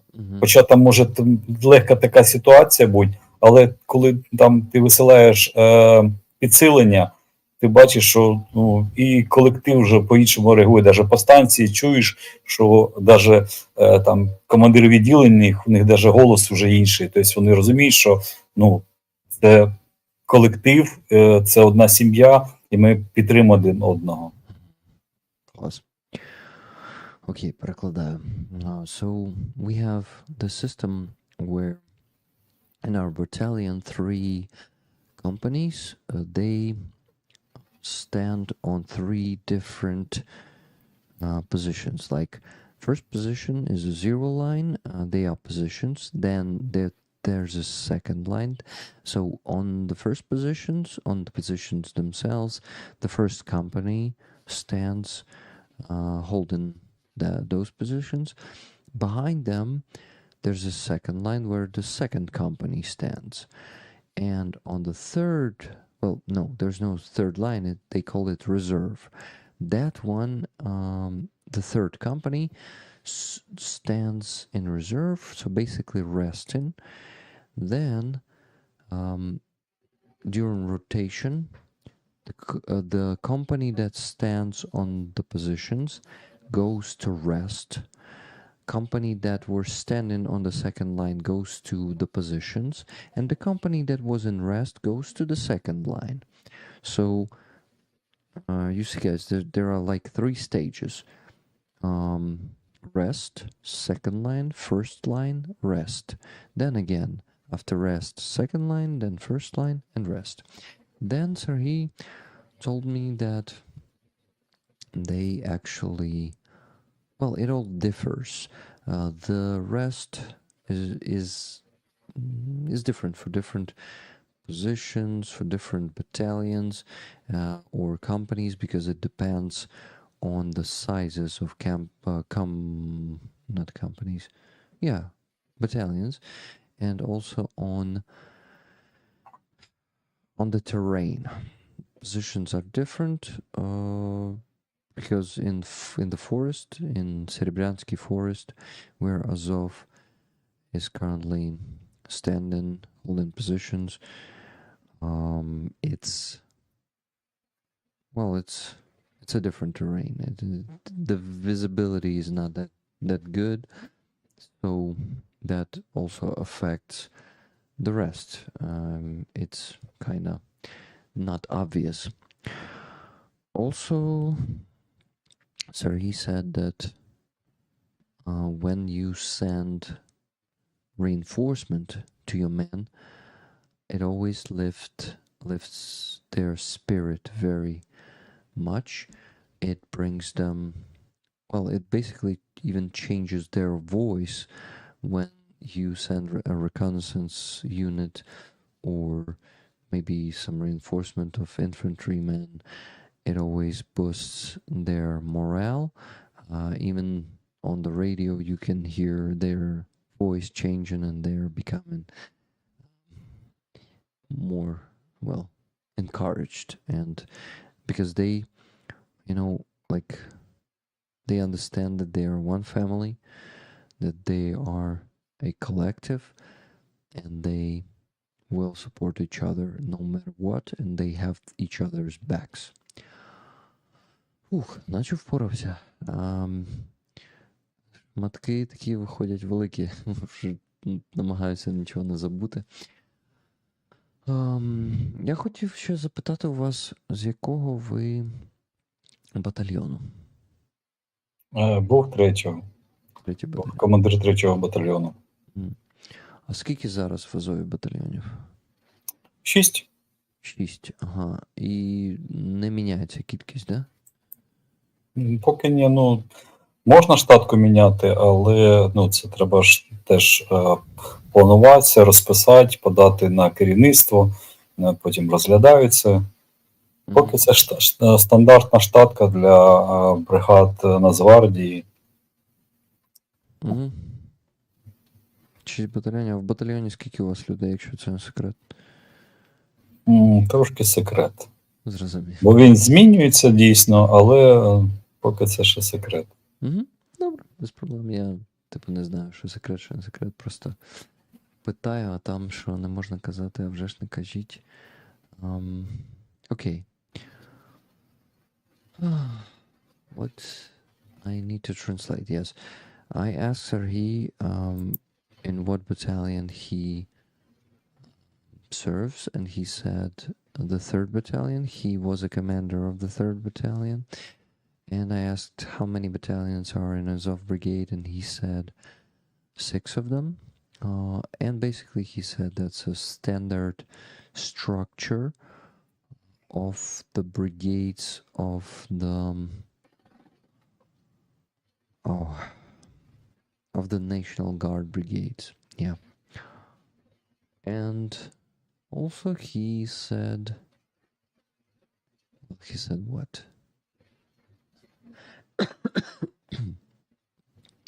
I asked him, is it a secret how many people you have in one battalion? And he said, yeah, it's kind of a secret. So yeah, and he did not tell me that. And then I said, no problem if you don't. If you should not say something, of course, don't say that.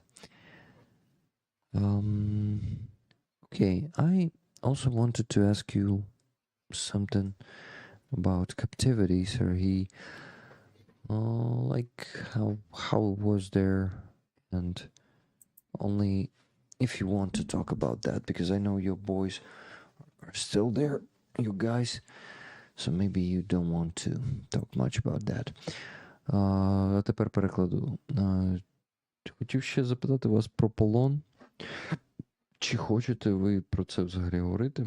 І я знаю, розумію, що ваші хлопці там лишаються ще, і це також може їх. Як це? Наслідки, да, можуть бути якісь. Можна поговорити про полон, але я бачу, що тут під Пекінін задав питання цікаве. Які методи використовуються для того, щоб на передовій був гарний настрій? Питання дійсно дуже цікаве. Воно мало розглядається взагалі в бригадах чи військах. Але я знаю по своєму досвіду, що це ефективно, коли ти розумієш, що ти не кинутий, що тобі допоможуть, що там буде підсилення, там спрацює артилерія, там під'їдуть танки, спрацюють FPV-шки, спостереження.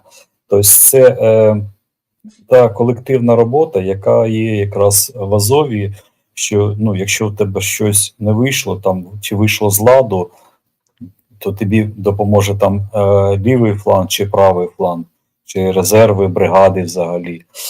І ну, в цьому моменті якраз це дуже круто. І знаєте, як завжди буває, що там піхота, як це культурно сказати, Можна отримує. не культурно. Да, піхота обсикається, но стоїть. Тобто, ну, їй нема куди діватися, її обстрілюють, але толком не допомагають, але ну, вона стоїть до останнього, чи там поки не виведуть. А коли вона бачить, що їй допомагає там їхня ж артилерія, там, ще раз повторюю, там танки, ну, загалом совокупність є допомога, і піхотинець себе не відчуває якраз кинутим. Це дуже класно. Коли там не тільки там взводник знаходиться на позиції, але ротний обходить позиції, він знає їх, знає напрямки, знає там, перевірить, може там особовий склад. Якщо це ну, спокійна ситуація, там яка відстань до ворога, карточку вогню, наприклад, чи ще щось. Коли там комбат може зайти, тим, чи хтось з управління штабу, там начальник штабу, котрий теж проходить. Я коли робив це, там я там, чи ну там ми по черзі ходили з начальником штабу, то от реально пацани були в шоці від того, що там комбат чи там начальник штабу прийшов на позиції, а це люди, які перевелися з інших ну, ще взагалі не то, що з Азову, а взагалі там ЗСУ чи з Нацгвардії, вони в шоці були, що невже там, ну там комбат може йти. Та нас комбриг ходив, нас начальник бригади ходив по позиціям. Вони коли бачили, вони були в шоці просто від цього, що ну як це так, ну це нормально. Да, це в якихось моментах небезпечно, вибиралися такі моменти, що це немає ротації, немає руху якогось такого, що міг би насторожити ворога, і він би мог би активізуватися там артилерією чи там спостереженням, прибільшити спостереження.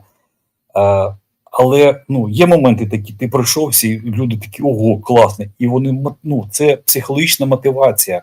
Вони розуміють, що вони не одні, це дуже круто.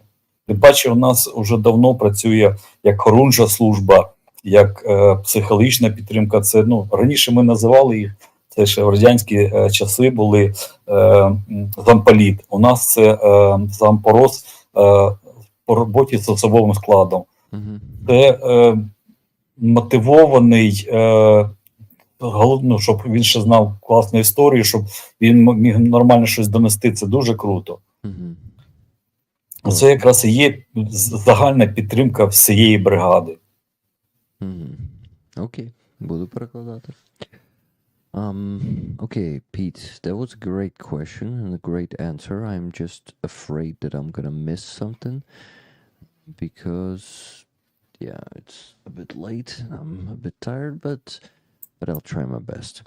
So, Serhii says that a very important mood increaser, let's call it that way, in their brigade is that soldiers they know that they will be supported. They always know that. It's not like the infantrymen will be pissing themselves. They're standing in positions under the shelling, but they won't leave and will stand there until the very end, or until they're going to be rotated. By the end, it's like until death. No, their infantry know that tanks will come for help and start shooting the enemy, that FPV drones will fly and make their life easier by destroying the fire points of Russians that are that are currently making them trouble. They know that the right flank unit will support them. They know that left flank unit will support them. They know that reinforcement will come to support them, and that's I think one of the best moral boosters there. And also Serhii said that not only the platoon commander is on positions, but also a company commander visits positions. And sometimes a battalion commander visits positions. When he was a battalion commander, together with his chief of staff of the battalion, he was going on positions. He was, actually surprising a lot of soldiers.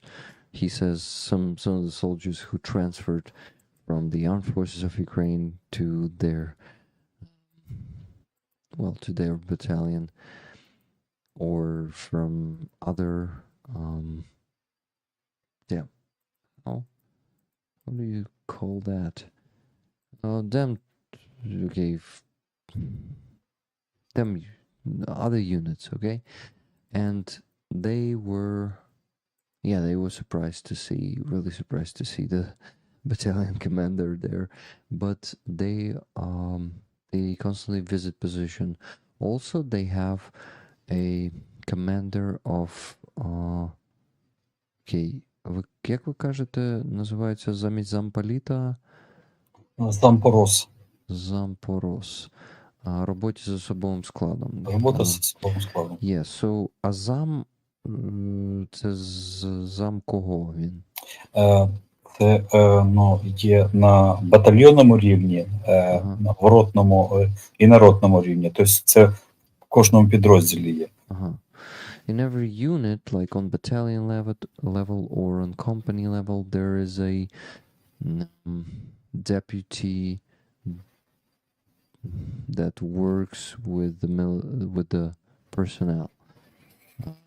So basically, military personnel deputy, the one that works with people to provide them with the psychological assistant, with the moral assistant. That's what they do.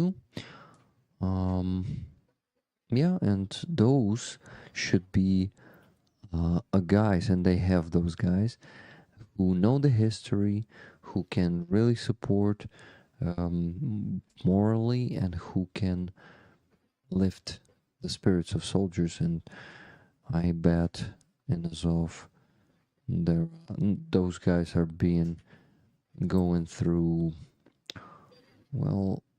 very good interviews. So those people are very important, in my opinion, and I think Serhii will agree with me. Кажу, що, мабуть, інтерв'ю проходять такі доволі строгі, непогані ці зам-рос, бо, ви кажете, що вони мають знати історію, бути такими, типу, толковими, і я впевнений, що у вас вони такі і є. Так? Так, мотивовані, це так. Дуже. Окей. Що ми ще бачимо? Ельфійський лучник, це ви відповідали, да, комусь? Ага. Elven Archer, ага. А що казав? The warriors and brothers in arms, exactly. Воїни та брати по зброї. Що ви питали з приводу полону, я не зовсім пам'ятаю. Я просто хотів, може, щоб ви поділилися своїм досвідом, чи примінялися, чи застосовувалися до вас тортури або знущання, і взагалі як росіяни поводились. Я чув це в різних інтерв'ю, але не чув вашу історію. І якщо ви хочете про це говорити і цим ділитися, звісно. Я можу сказати, що мені пощастило, там оплюхи залітали, але порівнянню, які приходили пацани, то це просто, не знаю, реально це просто були оплюхи. тих, кого я бачив і там чи чув на відстані там близько 100 метрів, але ночі звуки дуже сильно розповсюджуються, то це жахіття було дійсно такі не з приємних. І тут знаєте, що саме цікаво, що не можна поділити на росіян чи українців, які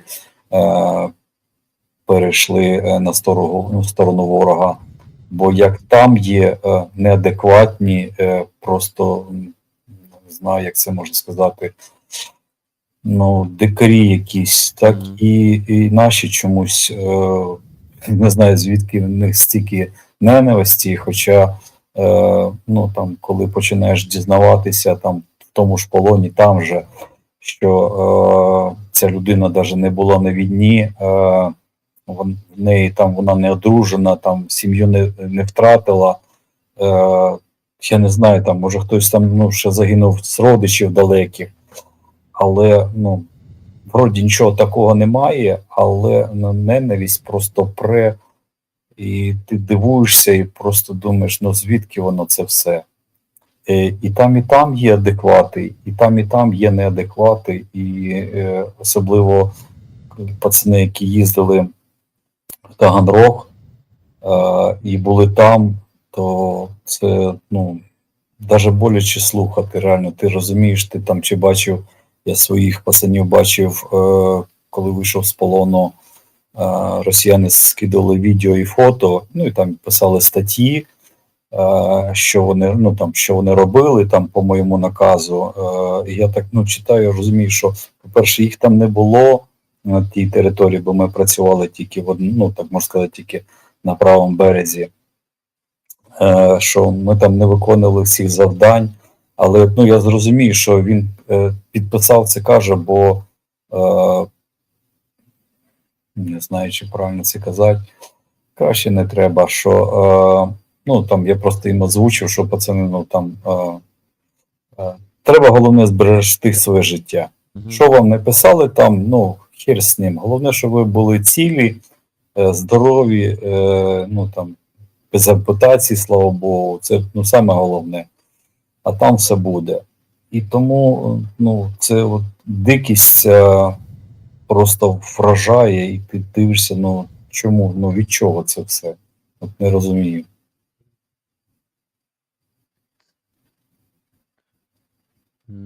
Окей. Хоча були такі історії, чесно, от я був дуже здивований, коли там, не перший, мабуть, допит нас водили, там другий, третій, коли вже, ті, хто палили, там вже видно було, що вони там чуть ли там не листя сушать, а це ж ще була весна, сушать листя, там повидривали, там намагаються там палити просто це листя, там курити я маю на увазі. І тут нас ведуть на допит, веде один військовий, молодий, десь до 25 років. І ми дійшли там до одного місця, до клуба, і з нашого ряду, там з мого підрозділу, попросив пацан сигарету. І він просто дає всю пачку. І я не палю, але я розумію, наскільки це пацанам, наскільки це скарб такий. І я просто був здивований. Я розумію, він одягнутий, вони одягалися по-різному. ДНРівці і росіяни, в них була різна форма. І я бачу, це ДНРівці, йому там до 25 років. І я був в шоці від того, що він всю пачку віддав. Да, це була Астра, та саме дешевша сигарети, які є там, мабуть, взагалі в світі. Але для нас, для тих, хто палить, вони були просто неймовірно, що там раді цьому, просто кайфували, там тягнули цю сигарету по одній штуці. Я був дуже здивований. І також були і росіяни, попадалися теж адекватними, там не лупили, чи там чимось пригощали.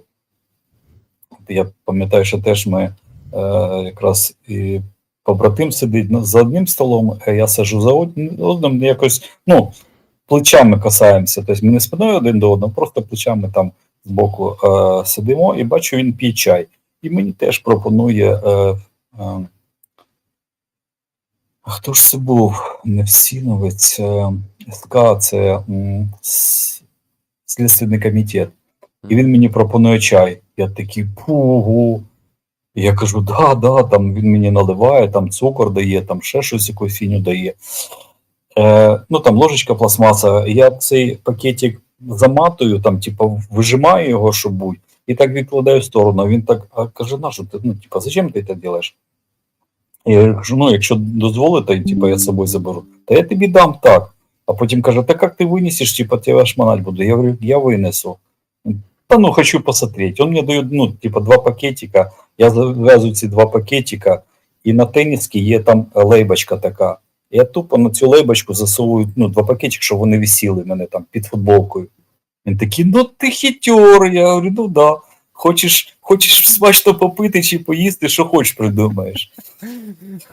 Так що От такі різні це моменти мені бували. розказали багато, я точно Все, загублю. зупиняюсь. Але дуже цікаво.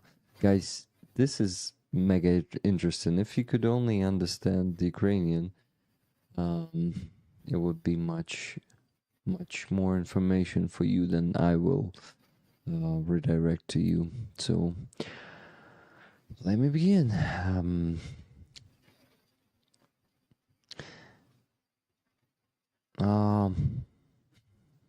Sorry, I've been distracted by the chat now. Let me begin. З чого взагалі ми починали? З того, що вам пощастило, да? Угу. So Serhii... Що, аплюхи були, не небагато. Да, я от думаю, як аплюхи перекласти англійською. Да, це важко, не знаю. Це важке слово, да. Okay, guys. So Serhii got lucky. He did not... yeah, it's gonna be a story about captivity, guys. Serhii in captivity.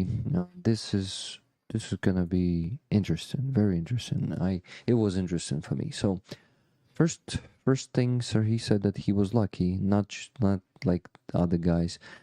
He only got some kind of a like easy hits. Like when we say apliucha, this is something like when you do this, like. Yeah, something like that. Like an easy hit with your palm or something like that. That's what we call a pleuchi. Not when you have the metal ring on it.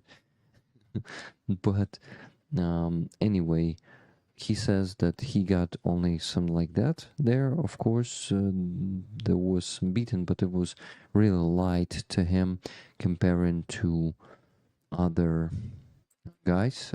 He heard crazy scream. He heard crazy stories of tortures, and during the night especially they had, well, from the other rooms where those tortures were happening, the sounds were really terrifying and scary, and the guys that were coming back from there, they looked terrible, and he was really shocked to see what happened to them. He also said that he do not understand where all this savageness, where all this hatred comes from, why they are so, well, so evil and so ruthless, and so kind of, yeah, savage to the prisoners of war, to Ukrainians, and they some of the guys of other captives were sent to Taganrog in Russia, which is, well, they have basically, I think, a torture prison. Like most of the prisons in Russia are torture prisons, but not all of them. But those like special prisons when they have some sexual torture too, and they, well, that's an addition from me. But anyway, guys from Taganrog. Serhii didn't even tell the stories because they are too terrible. And I can imagine, because I've been watching the interviews of Alexei Anulia, and I heard some stories about him. Я тут зробив ліричний відступ, я ще не все переклав, але Олексія Ануля в якийсь момент, ви знаєте, про нього чули? Ні. Він в Чернігові, його на початку повномасштабки взяли в полон. Так, да, це я згадав. Да, і він розказував. Кікбоксер, по-моєму, він. Да, на каналі Золкіна він розказував. Ого, да. Про ті тортури, ті знущання, які росіяни влаштовували і через що йому довелося пройти. Він, ну да, я кажу, що я уявляю, через що там хлопці в Таганрозі проходили, бо я чув історії Олексія Нулі. І я можу собі уявити. Окей, продовжую перекладати. But Serhii also shared, well, first, there are two categories of those tortures. First, they are Russians, and second category is those traitors of Ukraine from so-called DPR and LPR. They are, well, basically betrayed our country and went, like, they are standing on the side, and from where that savageness comes, it's hard to understand, or basically impossible. Why they are so, why such hatred, for what? But I think I know the answer. Unfortunately, Russian propaganda is a powerful tool, and it made them this way. So next question is, no, not question, next story is about not all the Russians are like that. Some of them can really, well, really, not can really, they surprised Serhii, because there was, for example, there were no cigarettes, of course, for prisoners, and Serhii is not smoking, but the guys who were smoking, they were even drying leaves that they found in the yard, and they were trying to smoke them to have at least some smoke. And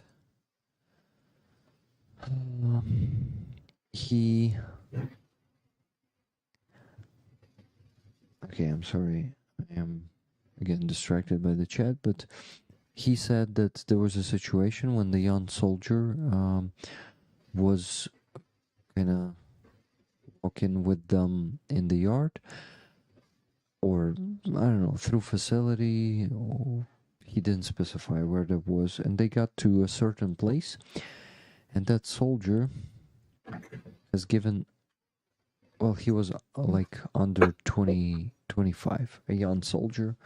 He looked like Russian, I think. No, not a soldier, but like a... Сергій, хотів уточнити. От той, хто дав пачку цигарок, він, по-перше, ви сказали, він був ДНРівець? Чи Так, він... ДНР, так. Але він працював в тій тюрмі, він, типу, не як військовий, а як тюремщик, чи як? Так, як охоронець. Охоронець. So, a guard in that prison, that guy, he was a DPR, so-called DPR guy. He was not a Russian. And he has given the whole pack of cigarettes to prisoners. It was crazy. It was like, I don't know. You can imagine, guys, if they have no cigarettes there and smoking the dried leaves, how big of a surprise and gift it was for them. And then, okay, let me think. There was another story. There were some of them that were not beaten, them that were kind of civil. But there was. Okay, sorry, I got a message. Wonder. Stop? Huh. I actually already stopped the flag video. It's not being displayed for me. Let me just get rid of it at all. Okay. So. And there was a story when. Okay, Следственный комитет. How to translate this, I wonder. Like an investigation committee. They have those guys in Russia who are basically doing the investigation work. On one of the interrogations, they called they were interrogating Serhii, and they actually one of the guys offered Serhii a tea. He was super surprised. He said, "Of course, I would love a tea." Then there was a tea bag. Serhii is kind of squeezing the remains of the tea from the tea bag to the cup, putting it on the table to take it with him later. And that dude is asking, "Hey, why do you need that?" He says, "I will take it with you." But he says, "They will search you. You won't be able to carry it." And he says, I will carry it through. Don't worry about that." Then he took, no, he said, "Okay, don't worry about that. I'll give you the new tea bags." And he has given him 2 tea bags, and he put them, I don't know how to call this thing behind, guys, where they maybe put a brand, or also how to treat that cloth. So he put it in that one, like he kind of rolled 2 tea bags and put it in that part of the t-shirt. And that dude was impressed and said, "Huh, you're a tricky guy." And so he said, "You gotta be tricky if you want to, well, I don't remember how he said it exactly. Maybe how to survive." A tag, a collar, shirt tag. Yeah, it is called a tag. Label називають tag, shirt tag. Це я так.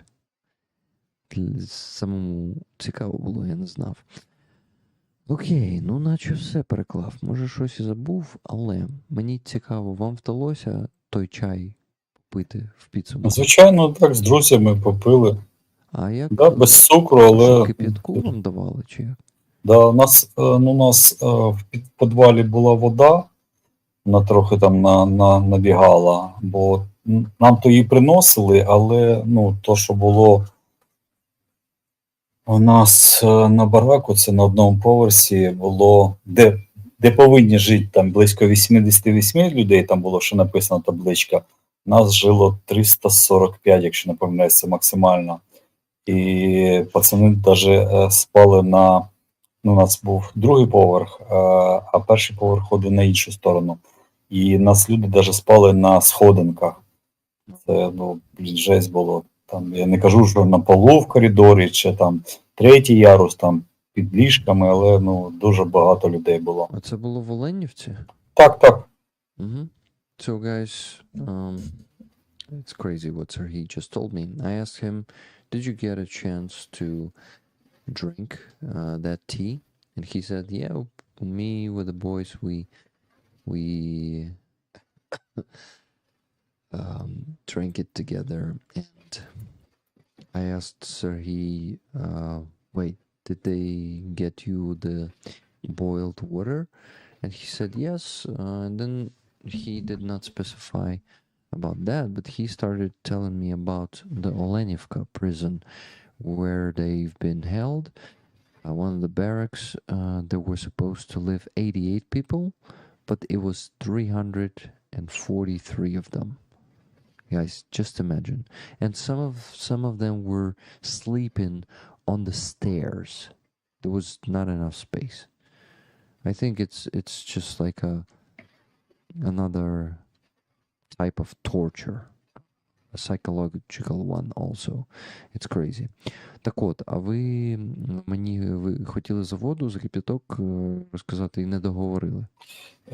Так, у нас був один чайник на всю цю кількість людей, але умудрялись, ставали в чергу і брали.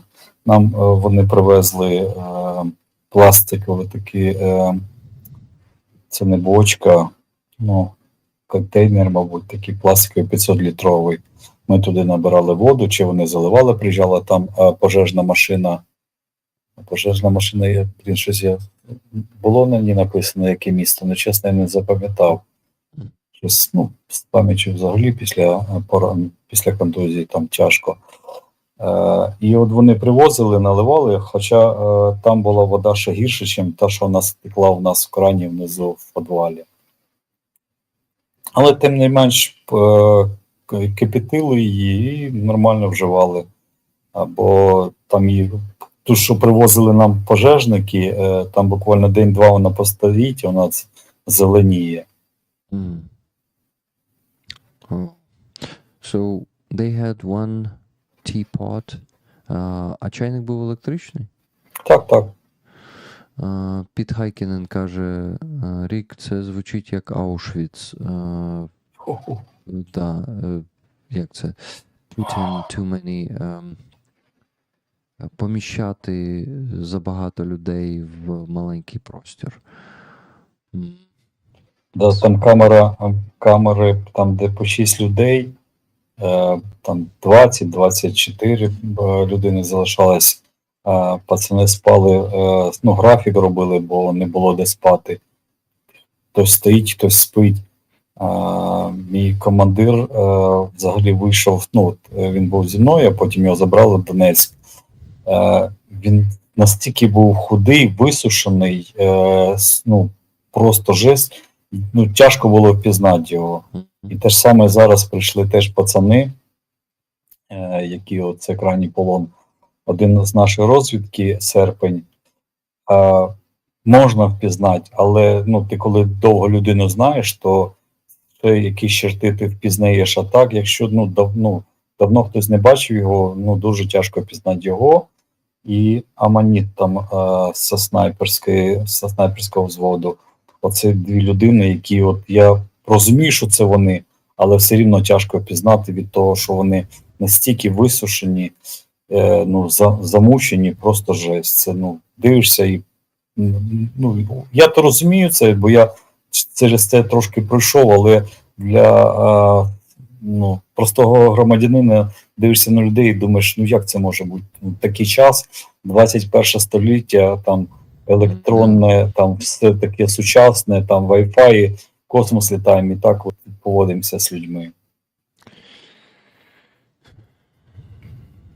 Тому що не люди з тієї сторони. І вони, типу, я сам також не в голові не вкладається. Okay, guys, so I asked Serhii about the water, and he said that they were bringing some water in, sometimes in the firefighting not machines, cars, you know, like the reservoirs, and they were pouring it into 500-liter tank, and that water that they were bringing in the firefighting vehicle, it usually got green in 2 days. And they were getting water from somewhere where it was dripping. Так де ви кажете, там десь стікало чи щось таке, воду набирали? У нас в приміщенні був підвал, і там, ну, невеличке приміщення було, і там якраз була труба йшла. Я не знаю, це технічна вода, не технічна вода, але, ну, на той момент для нас вона була сама найкраща, да. І ми її використовували там по можливості. і пили, і там чайник кипятили, там, ну, таке. Okay. So they had a tap water, like a technical water in the basement going from one of the tubes. So they were pouring that one. It was, Serhii says, the tastiest water that they got back then, because basically the one that the firefighters were bringing, it was just worse than that technical water they got in the basement. So they were pouring that one into that tank and boiling it, and yeah, they were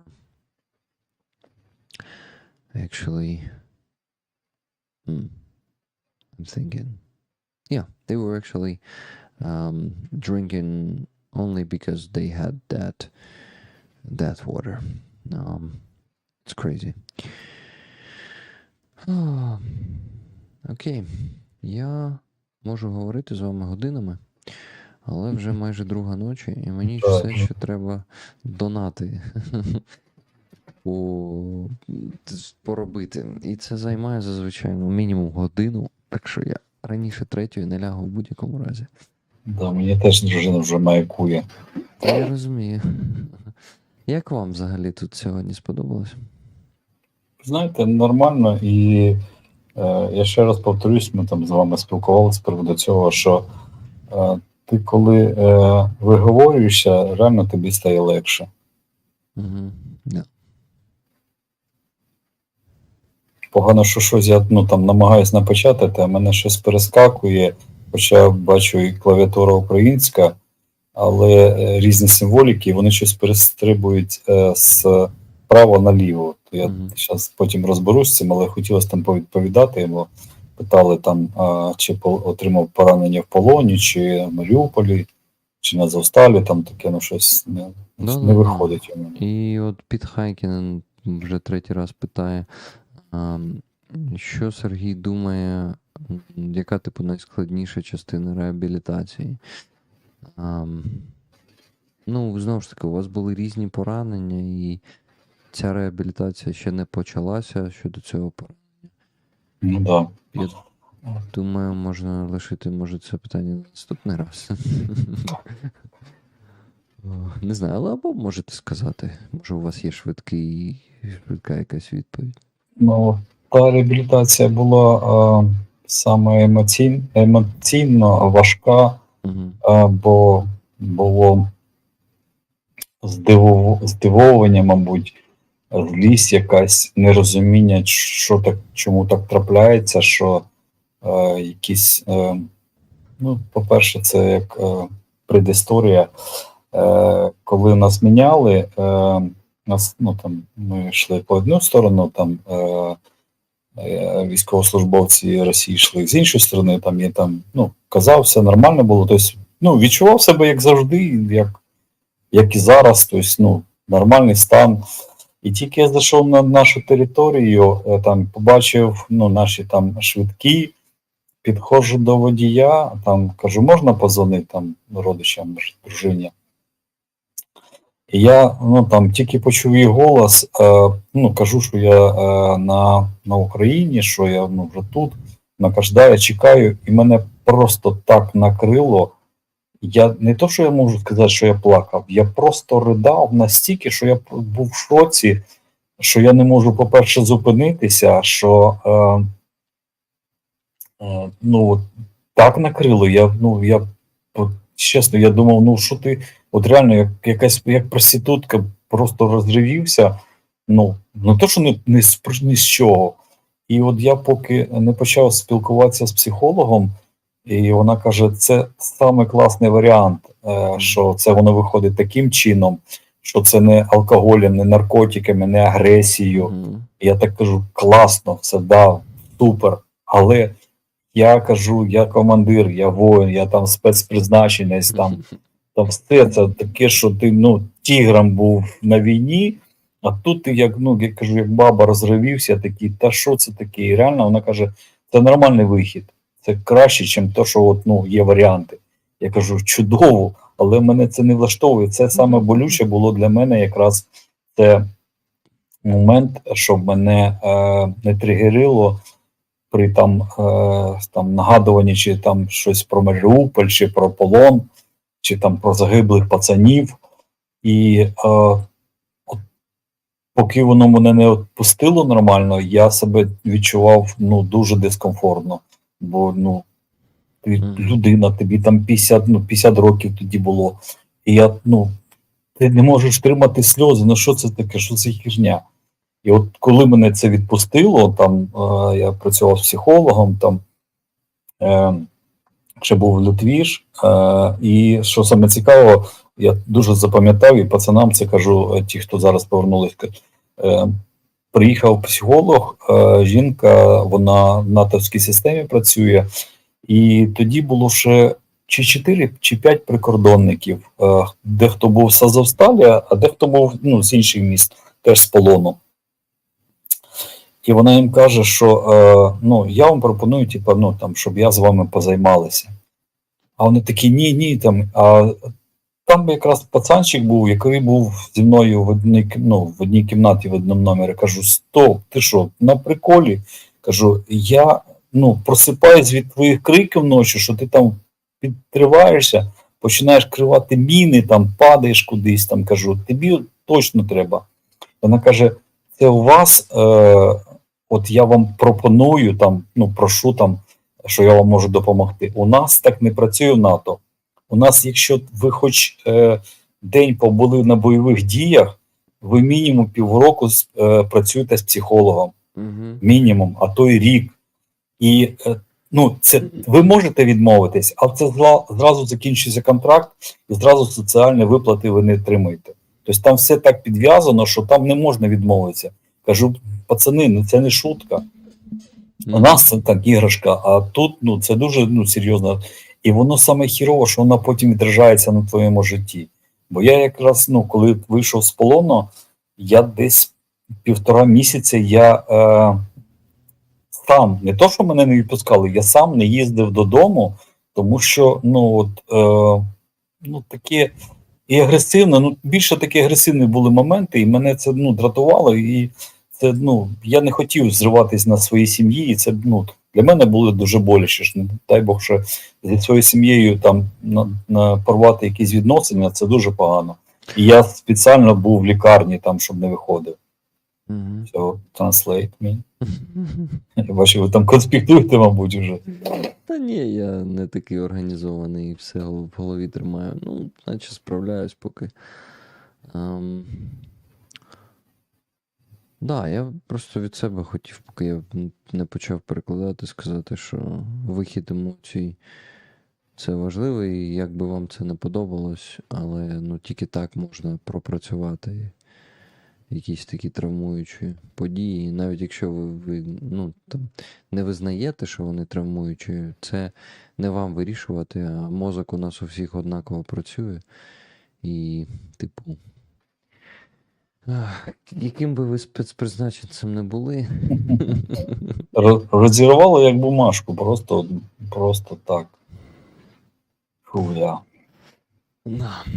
Okay, guys, so it's actually Pete Heikkinen. It was an answer to your question about the hardest part of rehabilitation, and after captivity for Serhii, it was really, really hard mentally. It was really hard for him emotionally. When he crossed the border during the exchange, well, when he was doing that, he was still okay. He asked the driver of a bus to give him a phone to call home. And he called his wife, and when he was talking to her, he got totally wrecked by emotions. He says he was torn apart by. He was not just crying. He was.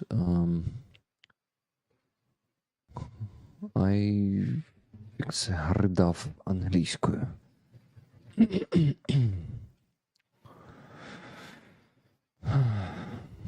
Зараз я вже до перекладача пішов, зараз подивимось.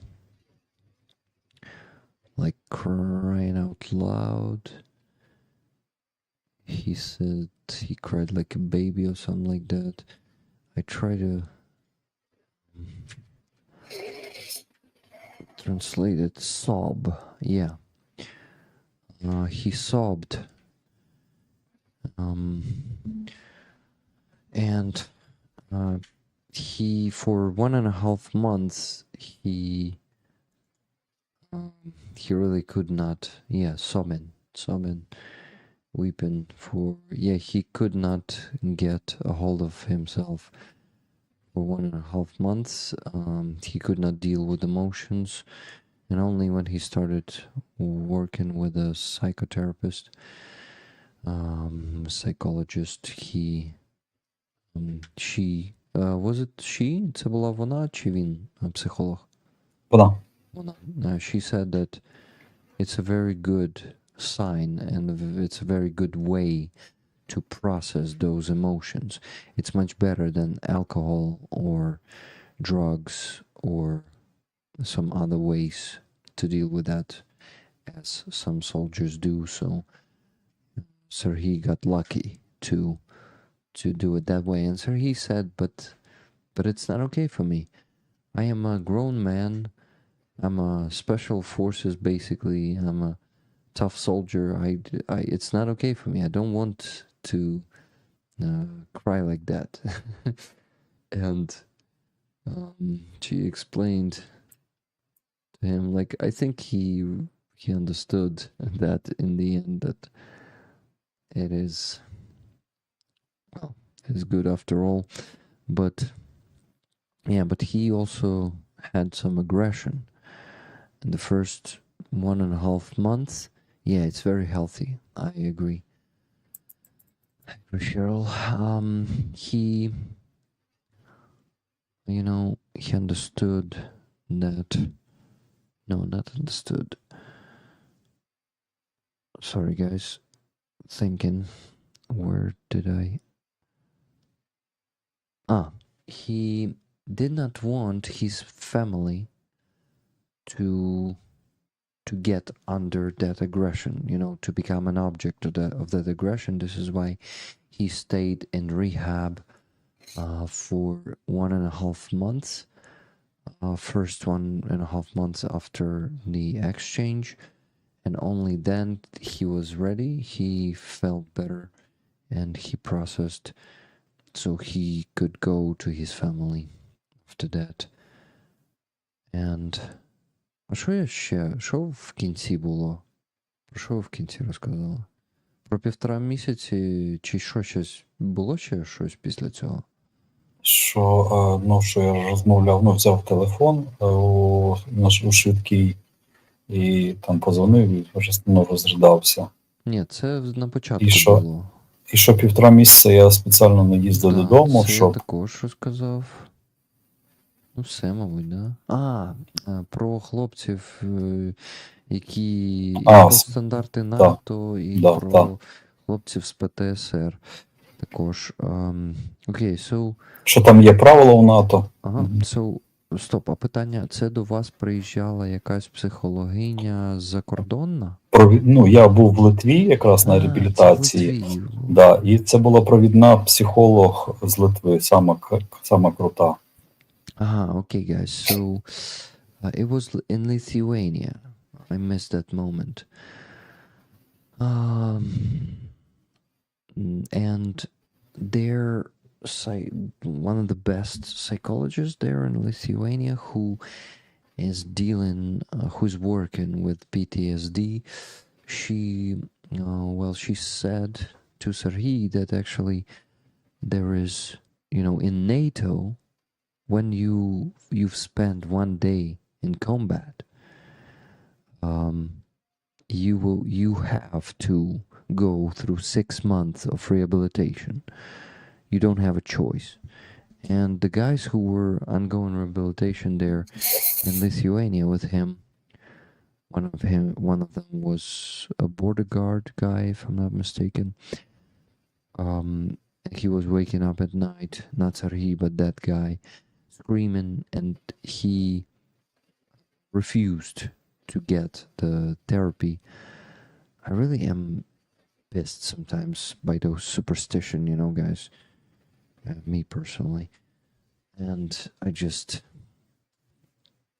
yeah, so Serhii told him, dude, you really need to go there because you're waking up at night screaming mines, mortars, and yeah, and you know, I think it's also about the superstitions. I hope my questions weren't too traumatizing to Serhii.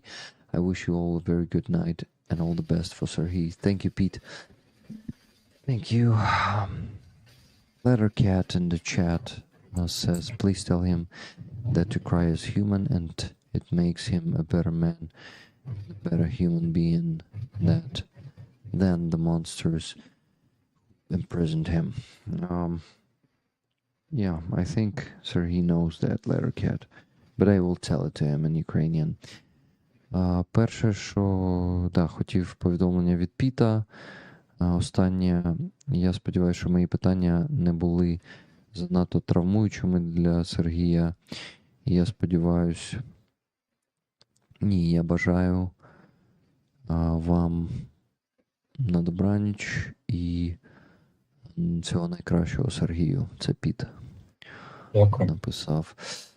Леркет каже, будь ласка, передай йому, що плакати це по-людськи, і це робить його кращим чоловіком і кращою людиною. Human being — це типу як людською істотою, ніж ті монстри, які його полонили. Мало в полоні, так. Да. Ну ви, мабуть, переклали це, да? Угу. Да. А чого ж зараз були вибухи? Чи тобі не чути було? Ні, я не чув, я до цього чув, наче. Зараз не чув. Так ми, може, в районах в різних з вами. Краще, мабуть, не казати, в яких ми районах.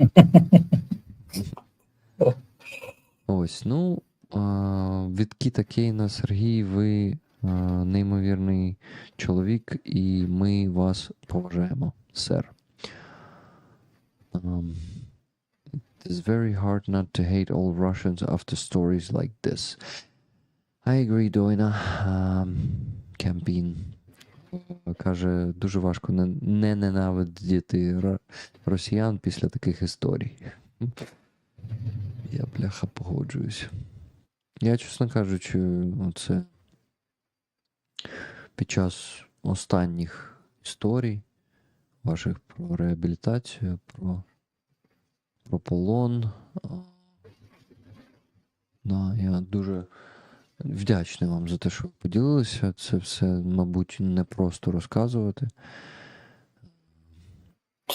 Не просто, але ж кажу, от я чув вибух. Да, він більш такий міцніший був. Угу. Просто я знаю вже, колись там працюєш з психологом, тяжко, навіть буває сльози, навіть в мене зараз було таке, що вроді вони не йшли, але не пішли далі. І те ж саме з психологом, ти працюєш, вроді і важко, щось згадуєш, щось піднімаєш там всередині, але потім, коли закінчується розмова, там, і ти так відчуваєш себе, боже, як реально класно, вроді ти як пару кілограм скинув. Да. Ну, я також працював з психологом, не з ПТСР, на щастя, але, знаю, як це, і коли ти даєш вихід своїм емоціям якраз, то настає полегшення зазвичай. Ось, тому, це важливо. Бо якраз є відповідь, там, хто питав про терапію, як, що, багато питань, може вони важкі. Вони важкі, але ти виговорюєш, і тобі потім стає легше, це класно.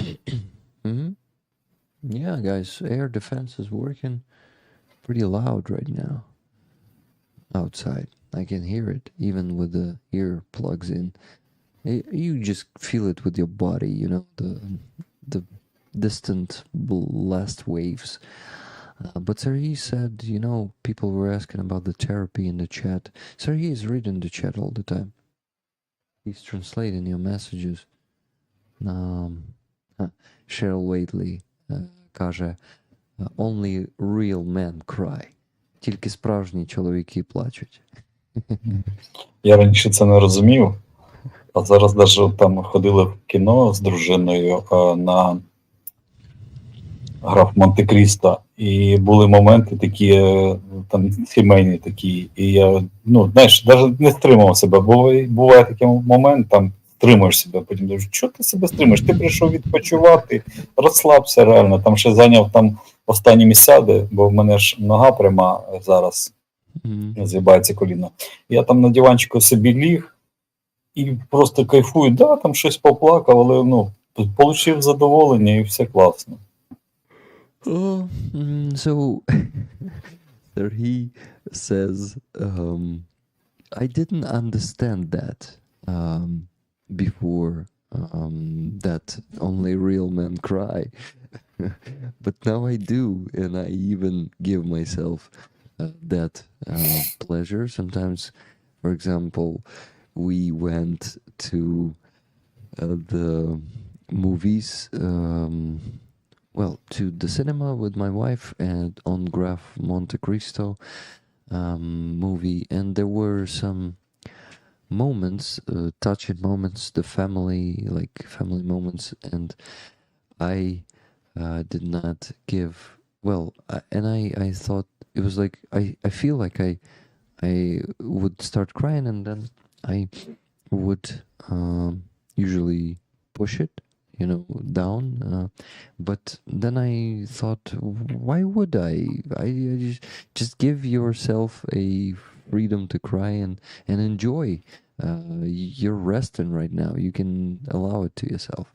And he's done that, and he felt good after that. So, Rick, are you safe in there? Any air alerts? Of course, air alert, and even some explosions in the sky. But guys, in here, you never know. Like, you can be safe, but next second you will be killed by a missile or by just the debris of a missile.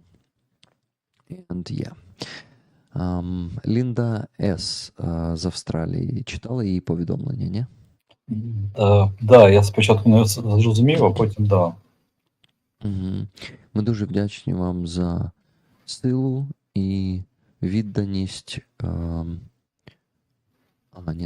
Стоп. The world is watching, and we are very grateful to him and the strength and determination of the Ukrainian community. Мабуть, Ukrainian community мається на увазі, типу, українці, саме українці. Да, я також не зрозумів, типу, за відданість української, мабуть, ком'юніті, спільнота тут, може, як нація мається на увазі. Слава Україні, героям слава. Дійсно. Junjo in the chat. Hi everyone, I'm a psychotherapist and I can guarantee you that emotional expression is 100% a part of physical and overall health. Yeah, exactly. Ви перекладали цей, ні? Да. Джунджоу, психотерапевт, і вона точно може підтвердити все, що ви сказали. І там слідуюче теж таке, що, ну, тому числі і фільми, вони емоційно допомагають. Да. Майкл Майклс, розкажіть, будь ласка, Сергію, що люди дивляться з Нової Зеландії. Ага. Нова Зеландія підтримує нас. Да, дякую. Та у нас тут люди з усього світу. Якісь нові звуки протиповітряної оборони. Чули це от? Щось таке. Є. І це звучить якось, як, з фільму «Трансформери». Щось таке фантастичне. Як якийсь, не знаю, рейлган або щось таке. І воно як хвилями якимись такими шумить. Ну да, оце хвилями, це, мабуть, ці, може, гепарди працюють зараз. Ні? Не можу На сказати. зенітки на якісь схоже. Дуже дивно. Guys, we are discussing the sounds of air defense right now. Like, if it sounds fantastic or crazy. Yeah, it's a really... if you use the word cannonade, that's what's happening outside. And a pretty deep sound, like, you know, like a bass.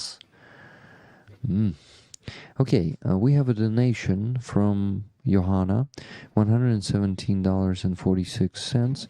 Dear Rick, this money is for the 2 NAFA trucks and for a patch to Serhii Mangust if he accepts. It has been an absolute honor to hear these war experiences of a Ukrainian hero. Thank you so much for the stream. Слава Україні, героям слава. Johanna з Фінляндії. So Johanna sent me... українською треба. Johanna відправила мені $117.46 і сказала, що це гроші на той наш збір, на фотраки, на ті пікапи хорошої якості. І коли донатиш більше 100 євро, то є можливість отримати патч. І вона хоче, щоб ці гроші пішли на патч для вас, якщо ви його приймете від мене. Да, або Флокі. Я вам розповідав про історію кішки, да, своєї Флокі? Да. Да. Або Флокі, або Стінгер. Я голосую за Флокі, як вам? Нормально. Супер, тоді я доначу і вам патч. Дякую. Флокі даю. Дякую, Йоганна. Йоганна постійно підтримує, донатить кожен тиждень. Зараз от Джун Джоу, психотерапевт, надіслала $50. Каже, вибирай сам, куди це покласти. І будь-які квиточки для ролерів. Ну, коротше, всі квитки задонатила ролерам Джунджоу. Дякую, Джунджоу. Thank you, Junjo. I just mentioned your $50 donation. Thank you for that. Well, guys, I really need to start donating sometimes, but for that I need Serhii to go and sleep. Кажу, що мені вже треба хоч колись почати донатити і відпустити вас спати, але на моїх стрімах отак от завжди. Ну, типу, ми просто сидимо так на чілі, спілкуємося, і час летить, і потім вже там, типу, 3-я ночі, 4-та ночі. Але що, гроші збираються, розмови цікаві, мені було дуже цікаво з вами поспілкуватися. Якщо б, знаєте, ще не розмазувалося воно так в часі. Але, я радий, що це для вас уроки англійської, і навіть якщо воно розмазується в часі, воно з користю розмазується в часі. Так, воно під корочку заходиться, такий, хоч щось запам'ятовується. Да, так що буду радий вас ще побачити у нас на стрімі, Сергій. І на Фріазов ще, може, перетнемося. Так, звичайно. Ще знаєте, я типу, коли у мене з'явиться можливість наймати людей, щоб вони робили субтитри англійські, бо сам я, це дуже багато часу займає. Бо, автоматичні так собі якісь. Я би з вами сів і просто українською би якесь інтерв'ю записав, таке, може навіть підготувався би до нього. І потім би там субтитри, дубляж, і я думаю, буде також хороший контент. Знаєте, зробити, квінтесенцію наших розмов. Щоб воно було так сконцентровано, там за 40 хвилин, за годину, щоб ми поговорили про більшість того, про що ми поговорили протягом скількох? 5,5 годин. 4,5. Дофіга. Тут момент такий, знаєш, інтерв'ю все-таки це запис, а тут є можливість з людьми питання задають дуже цікаві, ти можеш, можна сказати, швидко відреагувати. трошки змінюється тема, але все рівно цікаво, реально. А можна, знаєте, як зробити? От, ну, стріми, то само собою, я люблю стріми. Я не люблю відеоінтерв'ю записувати насправді, але я подумав, що можна було б зібрати питання від людей і провести інтерв'ю чисто по цих питаннях. Оце от таке, знаєте, типу, зробити його українською, щоб ми могли, ну, типу, зробити його таким максимально змістовним, згадав слово. Тут момент такий, що ну, я знаю, що неодноразово давав інтерв'ю, і це треба якраз з бригади питати, чи можна дати інтерв'ю. Бо на стрім я розумів, що у нас така произвольна програма, да? Угу. Тут, що ти запитаєш? Ну там стрім з людиною, да, там, але толком вже немає теми, нічого, да, там про війну, звичайно.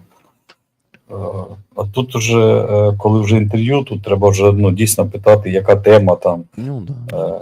Бо були такі моменти, що я знаю, там деяким інтерв'єрам там забороняли це робити. Угу. Без проблем. Я обійдусь без інтерв'ю, то так просто ідея промайнула. Бо я взагалі... Ні, просто це ж не то, що ви там звертаєтесь. Я там, от ви, наприклад, сказали, я там повідомив інфослужбу, вони там кажуть, да, там знають про вас, там ви там по-українськи, не по-українськи, там чи нормально пишете статті, там, і все, там, проблем немає. Ну, ви їм там скидали мій канал, да, вони перевіряли. Я ж це не робив, бо я ж кажу, у нас стрім, ми ж так не обговорювали, що це буде. Просто розмова, да. А коли інтерв'ю, це вже якась тема якась є, да, якісь є питання, мабуть, нагальні. Тоді воно вже оговорюється якось. І вони вже дають дозвіл чи не дають. Я не пам'ятаю, щоб не давали. Були моменти такі, що вони там кажуть, зайнятий там, і дійсно там були моменти, що там, було багато роботи. А так, взагалі, мало коли є такі, щоб там не дають, щоб не здавали інтерв'ю. Ну, да. Тим паче я розумію, це питання, що там про українські чи ні, бо у Азова хто тільки не хоче взяти інтерв'ю, і всякі, я думаю, і про російські чорти також намагаються. У них була можливість, вони навіть приїжджали, навіть бачив Стівена Сігала, і він ще так, мені потім пацани прикладали, а він там питав, там майже всі були на голому торсі, і він там питає, так, а де фашисти? Так вот. Ні, это пленные, а де фашисти там? Чесно, мені як перекривали, я думаю, що тут наші пацани не держать, а хтось вже, просто знав англійську, перевів. Я кажу, що таке? Кажеш, та от, он чуть ли не стебеться з них, так де фашисти? Да. Оце треба перекласти. Guys, I need to translate this one. I started speaking about the pro-Russian journalists, so-called journalists, usually propagandists, who want to interview Azov servicemen and to push their narratives and agenda somehow. And Serhii says, yeah, when we were in captivity, Steven Seagal came to us and we were all shirtless, standing in the yard. He was walking around looking at us and asking, and where are the Nazis? And Russians were saying, here are the Nazis. And he was, no, these are the captives. Show me the Nazis. And so even Steven Seagal, pro-Russian imp, was trolling Russians. Це дуже смішна історія. Треба і цей на шортс пустити. Буде смішно. Окей.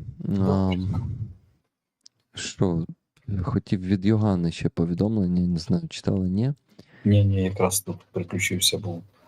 Сергій Тарік, дякую дуже. Це було привілегією слухати історії з війни від захисника Азовсталі. Ну, це, мабуть, вище там, бо там теж Да-да-да. приблизно такі ж самі є. Да, це трошки вище. Many thanks from Finland Oblast. Багато велика подяка від Фінляндської області. Люди вивчили слово область завдяки Старській. А до речі, не знаєте Старський? Він пресофіцер бригади 4-ї оперативного призначення Буревій. І він цей. Стоп, ні, Буревій. Да, 4-та Буревій? Я не помиляюсь. По-моєму, да. Да, по-моєму, також. І він, коротше, на Ютубі у нього канал, він непогано так завірусився на початку війни, і він класно розйобує російську пропаганду. Тобто він прям наративи російські класно руйнує, ну, тобто показує людям, що це все фігня. І робить так це з гумором ще. От він пресофіцером був, зараз він вже звільнився, і він продовжує на Ютубі боротися з російською пропагандою. Класний мужик, я з ним товаришую. Ну, коротше, просто він навчив їх у цьому слову область, і вони тепер всі кажуть там Австралія область, Нью-Зіланд область, USA область. Yeah, guys, I basically told Serhii about Starsky now. Окей, Сергій, тоді попрошу вас якісь останні слова на сьогодні сказати ролерам, і буду йти працювати над донатами, а вас відпускаю спати нарешті. Я хочу подякувати вам, що ви запросили мене на цей стрім. Дуже цікаво, приємно було вживу. Реально, я кажу, є питання, я зразу можеш, ну там ти перекладаєш, там відповіді є. Погано, що в мене не виходило там печатати, але я думаю, налаштую. Дякую за допомогу. І я знаю, що тільки разом ми зможемо перемогти ворога. Ви допомагаєте, ми там боронимо і будемо далі захищати і боронити нашу країну. Дякую. Да, тепер перекладу. Serhii says, thank you for inviting me here today. Thank you for a pleasant conversation, and it was really awesome to have this experience to reply to your questions in the chat right away. And thank you very much for your support, meaning donations, I think. And only together we can defeat Russia. Only together we can win. So thank you guys for your support. And I don't know, yeah, that's it. І тепер я ще, and I will thank Serhii also, and yeah, say the last words. Сергій, дякую вам, що завітали. Було дуже приємно поспілкуватися. І мені, і ролерам, я бачу, вони дякують вас за службу в чаті, і ви коли відключитесь, то ще можете точно там 2-3 хвилини ще будуть сипатись вам повідомлення, так що можете ще почитати чат після цього. Дякую вам за службу ще раз. Це для мене честь з вами поспілкуватися. Ви для мене натхнення, приклад. І я завдяки таким людям, як ви, хочу ставати краще і робити більше, і допомагати більше. Тому дякую від щирого серця. Дякую вам за все. І що? І побажаю вам на добраніч і скажу слава Україні. Героям слава. Дякую. Дякую, Сергій. Добраніч. So, my friends, it was fantastic, and the air defense started working again. We still need to donate and spend another probably hour here. Michael Russo, stay. The stream is not ending. I still need to make donations. Please, everyone, stay. I also would like to ask you to become members on my base. Those of you who canceled the Buy Me a Coffee membership but still haven't become one on base or Donatello. By the way, Johanna, have you become a member on the base? Because I don't remember. Okay, guys, I need to quickly go to the bathroom, get back, and start donating as fast as fucking possible. Yeah, thank you everyone for being here who is leaving. I love you all, you know that. Thank you for all your donations today. The super chats, the gifted memberships. You guys are fantastic. I will soon. Thank you. Thank you, Johanna. So, you want me to stay? I want you to stay. Before you go, I want to show you a great video. No, not before you go. Before I go to the bathroom, when I'm gonna be in the bathroom, I will. He made a new abbreviation. As fast as fucking possible. AFAFP. Yeah. AFAFP. What video? So many videos of them that I want to show to you, my friends. I need to stop displaying this one, so... What the hell? I wanted to... Oh my god, let me check my notes. I'm trying my best. Trying my best to find any notes. Pete video. We posted the video with Pete on my second channel. If you haven't subscribed to that one yet, please subscribe, guys. Here it is. It is called Rollin' with Rick. Well, Rollin' with Rick 67 to find the exact one. My amazing team posted 41 videos on this channel already. In what, 2 to 3 weeks? It's crazy, guys. You are fucking fantastic. Nikki and Andres are actively working on this one. The Peter Fouché video from our first ever meeting, 609 views. So fucking cool that people go and watch that video. Please go watch it if you missed it. That was fantastic. That was one of the best conversations I've ever had on these streams. Oh, I'm showing it in the wrong browser. Sorry, guys. Rick. Let me probably show you a fragment of that video. That's a Fabrik, guys. Just a second. I am gonna go to translator and translate this word. In Ukrainian, it's lyon. And you gotta work hard for that. And this is actually the part of the work. You know, meeting new people. Guys, I'm meeting only amazing people. Because this kind of activity attracts only good people, only best people. So... thank you for being among those best people. I'm so happy to meet you, so happy to see you here, and I'm so happy. Yeah, навзаєм. I like this word. I see you're learning Ukrainian a lot, Pete. That's cool. Вчора я був британцем, сьогодні я українець. Oh, yeah. Yesterday I was British, today I'm Ukrainian. Yes. Ukrainian.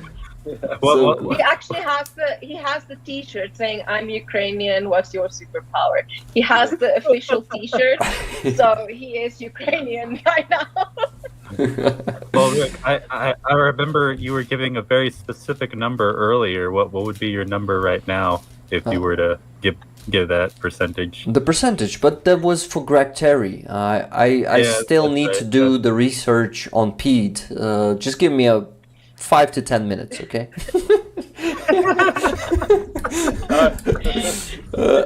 I was saying that Greg Terry is probably 78.8% Ukrainian now. How did I do that? Well, I have a secret that I won't share. I was so, How much borscht does he eat? Well, I think I don't know. Every time we meet here in Kyiv, we go to the sushi place. Well, actually, not. It's a Asian food place, and he always has a ramen there. So I'm not sure how much borscht he eats, but he is becoming more and more Ukrainian because. If it helps Pete, Halina and I and our team did get him a Vishivanka for his birthday. Awesome, guys. Beautiful. Talking about Vishivanka, let me do some undressing here. Thank you. Nice reveal. I have one under my shirt. What reveal again? Merch, we gotta- merchandise. Oh, yeah. we got to keep it at least PG-13 for YouTube, Rick. We'll do it.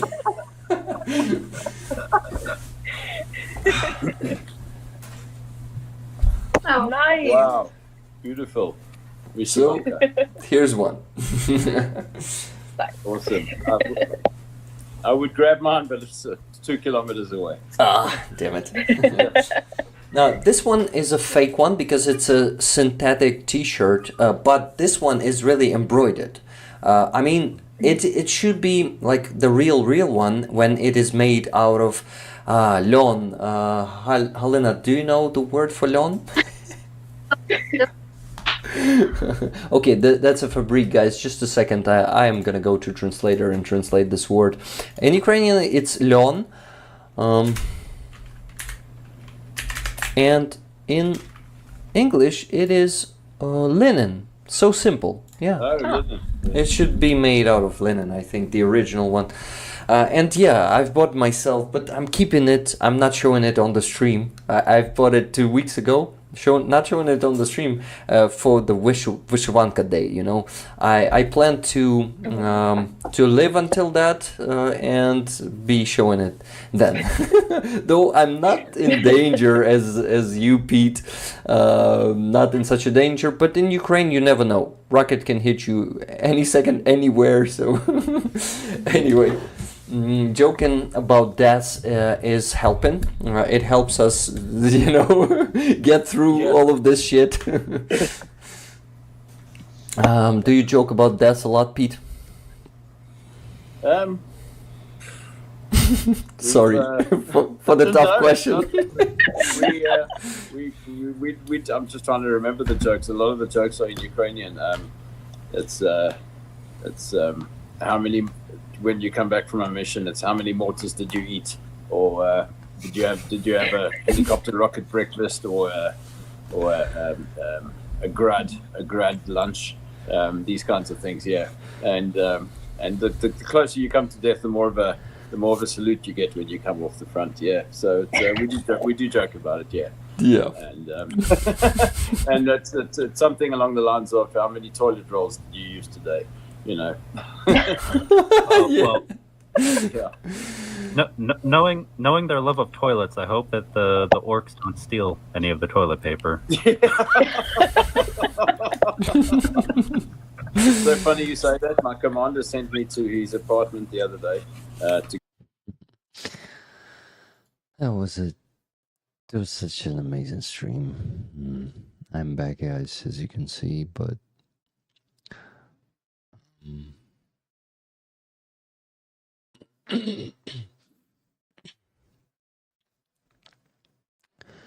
Yeah, I wanted to do what? To start fucking donating. That's the most pleasant part, but the hardest one because a lot of calculations should be made. Oh, and in general, that's a shitload of work, you know that. So please stay with me here for the next 30 to 60 minutes because I really need some moral support from you guys. I'm really tired. This was, for me, a double work today. I also worked as a translator, not just as a streamer, but Lena helped me a lot. But like after Lena went to sleep, we still had, oh my god, 2 hours with Serhii for me just being translator, guys. Since 1 on almost until 3 a.m. Crazy. It's a crazy loud fucking air defense working there right now. Oh shit. What the fuck?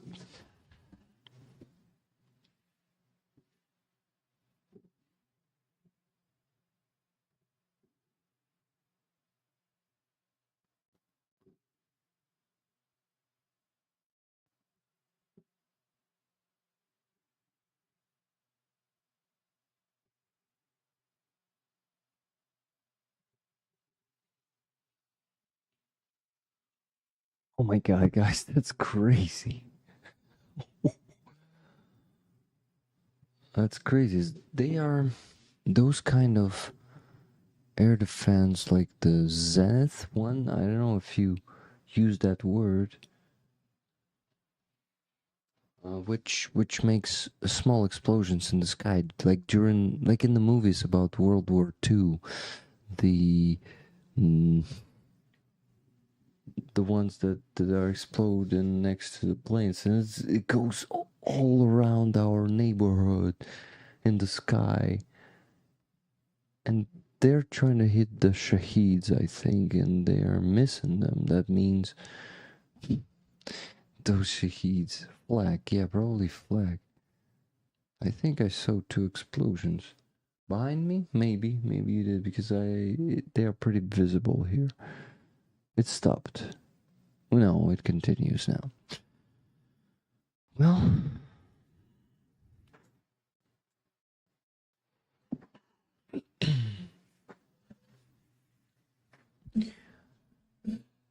oh, crazy reality.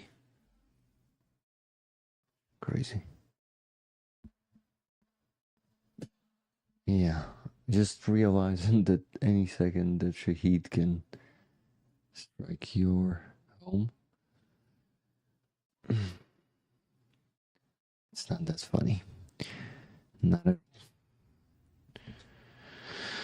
fire show every night. My wife told me that last night it was the same.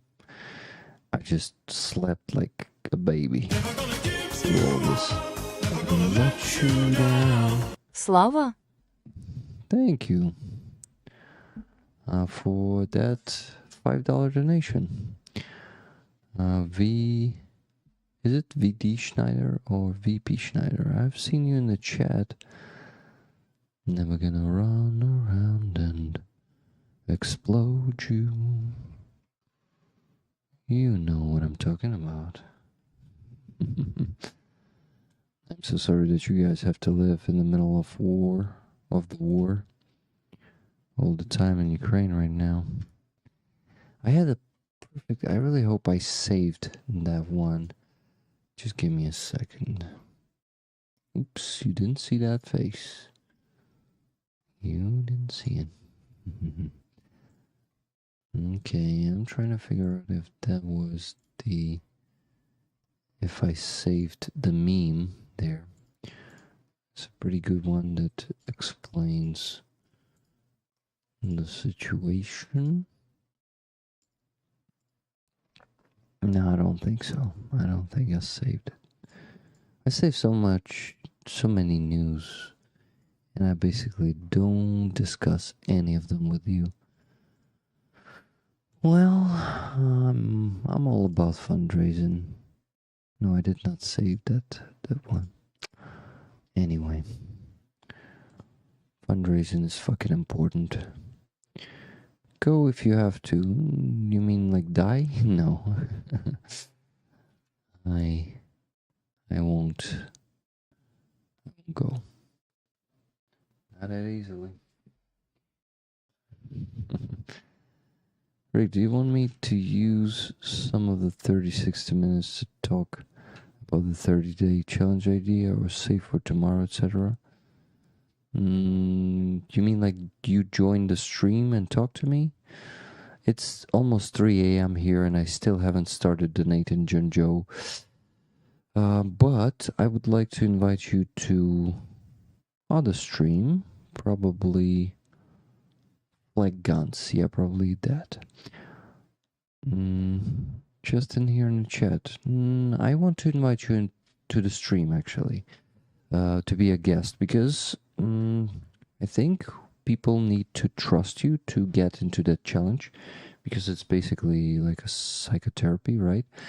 And they would share the personal stuff with you and they need to trust you for that. They need to see a face. And I think they would also need to know that you're a licensed psychotherapy.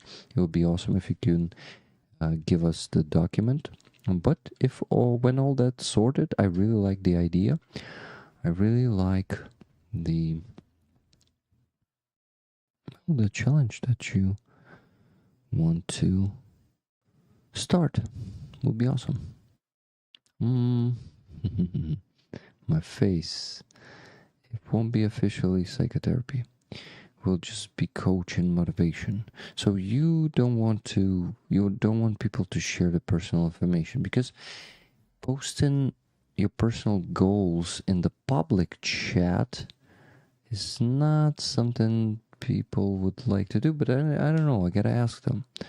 It's becoming a bit chaotic. I wanted to present this project like publicly. Right, no personal info. I can send you my license. Yeah, sure, send it to me, but then I don't know how that challenge would work. You gotta explain it better, probably, with the text, so... you know what I mean, right? So, like, you gotta you gotta make us understand what the challenge is about. So yeah, because I thought it's gonna be psychotherapy, you giving like consultant to people with their donations, like let's say invest in your time, not time, like your work time into this, into our fundraising. I thought it's gonna be like that. Disregard? What's a disregard? No worries, just thought it might help pass the next hour. Okay, but yeah, I think the best way to do it is to present it maybe like a text for rollers to see if they would like to join. But explaining it better than you did to me, because you see, I thought it's gonna be a psychotherapy for donations. Some of the Ukrainians do that, by the way. They don't take money, they kind of invest in their time and skills to raise funds for Ukraine. They consult you, instead of paying them, donate to any fundraiser for Ukraine. By the way, Marcin, thank you so much. I got your donation, $60. Thank you.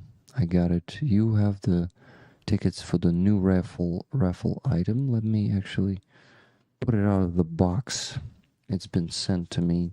By the way, Elvin Archer, I got your package 2 days ago, but I decided to unpack it on the stream. What do you think if I unpack it now? It's still packed. But before that, I will show you the next raffle item, or rather items.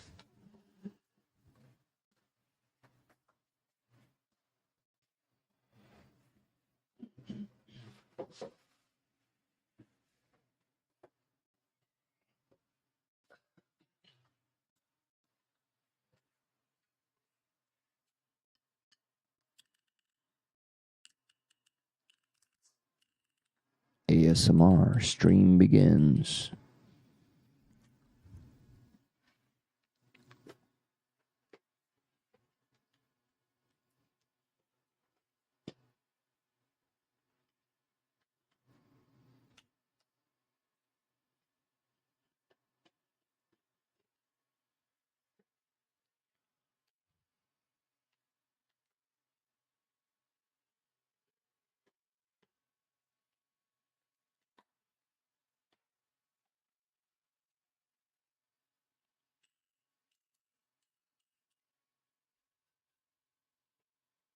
If you succeed... you made a website. That's awesome. ASMRic. Nice one. Nice one, McPigeon. Wow, it came in the box. A beautiful box, look. Wow. It also smells good. Not like bad. Okay, let me unpack it. Not that easy.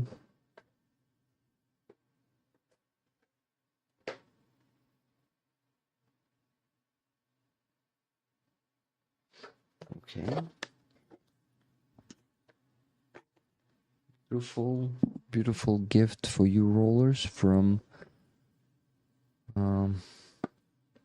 a painter, a Ukrainian artist. And there's also duct tape here. A bit of it, you can see it. It is Marin. We call it Scotch in Ukraine. I don't know for what reason we call this Scotch. Okay. That's not my package. Too neat and pretty.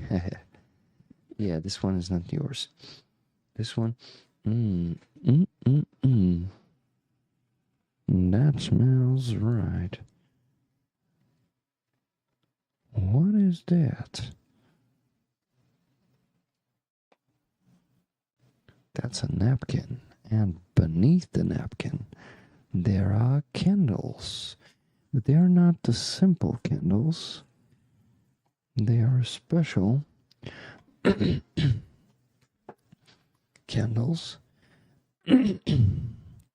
made of, well, made of the automatic MK, what is it, guys? MK 15? 19? I don't remember. MK 19. And they were painted like the stitches of Vyshyvanka. Look. Look, guys. They are just gorgeous.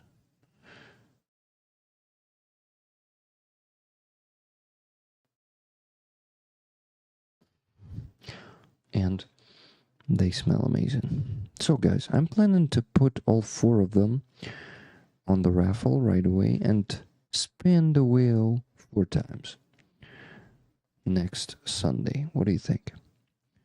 So, guys, everyone who donated after the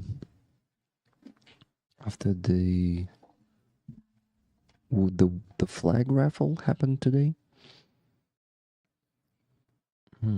And I, of course, will ship it in this box. In this beautiful... Oh, no, I won't be able to. Because there are going to be 4 winners. And I would have to send it to 4 people. Well... I think it still should go to 4 people. It will bring, like, more unity. That is most interesting. And they are different, guys. The embroidery is different on each candle. Look. They don't look the same. It's really cool. They're all unique. They are all unique. So these are the shells.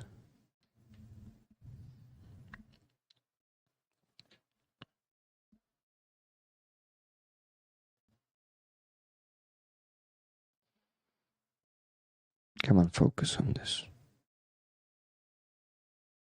It doesn't want to focus, but it's beautiful.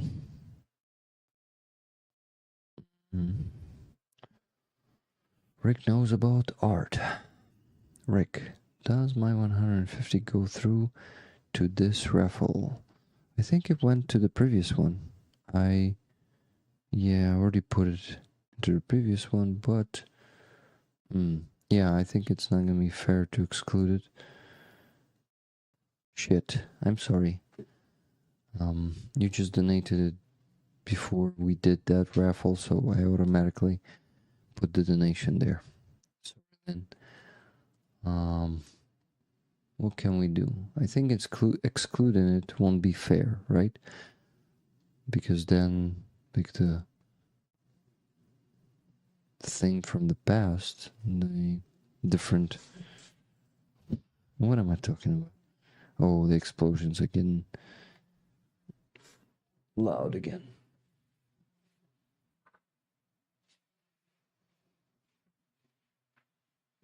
Fireworks.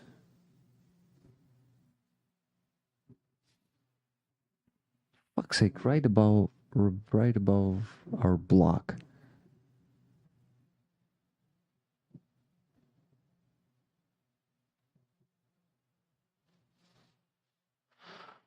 Ooh, I didn't shit myself just now, but it was scary. Fireworks that kill. Oh man. Yeah, exactly.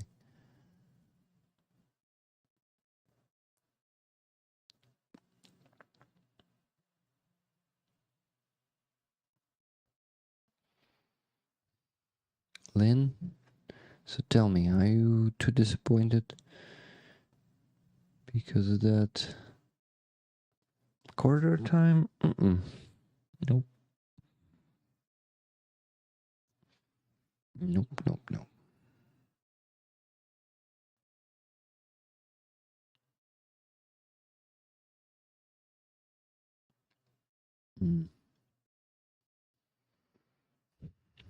My tooth hurt also.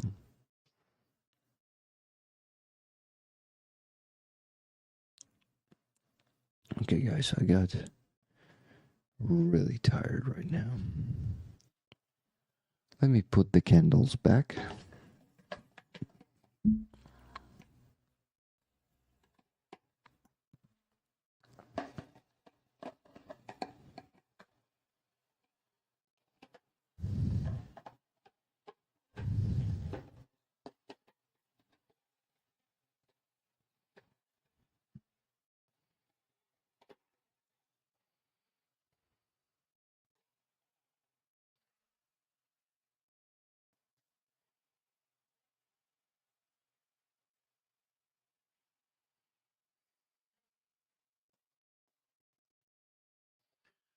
We gotta get more boxes for these.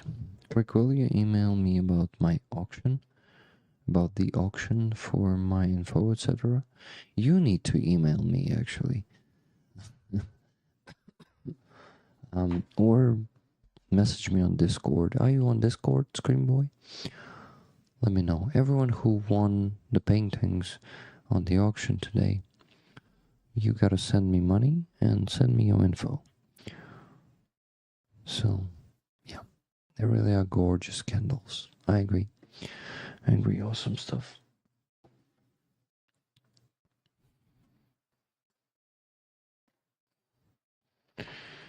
Okay.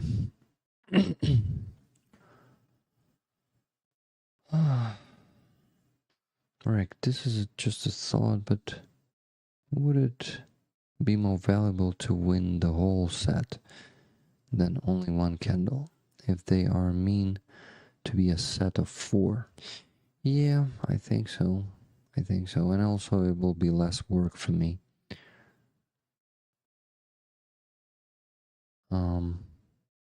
Slow down, Rick. Well, never gonna give you up, never gonna slow you down. Oh shit.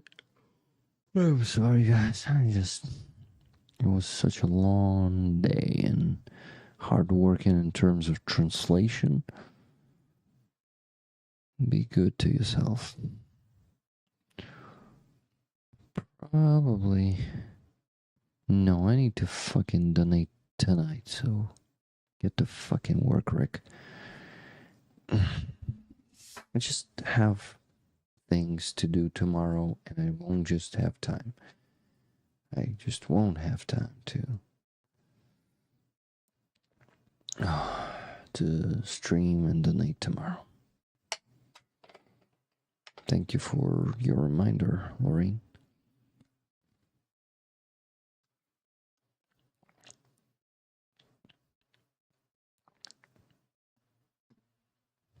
A Rick at Night patch. Funny. Thank you, Bina. But yeah, those candles probably should go as a set. And yeah, they should. They should. They should. Okay.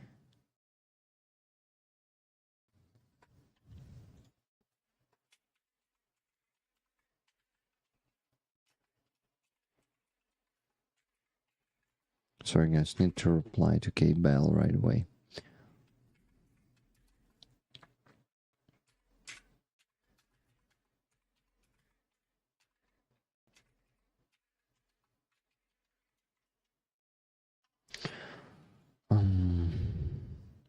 I've never worried about what you do with my money, Rick. Oh, Jesse, I received your donation, the 8,000 and what? Just a second, let me see. 8,000 here on Donatello.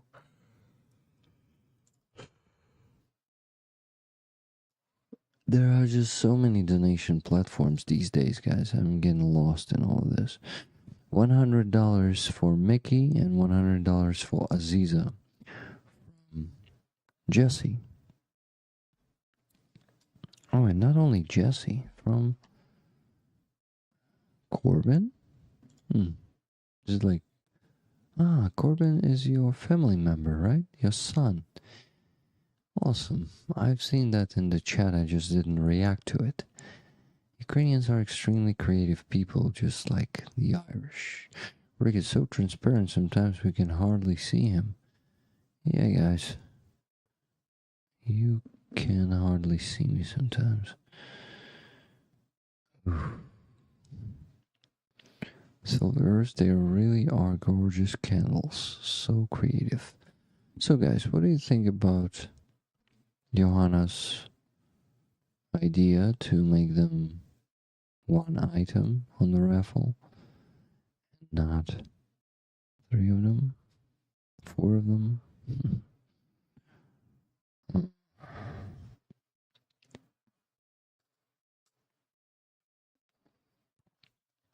Exhaustion. That's what I feel right now. But I need to donate 1 item. Lynn S says, yep, okay, let's do it. Let's do it at 1 item. Lynn S, so you're not very upset about your $150 donation for the painting. Did you get the tickets for this one, right? Tell me you're not, or tell me you are. Whatever it is, don't lie to me. I'm never gonna lie. Tell a lie. Never gonna tell a lie and hurt you. Not like that, Rick. Not the way. Not the way. Not the way. Not the way. Not the way. Wow, Tuna just sent me $270 for the auction. I think she won a painting on an auction. Let's go see who won what. Okay, so here. Tuna, Home by Aziza Eskender. by Aiza Iskender. That's fucking fantastic. I'm happy for her. Who's next? Scream Boy has won Printed Defenders. Oh, that's a good one. That's a good one. Thank you, Scream Boy. Then 9 Lives, Freedom, and My Heart is in Captivity by Aiza Iskender.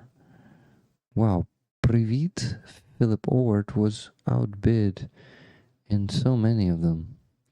People were really waiting for the last moment to place a bid. So 9 Lives, Freedom, and My Heart is in Captivity by Aiza Iskender. Then Photograph, Untitled by Lena Donetz. 9 Lives, You Are My Voice by Aiza Iskender. Tracy Ocean Fire, The Sky is Protected by Lena Donetz. Flower of the Soul by Lena Donetz, Lynn S. Congratulations, Lynn. All Around the News by Davovna, 110. Oh, only 110 goes to Philip Oward. Wow.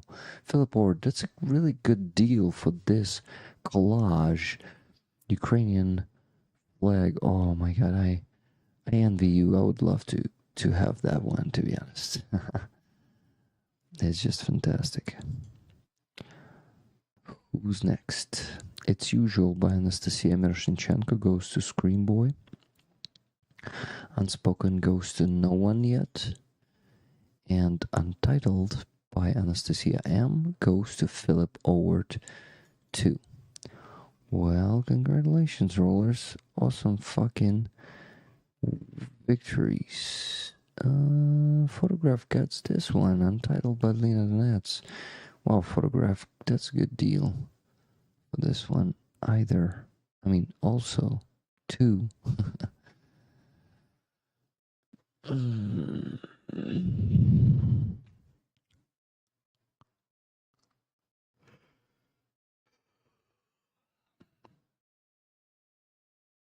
Sorry, guys. I think I went to sleep for a second there. That's a good bargain art. Corbin is smiling right now. He says for me to type hello in Ukrainian. Привіт. He got scared when the air defense was active. How old is he? How old Corbin is? Rick, if you leave candles together, as one said, you can let the raffle go a week longer, like 2 weeks. Sell more tickets for more valued item. I actually am trying to get away from that concept, because more tickets means less chances for rollers, because the more tickets rollers buy, the less chances they have. So I want to increase rollers' chances to win, so I will do them once a week, no matter the cost of the item. I'm sorry, but that's what I want to try these days.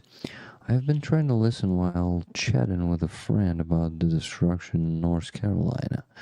What is the raffle for again? For candles now. Okay, Tune has $270 donation. 27 tickets for the raffle with this auction win victory. You know what I mean? I would really like her to have the chances doing this. Congratulations, everyone. That was a big auction time for us, but unfortunately we auctioned only half of the paintings. The second half will still be on the auction. I'll put it back on the auction. So that's it. Corbin is 9 years old. Thank you. Good to know. Oh, I named my son Corban. Middle name Great minds think alike. What's the meaning of that name, guys? I really need to donate because I start whispering, like barely talking, like choking. So, Rick, fucking focus. Nikki just reminded you to donate. I will do that. So let me go to the fundraiser.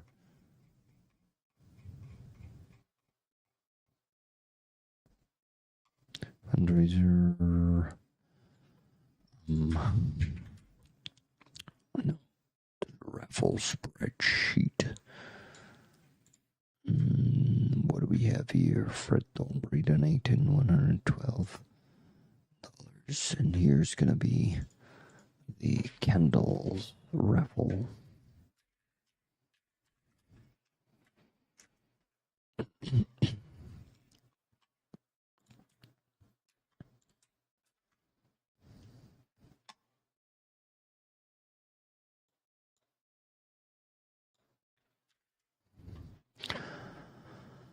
Okay, Rick. Focus on the work. God.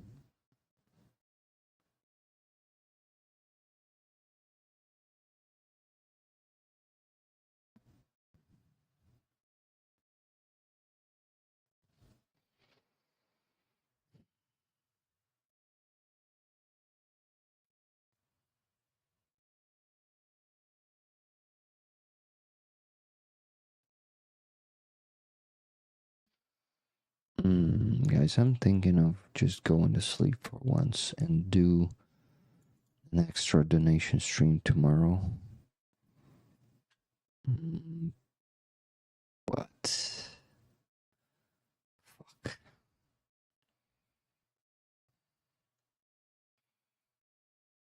But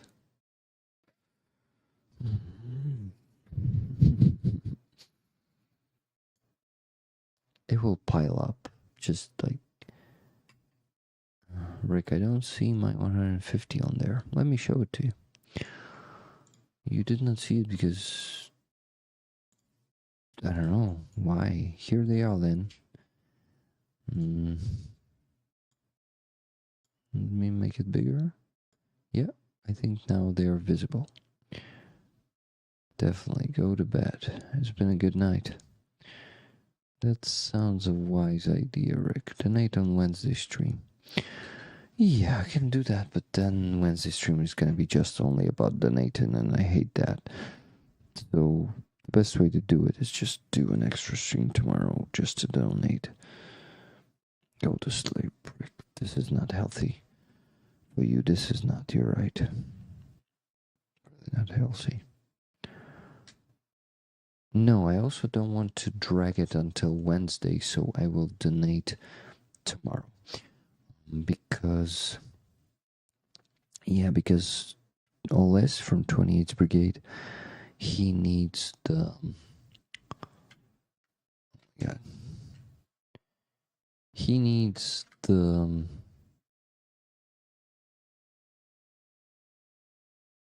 He needs the fundraiser to be closed already.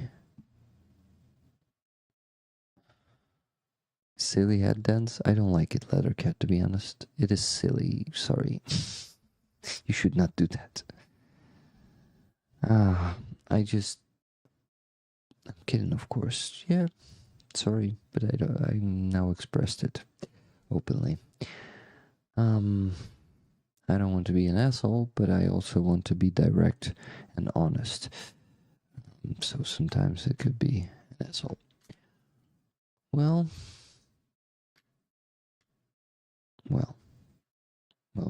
I need to sleep.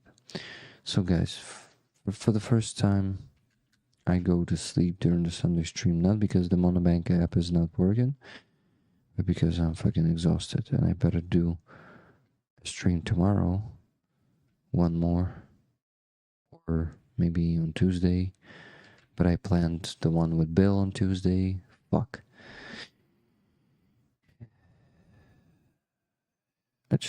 I'm just gonna do it during the midday, like maybe midday or 1 p.m. Yeah. You'll have to update us on air defense activity tomorrow. Would be cool. What time do you think tomorrow, Rick? So we can plan to watch. So it's like a middle of the night for you guys, for those of you who are from the States. So, Rick, go to bed. Do you really have to be streaming to do the donations? I'm new, but we all trust you. I know that you trust me, but this is the way of transparency, and I should not break it even once, because this is the way. And the moment I start hiding the donation process from you, it will all start falling to pieces. I try to stick to the way of transparency as much as possible. Yeah, Rick prefers to show the donations on stream. Yeah, so it would be also a recording of the process. Yeah. Yeah, Linda, I am that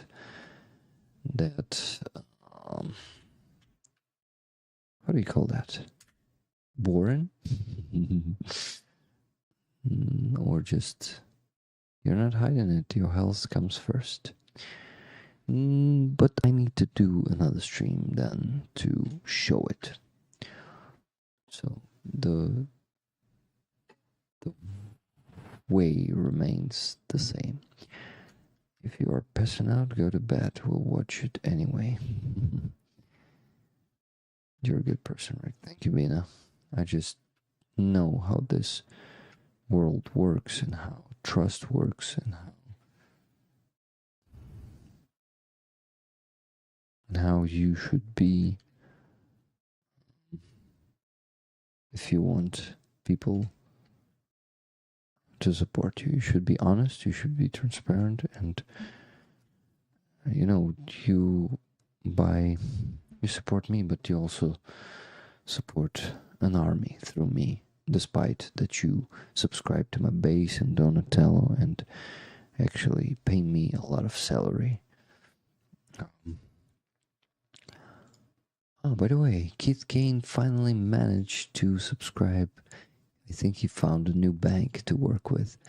So, Keith Kane, thank you so much for becoming a Javelin today. This is the only subscription that came through today, and I don't like it because people don't unsubscribe from Buy Me a Coffee. I still have about 70 subscribers on Buy Me a Coffee, maybe 65 because it goes with a delay. So even if they watched the video, they did not take action, at least yet. We still have 1 month, but that month will fly by the blink of an eye. That's the problem. Rick, this has been an amazing stream with you, Lena, and Serhii, Mangust, the Azovstal defender. You have earned a good night's sleep. It is now 3:16 a.m. in Ukraine and Finland. Johanna, thank you for staying so long here. Hugs, my friend. I called in sick today to watch your stream. Guess you don't have that option, Rick. You mean the option to go to sleep and not donate today? You mean that? Or what?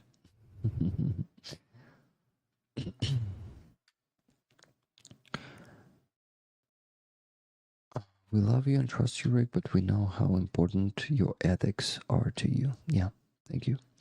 You're not boring. We're here because we appreciate you, Rick, but we don't want you to make yourself sick. And there's a high chance of that. I don't get money until Thursday. Says Lettercat, sorry it took so long. Had to go to a new bank. Thanks so much for that, and you don't have to apologize. And Johanna says, Rick, I already did unsubscribe from Buy Me a Coffee. Yeah, I you just did not subscribe to any other platform. This is why I'm whining today on the stream, like, oh, people are leaving, but they're not subscribing. But I know that you will in time, so no worries, no worries. Cheryl is amazing, and Lena is a good... Oh, Serhii, not Cheryl. Serhii is amazing, and Lena is a good co-hostess. Oh yeah, she is fantastic. No. Rick, I was diagnosed with severe PTSD, and I trust almost nobody.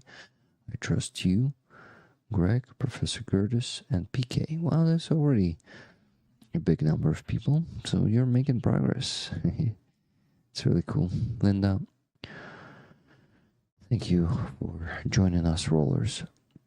Appreciate it a lot. Thank you for all the donations you've done through the weekend. Thank you all the rest of you rollers for making those donations, for doing those donations. Doing donations?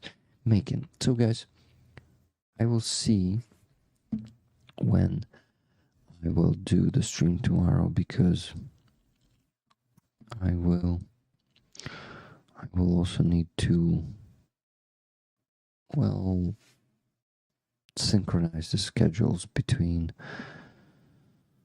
me and my wife, because it was supposed to be my resting day tomorrow. This is why I also like to do it tonight, not tomorrow. You see, guys, I'm still thinking of maybe start donating, but no, it's too late now.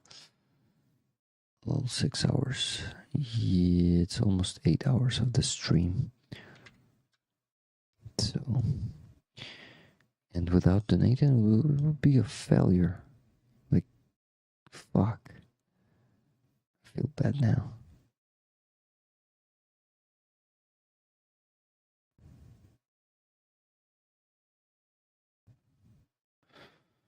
Oof. Blowing hugs to Mrs. Rick. Yep. She's awesome.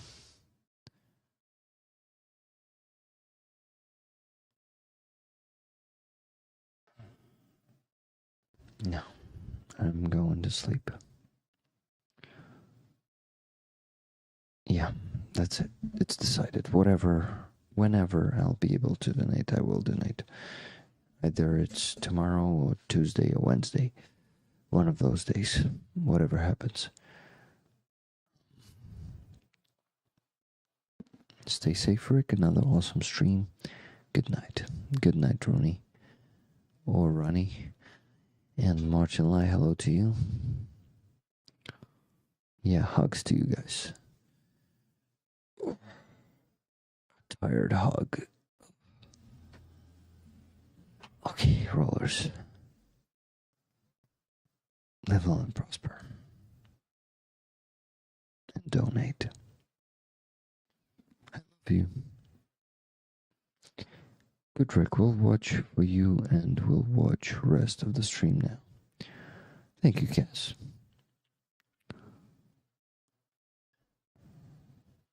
Where else can I see AAA out of the window? Great stream.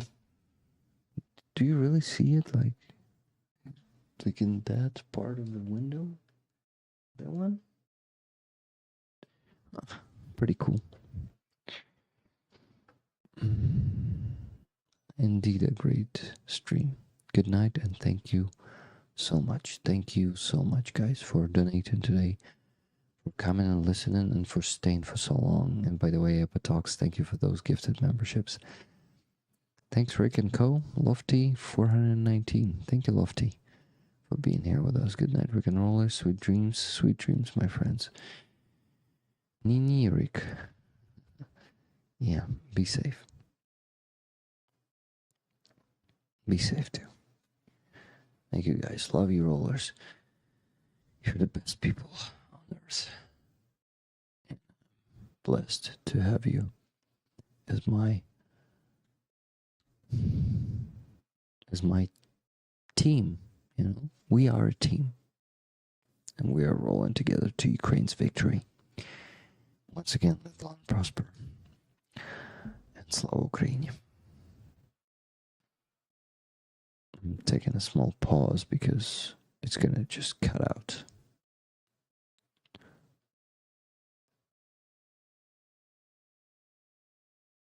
weeks, take Monday off, let us know, and we will be here whenever you can do this. Tuesday and Wednesday is fine. You need a day off. We're never gonna give you up. Thank you. Добрий вечір, слава Україні. Героям слава, Jesse. Hello to you. Okay, pressing that